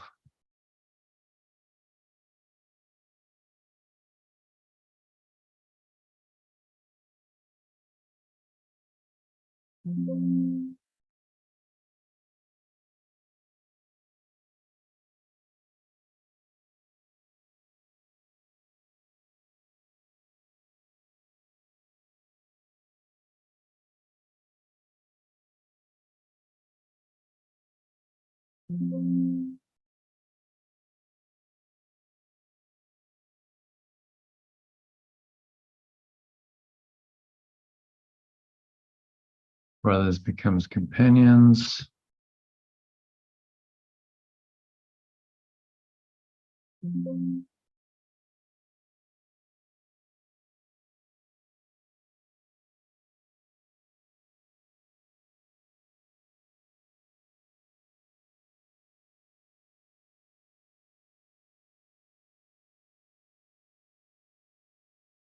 Giving becomes letting go.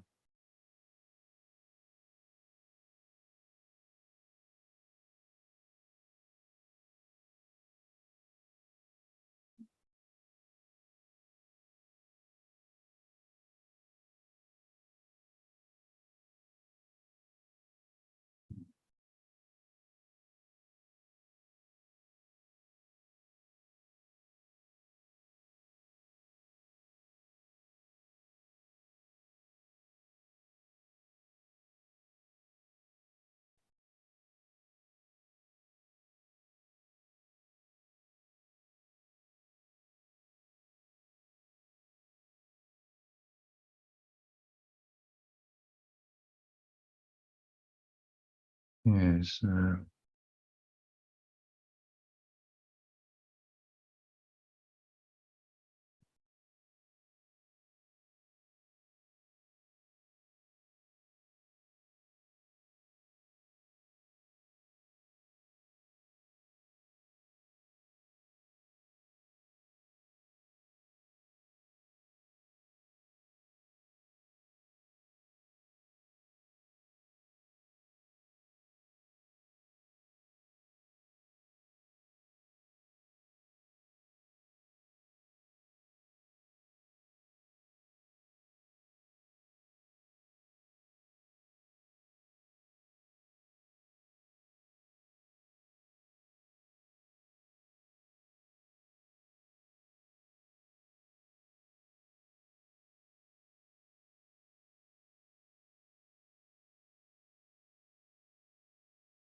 Yeah, so to continue. Number 7, paragraph number 7 of this section, chapter section 7 of chapter 16. So for a time, it's on paragraph 7 of section 7 of chapter 16 now. For a time, I may attempt to bring illusions into the wholly aware moment to hinder my full awareness of the complete difference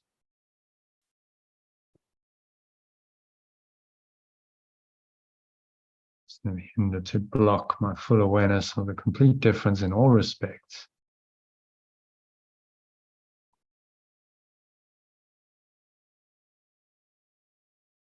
between my experience of truth and illusion.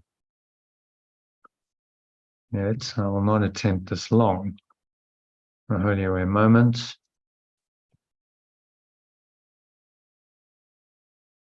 hour of the remembrance of perfect love will prevail because I joined it. Illusions I bring with me will weaken the experience of it for a while and will prevent me from keeping the experience in my awareness. Yet the wholly aware moment is eternal.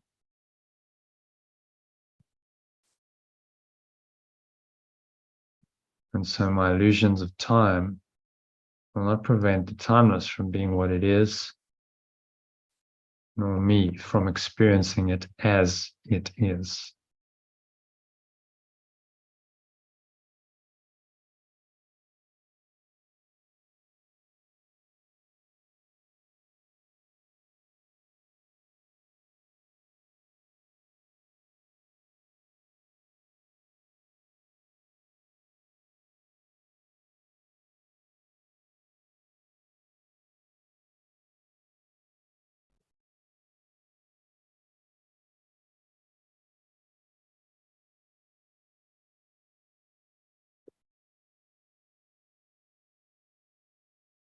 So they're just saying that I will come into the awareness of timeless, prevent the eternal, maybe. It's timeless from being what it is, nor for me from experiencing for what it is. So I experience the timeless with eternal through the holy aware moment. And all the illusions that I bring with me weaken my experience of it, but they will not prevent me from keeping the experience in my awareness.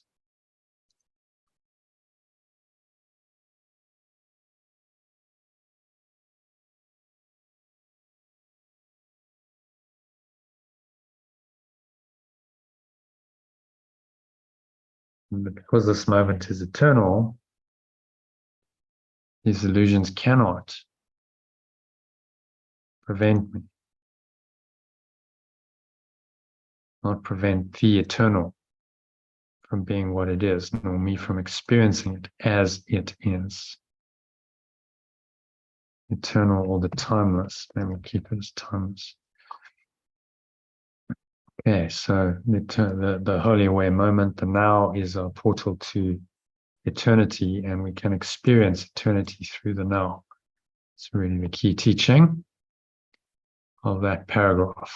Okay, so let's have a look at number 8.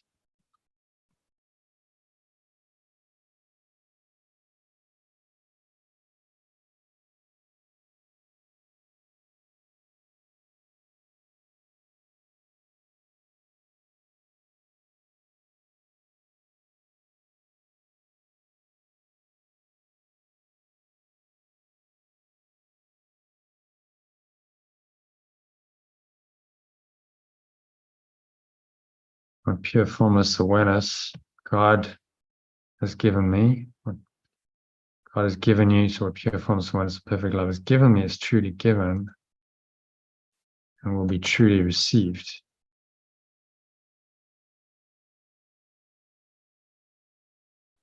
I will truly receive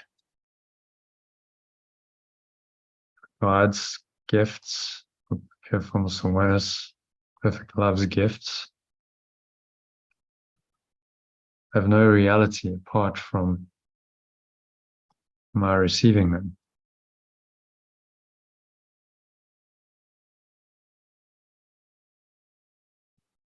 I have to, in other words, experience them for them to be real. Straight in quantum mechanics, which says there is no reality in the absence of observation. In order for something to be real, it has to come into my perception. So these gifts, love, peace, and joy, are only real when I experience them, when I receive them. And receiving completes its giving. Okay? So perfect love gives, and I must receive in order to complete the giving and to make the giving and receiving a complete cycle. My receiving completes its giving. I will receive because it is its will to give. It gave the holy aware moment to be given to me. Okay? So the now is the holy aware moment that can be given to me and in which I can experience this pure formless awareness of perfect love. It's impossible that I receive it not. Possible that I do not receive it.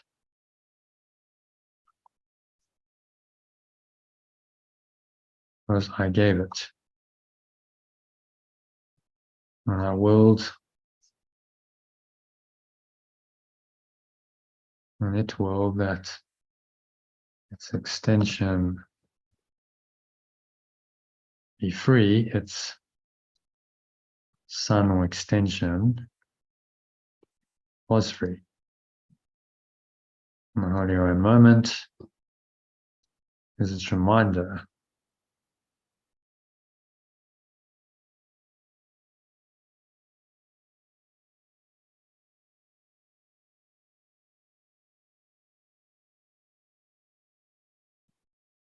It's a reminder that its extension will always be exactly as it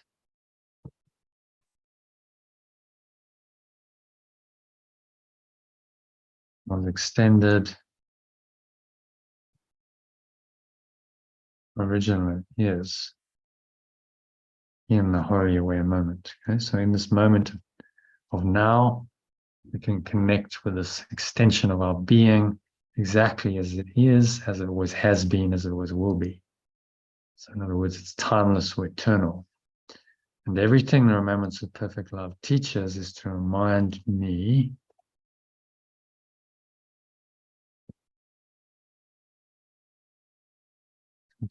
is to remind me that I've received what pure formless awareness of perfect love has given me.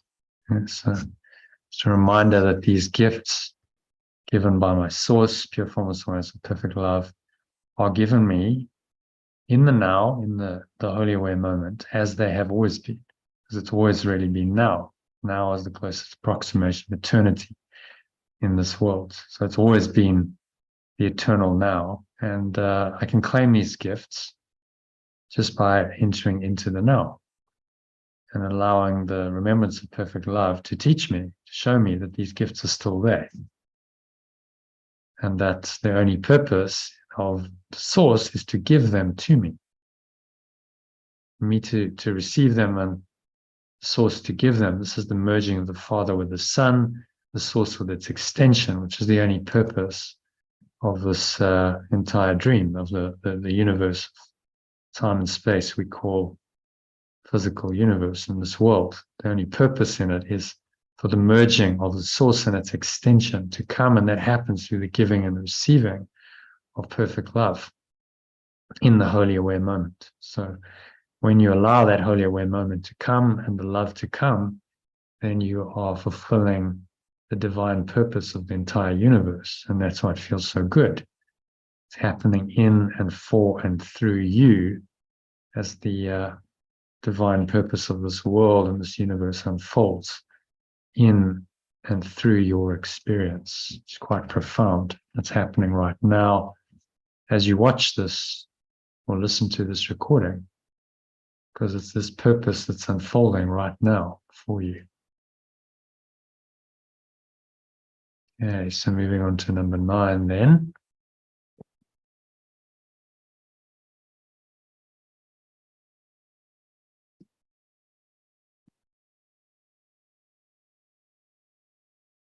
There's nothing you can hold against reality. So there's nothing I can hold against reality. Capital R. All that must be forgiven are the illusions. So all that must be released or let go of. Let go of are the illusions I've held against companions. Their reality has no past,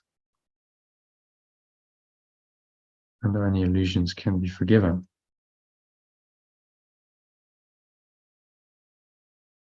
And illusions can be let go of. Pure formless awareness of perfect love of God. God of pure formless awareness of perfect love holds nothing against anyone. It is incapable of illusions of any kind. So I release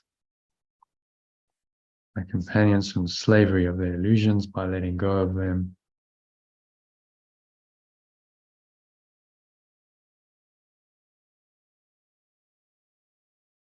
Letting go of the illusions I perceive in them.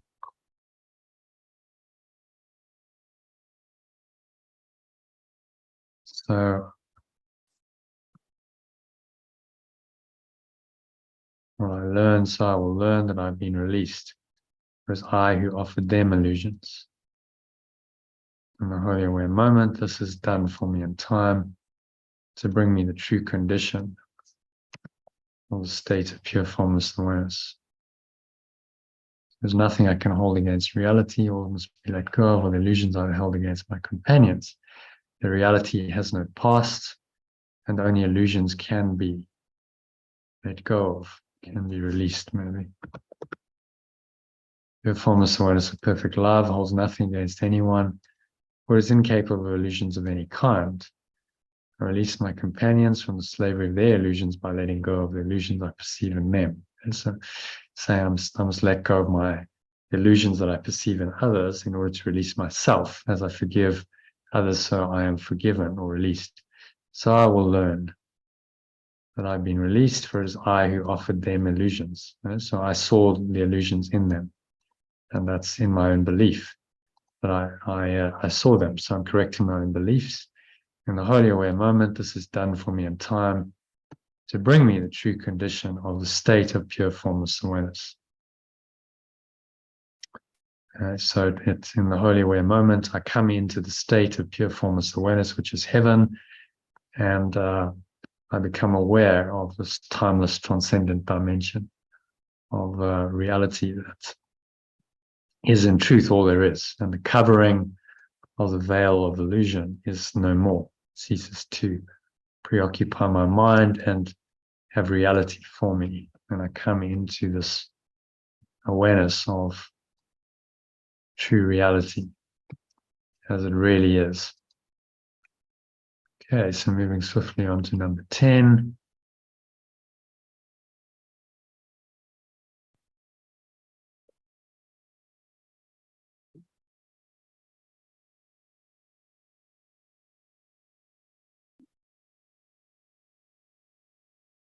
Remember that you always choose between truth and illusion. So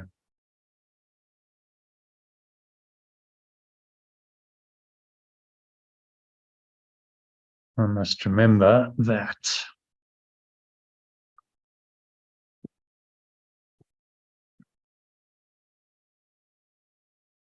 I always choose between truth and illusion.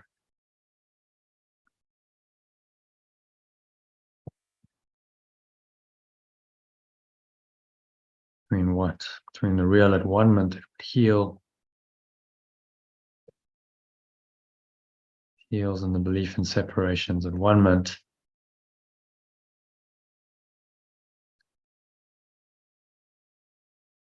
That destroys. Power of pure formless awareness, power of perfect love and all its love without limit will support me as I seek only my place in the plan of at-one-ment arising from its love. So I'm an ally of perfect love and not the belief in separation, in seeking how at-one-ment can come to me. So I must ally myself with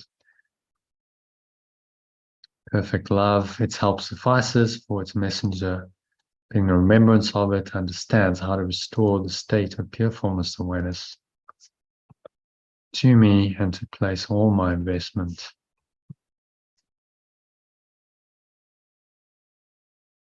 in freedom, in my relationship with it. Right? So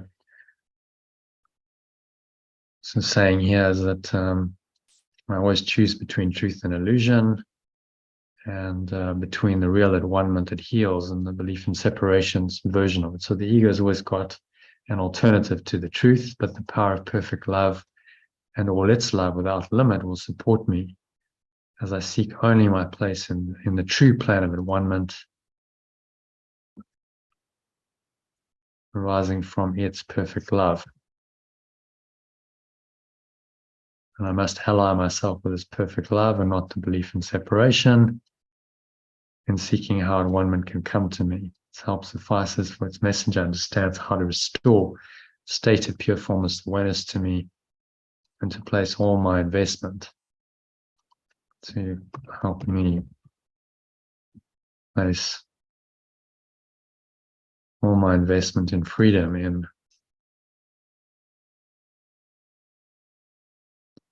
my relationship with it. So saying that the Holy Spirit, the remembrance of the perfect love is the only way, and we basically give it our whole faith. And we give it our all, and we say, this is what I have faith in, this is what's going to work.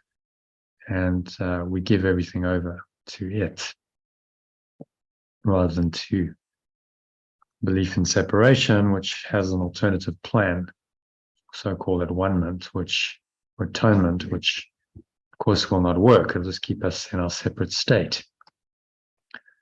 Okay, so moving swiftly on to number 11, penultimate paragraph.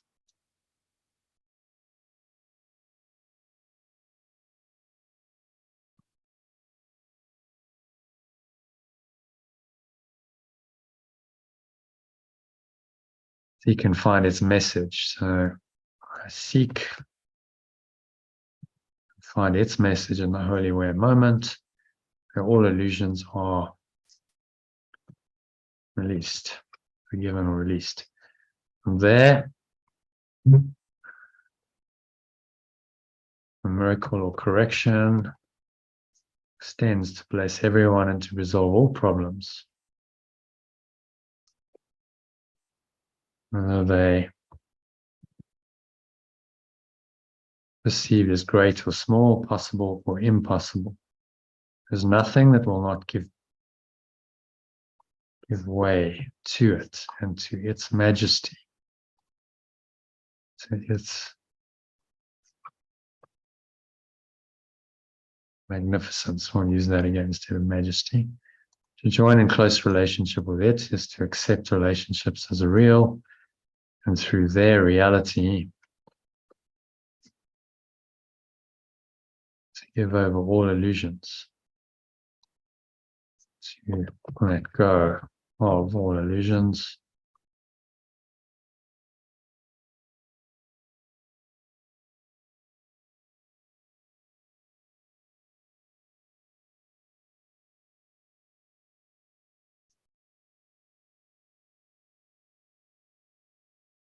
the reality of your relationship, to my relationship with your formless awareness of perfect love. So saying our relationship with our source, your formless awareness of perfect love, is the only one, and ultimately all relationships will become that one. So I praise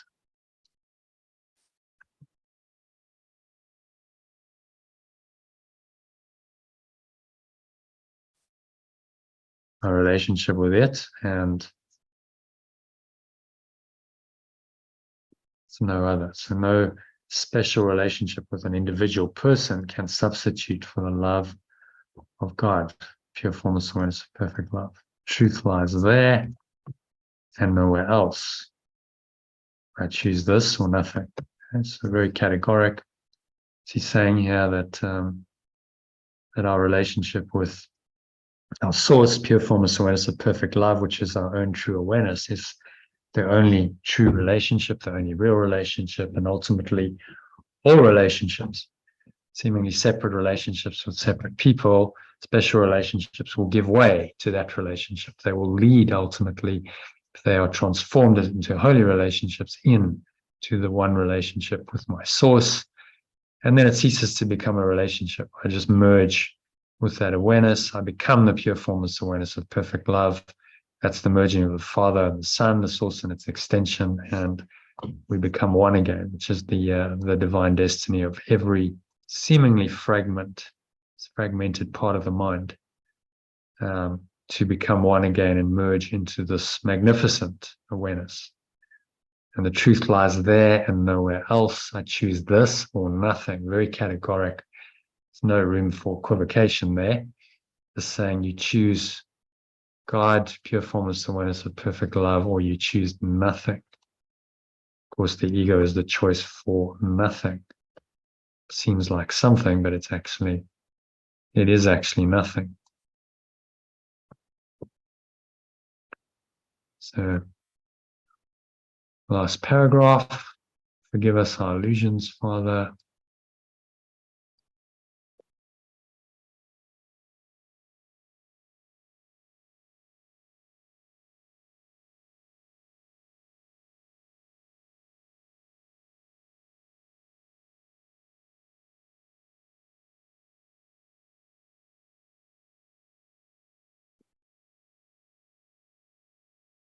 So I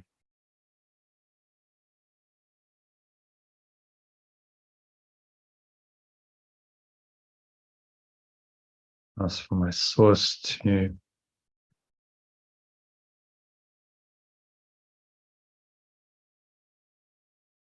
help me release my illusions.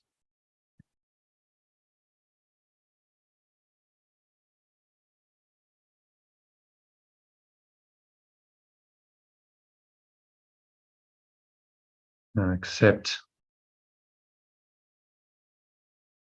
my true relationship.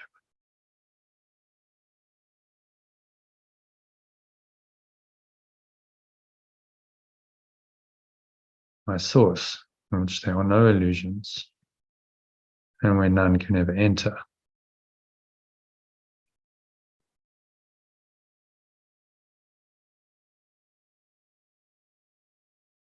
My holiness or my innocence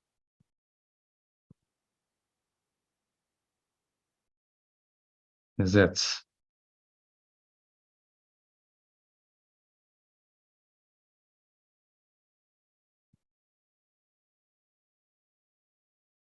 What can there be in me that needs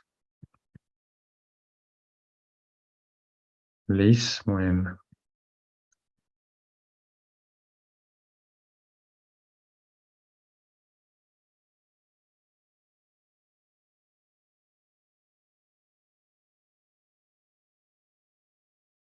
innocence is perfect? Sleep of forgetfulness is only the unwillingness to remember. It's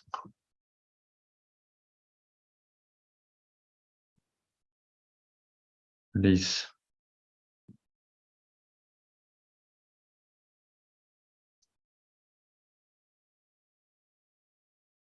And perfect love.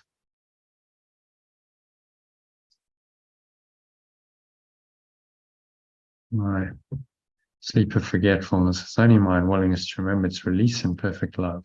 So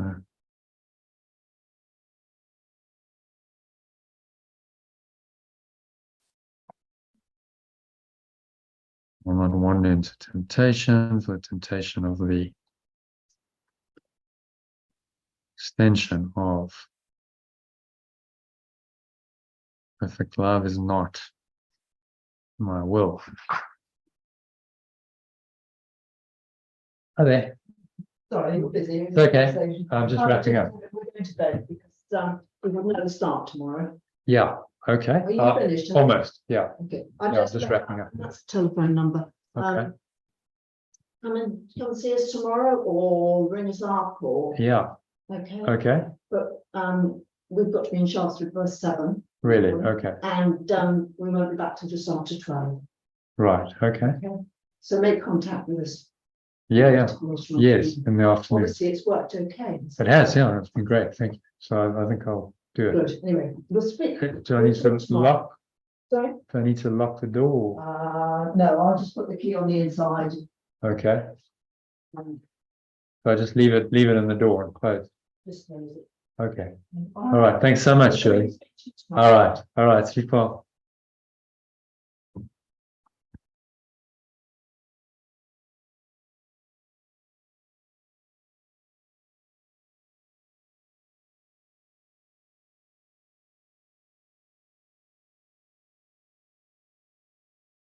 I will not wander into temptation, for the temptation of the extension of perfect love is not my will. And let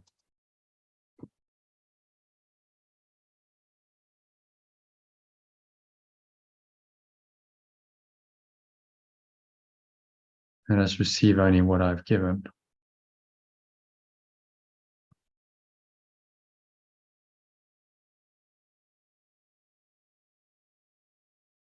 Accept only this into minds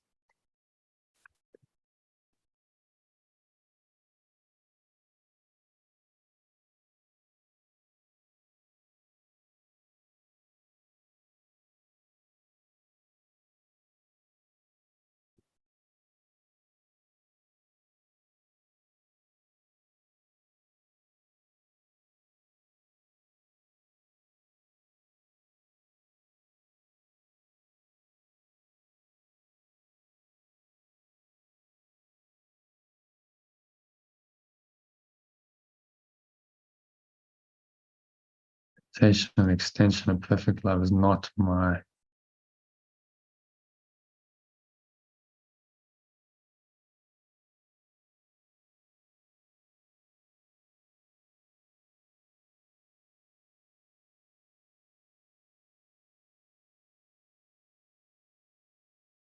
see only what I've given.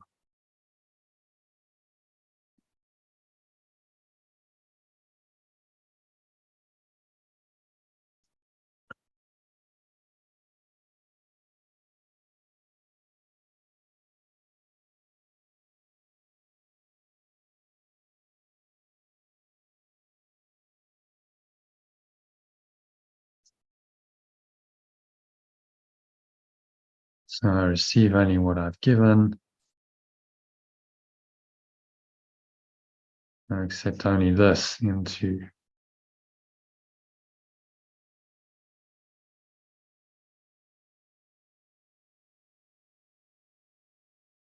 into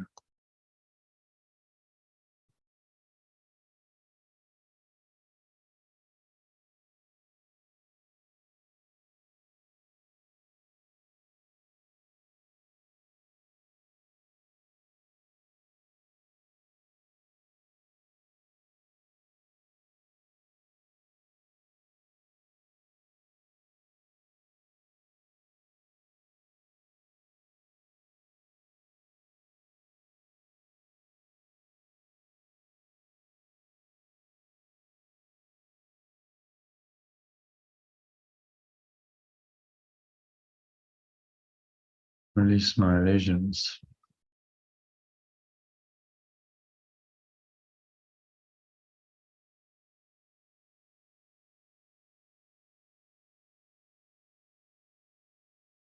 Help me release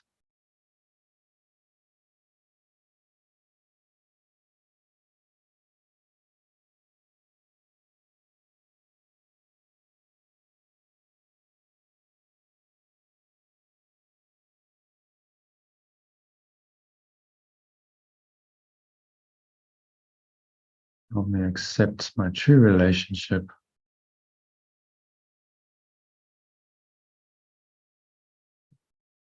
with you.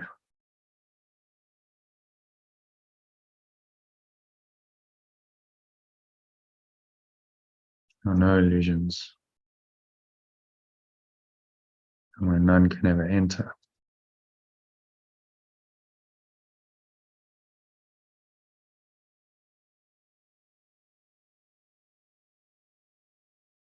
My innocence is yours.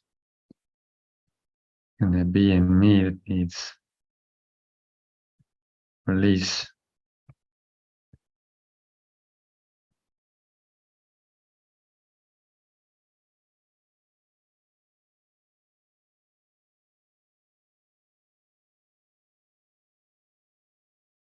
Can there be in me that needs release when your innocence is perfect?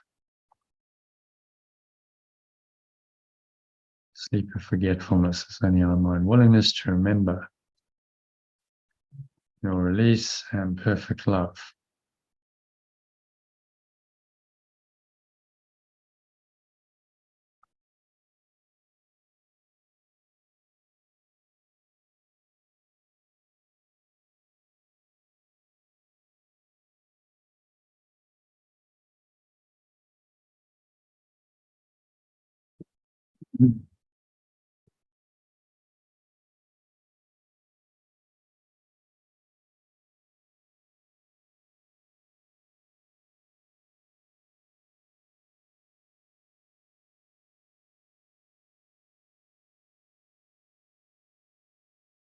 Release the perfect love that come from you.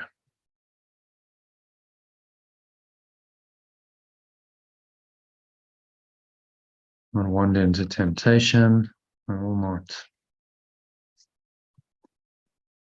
give into temptation. Temptation of extension of perfect love is not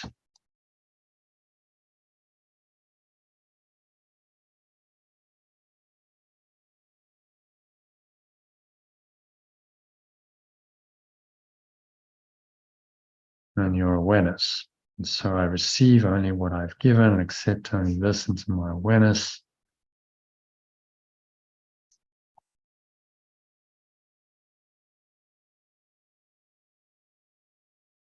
You created which you love.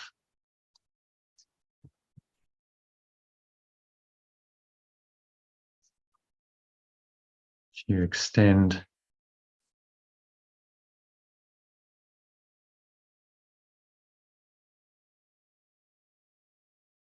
and love eternally.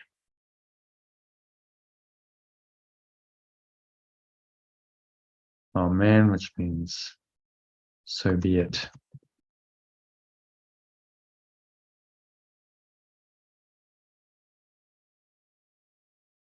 So it is.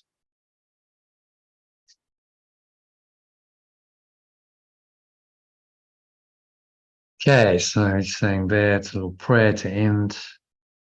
We're innocent, eternally innocent. We're released. We aren't given to temptation. And we receive only what we've been given.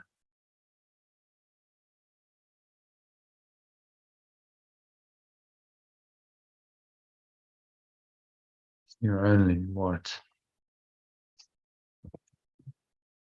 So receive only what you have given. Accept only this into my awareness, which you extend.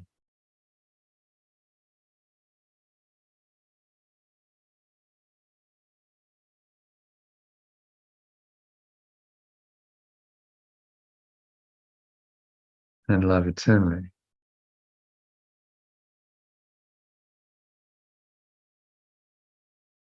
So it is.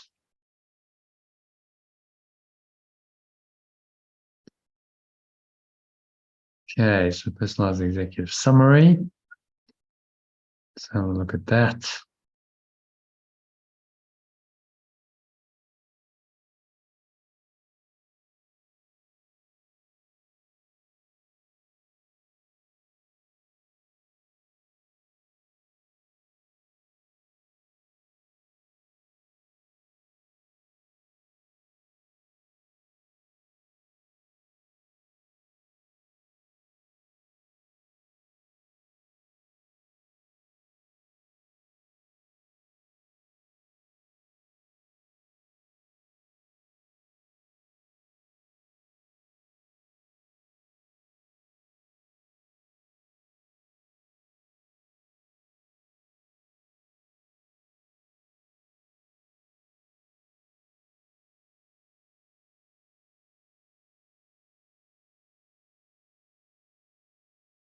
So the end of illusions.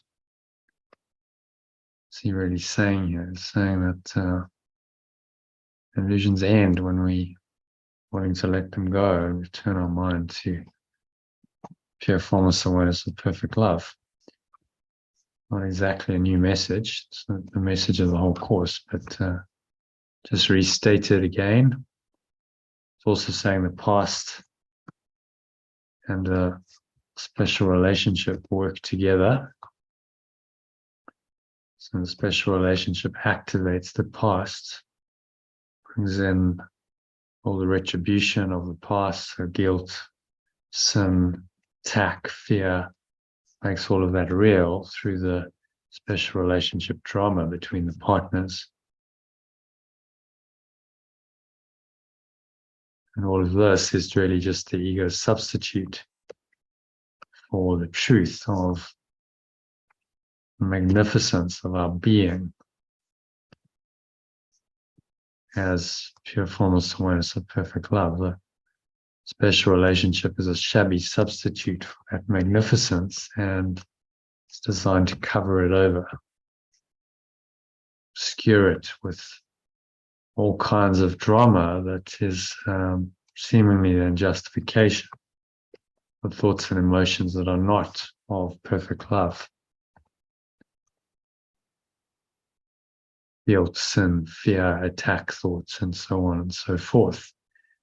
And so his teaching is saying that special relationship and time idea of past, future work hand in hand, hand in glove, to enslave our minds into an illusion of a separate self.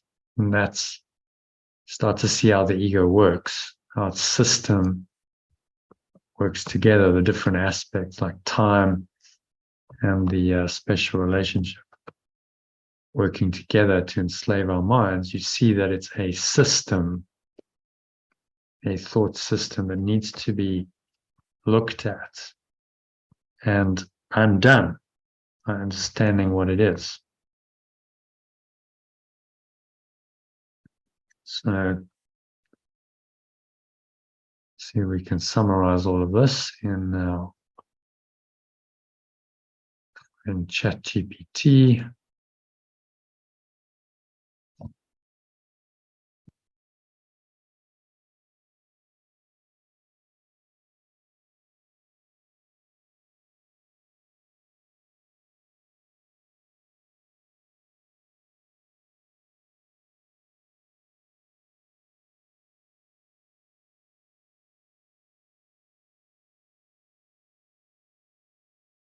Right, so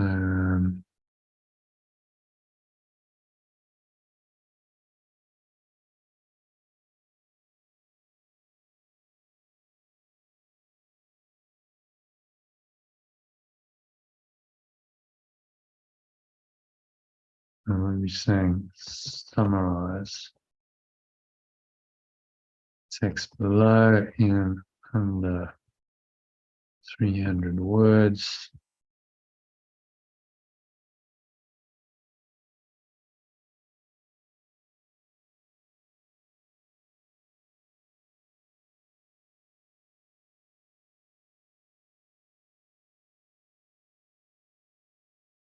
In the first person.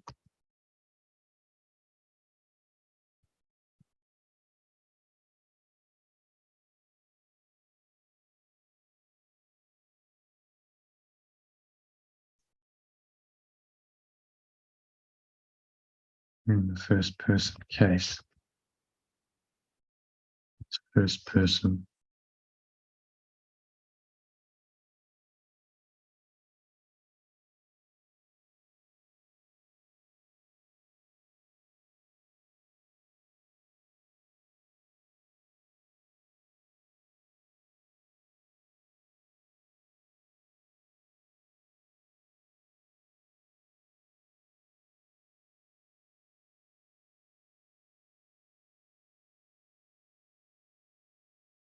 Yeah, nice one.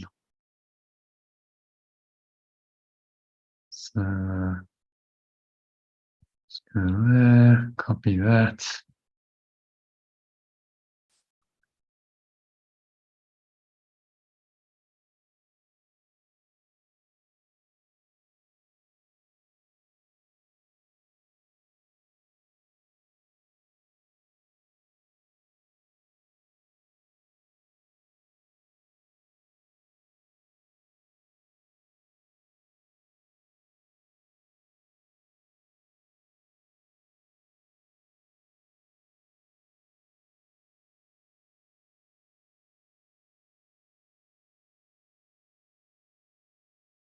Alright, so what's he doing? What's he saying here?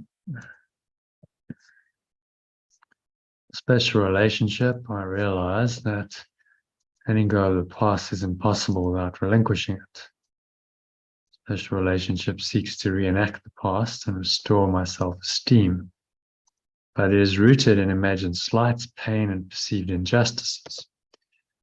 It is a defense mechanism that overlooks the present and holds no real meaning. Separate self strive for vengeance on the past is intense and insane. It remembers every offense and seeks retribution, seeks revenge. However, I understand that the past is over. Clinging to it serves no purpose. Special relationship binds me to the past, but I'm now aware that the present is useless. Present moment is obscured to me while I pursue vengeance based on the past.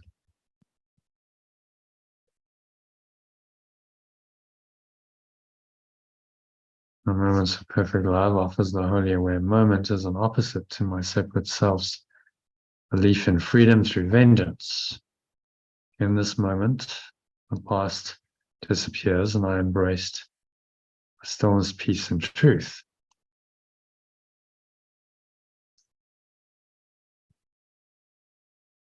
And I experience stillness, peace, and truth.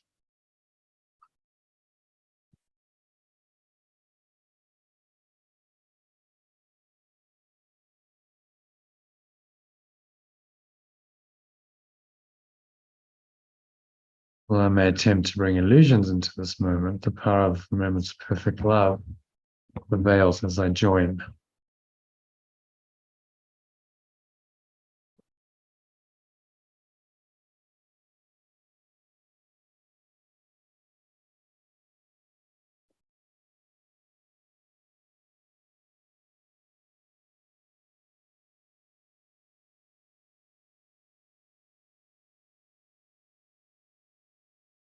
Prevail as I join with it. Accept that what pure formless awareness of perfect love has given me is truly given, and I will receive it. There's nothing I can hold against reality, and I release my companions from their illusions by letting go of the illusions I perceive in them. I always choose between truth and illusion, and the power of perfect love supports me as I seek my place in the plan of at one-ment. In the holy aware moment, I find the message of remembrance of perfect love where all illusions are released. From there, the correction extends to bless everyone and resolve all problems. Join in a close relationship with pure formless awareness. Perfect love is to let go of all illusions and embrace the reality of our relationship.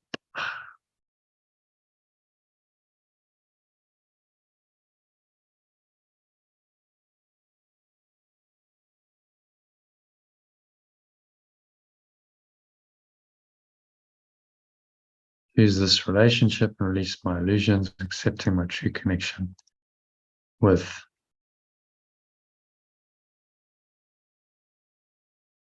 perfect love.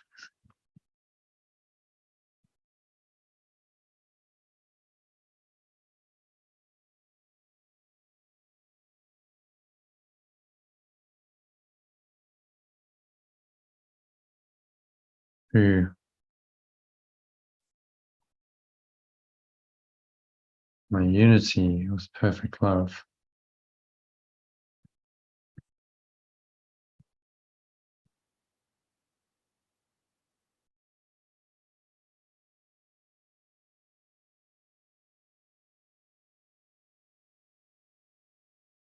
And this holy moment.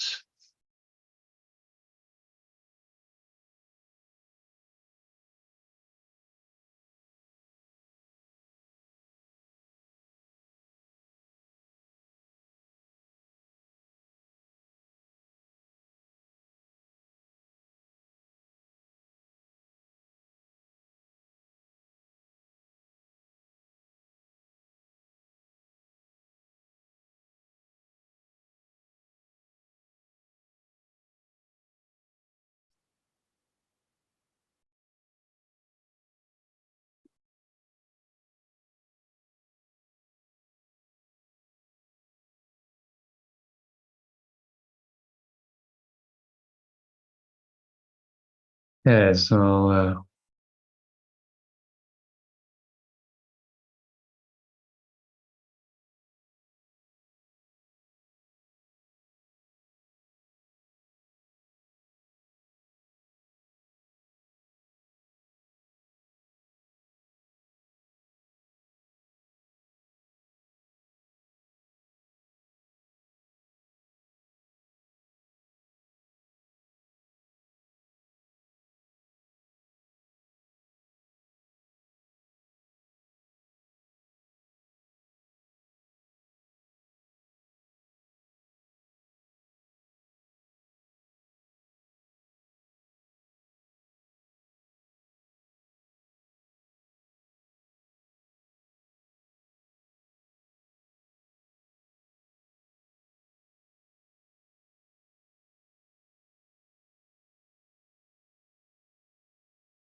So what happened to that?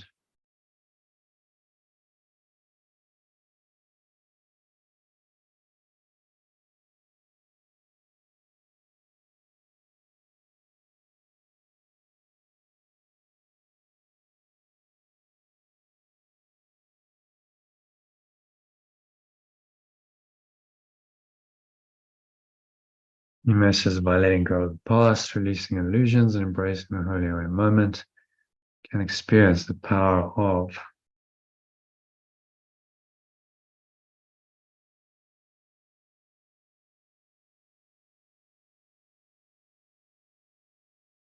perfect love. Special relationship is a defense mechanism rooted in vengeance and holds no real meaning. Choosing truth over illusion and accepting my true relationship with pure formless awareness of perfect love brings peace,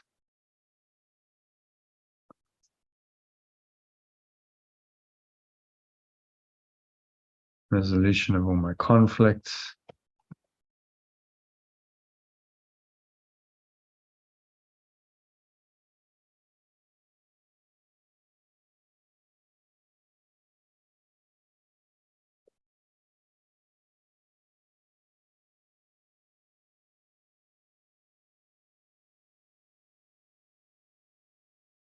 all my seeming conflicts,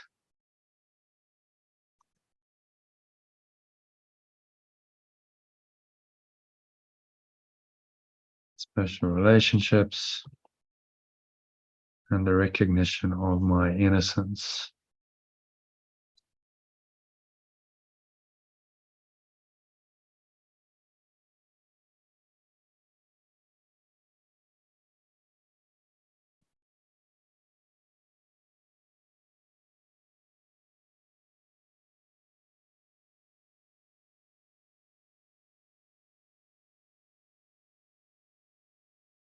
All right, so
the key message is by letting go of the past, releasing illusions, and embracing the holy aware moment, I can experience the power of perfect love.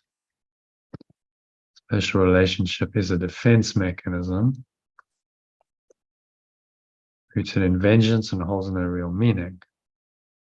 Choosing truth over illusion and accepting my true relationship with pure formless awareness of perfect love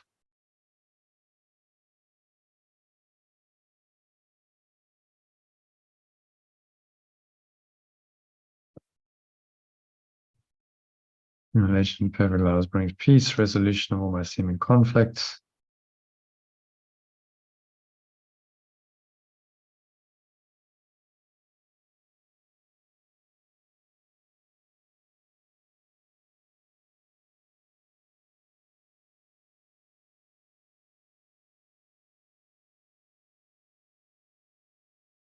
recognition of my eternal innocence,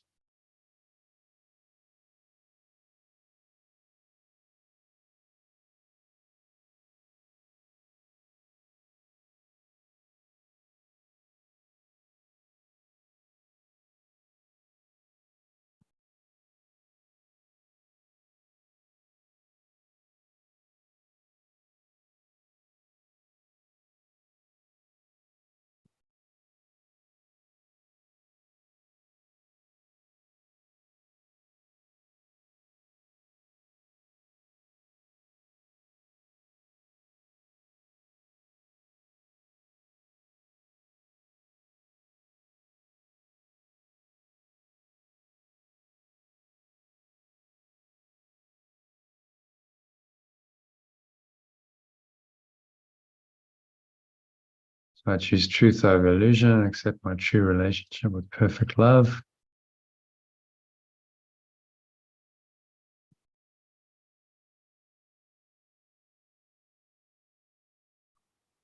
Brings me peace, resolution of all my seeming conflicts in special relationships.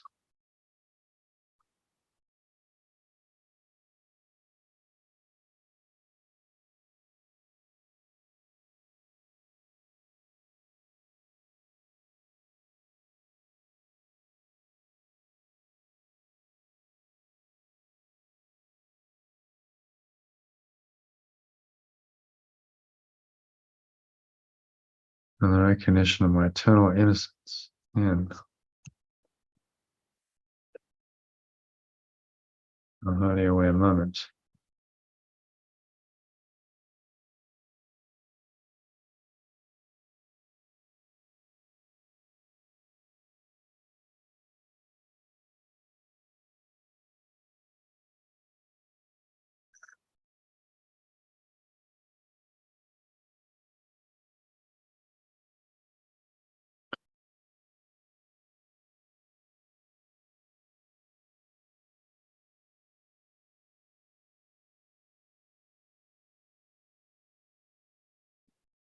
Okay, so I'll just I'll read this in a 10-minute meditation to you, a separate recording. So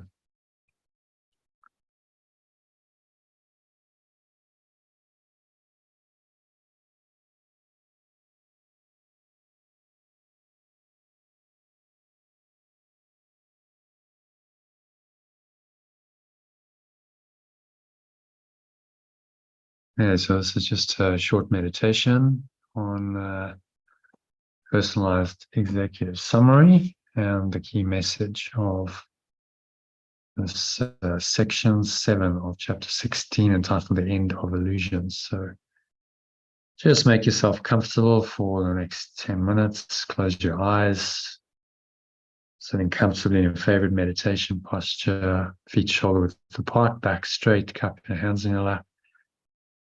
Close your eyes and start off by taking a nice deep breath in through the nose.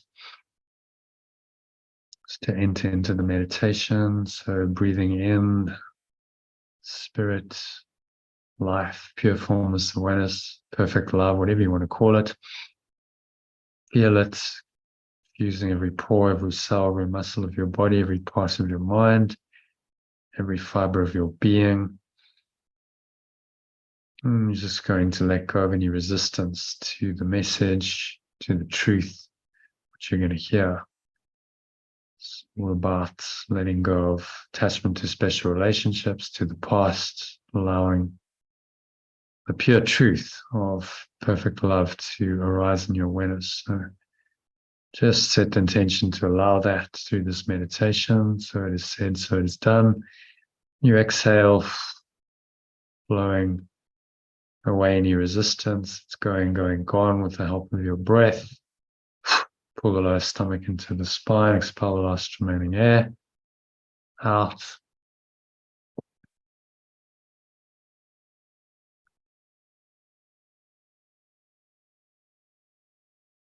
And so now just breathing in and out through your nose, in into the nostrils, out through the nostrils, getting into a nice rhythm of the breath.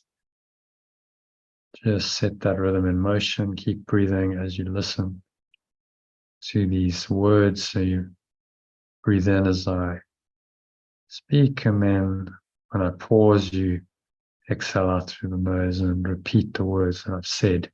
So you're saying this personalized executive summary and the key messages, affirmations, to really internalize these teachings. So breathing in the special relationship, I realize that letting go of the past is impossible without relinquishing it. And exhale through the nose and say that again. So in the special relationship, I realize that letting go of the past is impossible without relinquishing. Say it out loud, ideally to yourself as an affirmation. You might want to put one hand on your heart center just to connect with your heart space and make it even more impactful. Breathing in again. Special relationship seeks to reenact the past and restore my self-esteem. Exhale, repeat those words. Inhale again, but it is rooted in imagined slights, pain, and perceived injustices. And exhale out through the nose and let it go. As you exhale and repeat those words. Rooted in imagined slights, pain, and perceived injustices. That's a good description of a special relationship. Breathing in again. There's a defense mechanism that overlooks the present and holds no real meaning. Exhale, repeat those words. Breathing in again, so just carry on automatically. I'll remind you every now and then to breathe in as I speak and then exhale out through the nose as you speak and repeat the words. My separate self's drive for vengeance on the past is intense and insane.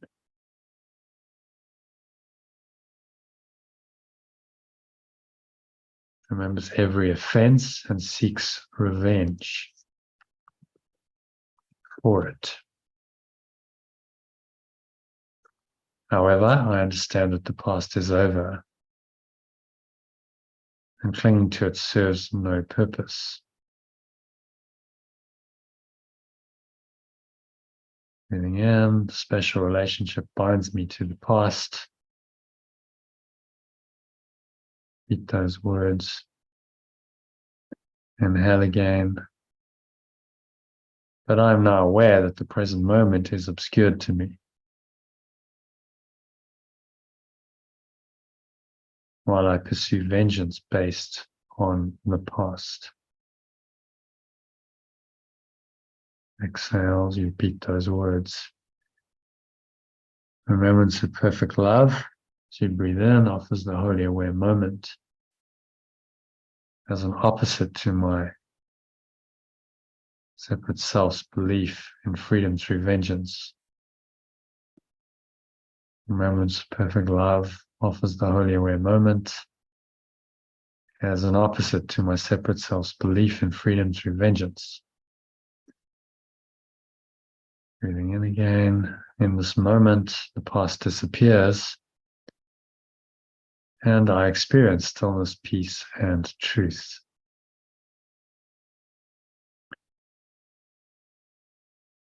Breathing in again. While I may attempt to bring illusions into this moment, power of the remembrance of perfect love will prevail as I join with it. Breathing in again. I accept that what pure fullness and oneness of perfect love has given me is truly given.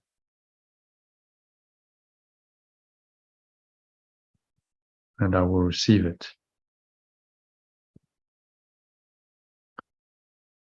There's nothing I can hold against reality.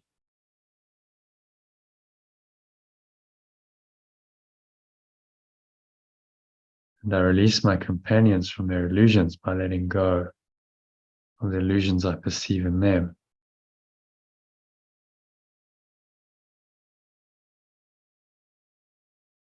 Release everyone from their illusions by letting go of the illusions I perceive in them.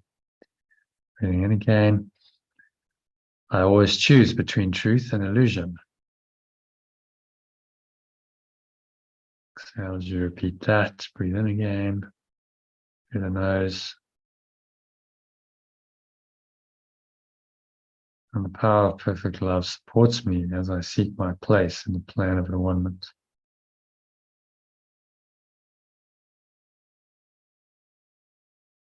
Seek to fulfill my role.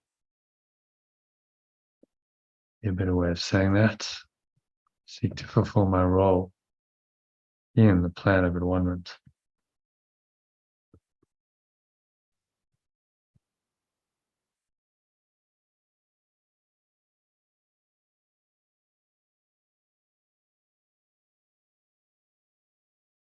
even better, seek to play my part in the plan of at-one-ment. Breathing in again. So in the wholly aware moment, I find a message of the remembrance of perfect love, where all illusions are released.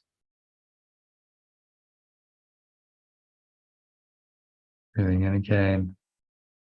From there, the correction extends to bless everyone and resolve all problems.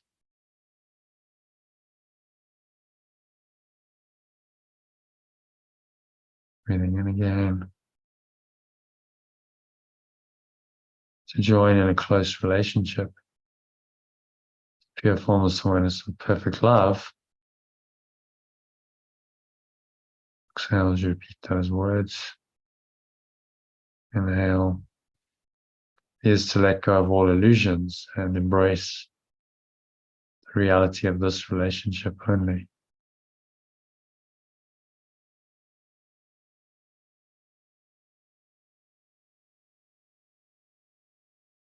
Use this relationship and release all my illusions. Accepting my unity with perfect love in this wholly aware moment. So just breathe in and accept your unity with the power of perfect love.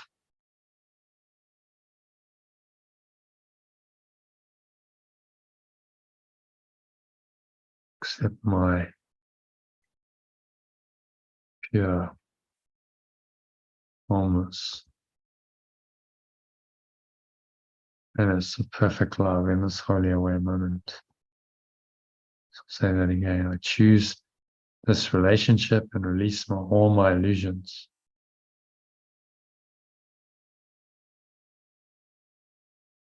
Accepting my pure formless awareness of perfect love in this wholly aware moment. Breathe all that in, embrace it. One hand in your heart center, feel the love, feel the connection to your source. In this moment, the holy instant, the holy aware moment, you are one with your source. There's nothing can come between you.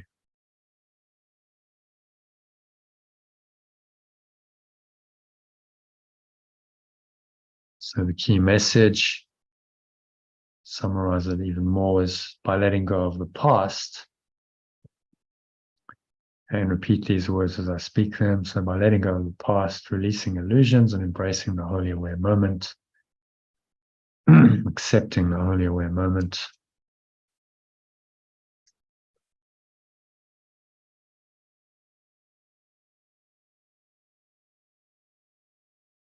I can experience the power of perfect love.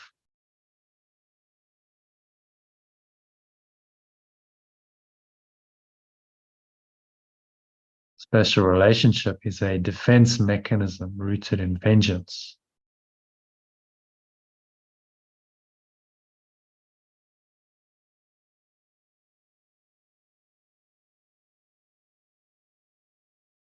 And holds no real meaning for me anymore.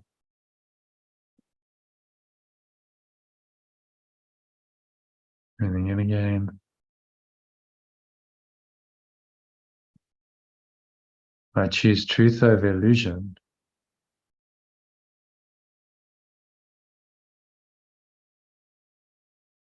And accept my true relationship with perfect love, which brings me peace. Resolution of all my seeming conflicts caused by special relationships and recognition of my eternal innocence in the wholly aware moment. So just sink in for a few moments, maybe a minute or two into the wholly aware moment. So allow this moment to extend for the next minute or two and experience fully this perfect love. It's beyond the special relationship, it's beyond all illusions. Allow that to arise in your awareness in this wholly aware moment for the next 2 minutes, extend that moment. Just allow the stillness and the peace, perfect love to arise.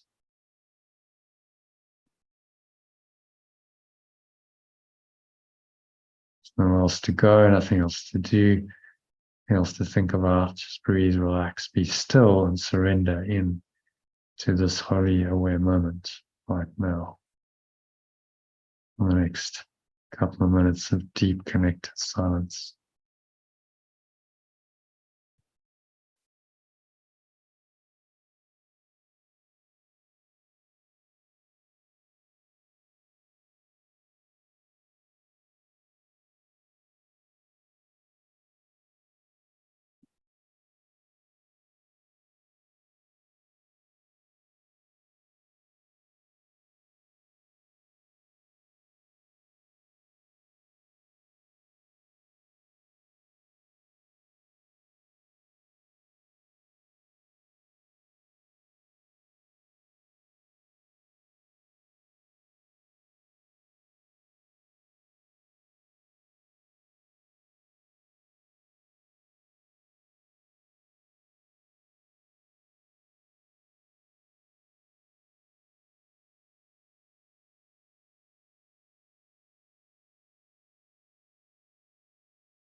And so just coming back into an awareness of the body, the breath, senses in the world, and on the count of 3, going to open your eyes. So 1, breathing in, noticing how the stomach rises and the chest rises and the subtle flow of air in through the nostrils.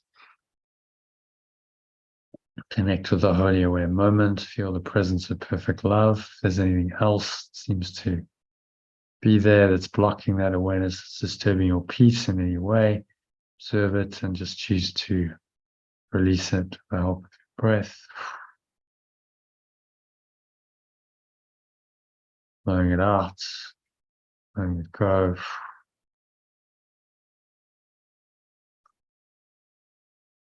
Follow the stomach into the spine, expel the last remaining air out.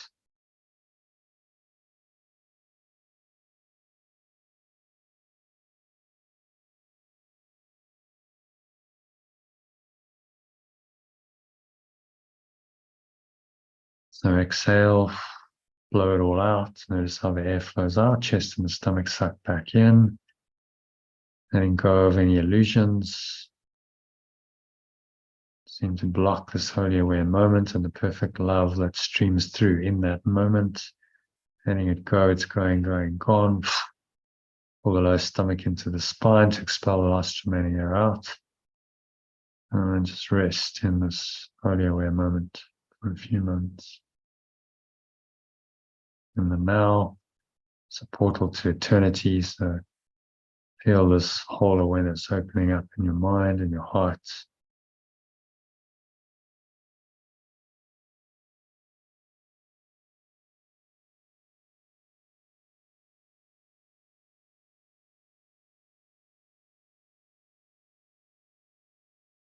So nowhere else to go, nothing else to do, nothing else to think about. Just going to breathe, relax, be still into the stillness. Let the stillness go with you wherever you go. The rest of the evening on into the rest of your week. So it is said, so it is done. On the count of 3 now, open your eyes. Just take a moment to look around. A minute to ground yourself back into the so-called reality of sense perceptions. Notice that this wholly aware moment is still there, still the now, still aware. Nothing's really changed, except now you have sense perceptions, you have your visual sense going on. But don't let that obscure the wholly aware moment. It's always there. And the pure formless awareness of perfect love is always available in that moment to you. And that's the only true relationship that you have with your source.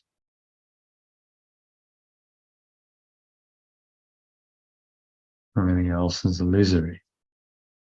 Or relationships, or dramas, pain, suffering, death, sickness, whatever else disturbs your peace is just illusion by comparison to this holy instant, this holy aware moment, and the pure formless awareness of perfect love that we can experience in the moment. So the holy aware moment and the pure formless awareness of perfect love work hand in hand, hand in glove, as do the ego and time. Belief in separation and time go hand in hand, as does pure formless awareness of perfect love and eternity. And the now, being in the now, is the closest approximation of eternity in this world. So I wish you a very peaceful, connected, flowing state for the rest of this evening, on into tomorrow. Thank you for joining. Really good session. And thanks to Christine, Lane and Sally who joined session. So I hope to see you tomorrow. We'll do an evening session again tomorrow evening at 5 p.m. UK time, 6 p.m. SA time. It's 12 p.m. Eastern Daylight Time in the US. So join us then if you can. And if you're not sure how to do that, you're not just watching the live stream or the recording, you'd like to join these sessions, then just check out the link below. Put a link to our website where you can register for a free masterclass in Zoom that'll give you an introduction to this, show you how you can join these sessions at no charge for the first 3 weeks. So check it out, and I hope to catch you on the inside one of these sessions soon. Thanks for listening, and namaste, which means the wholly aware self in me honors that same wholly aware self in you.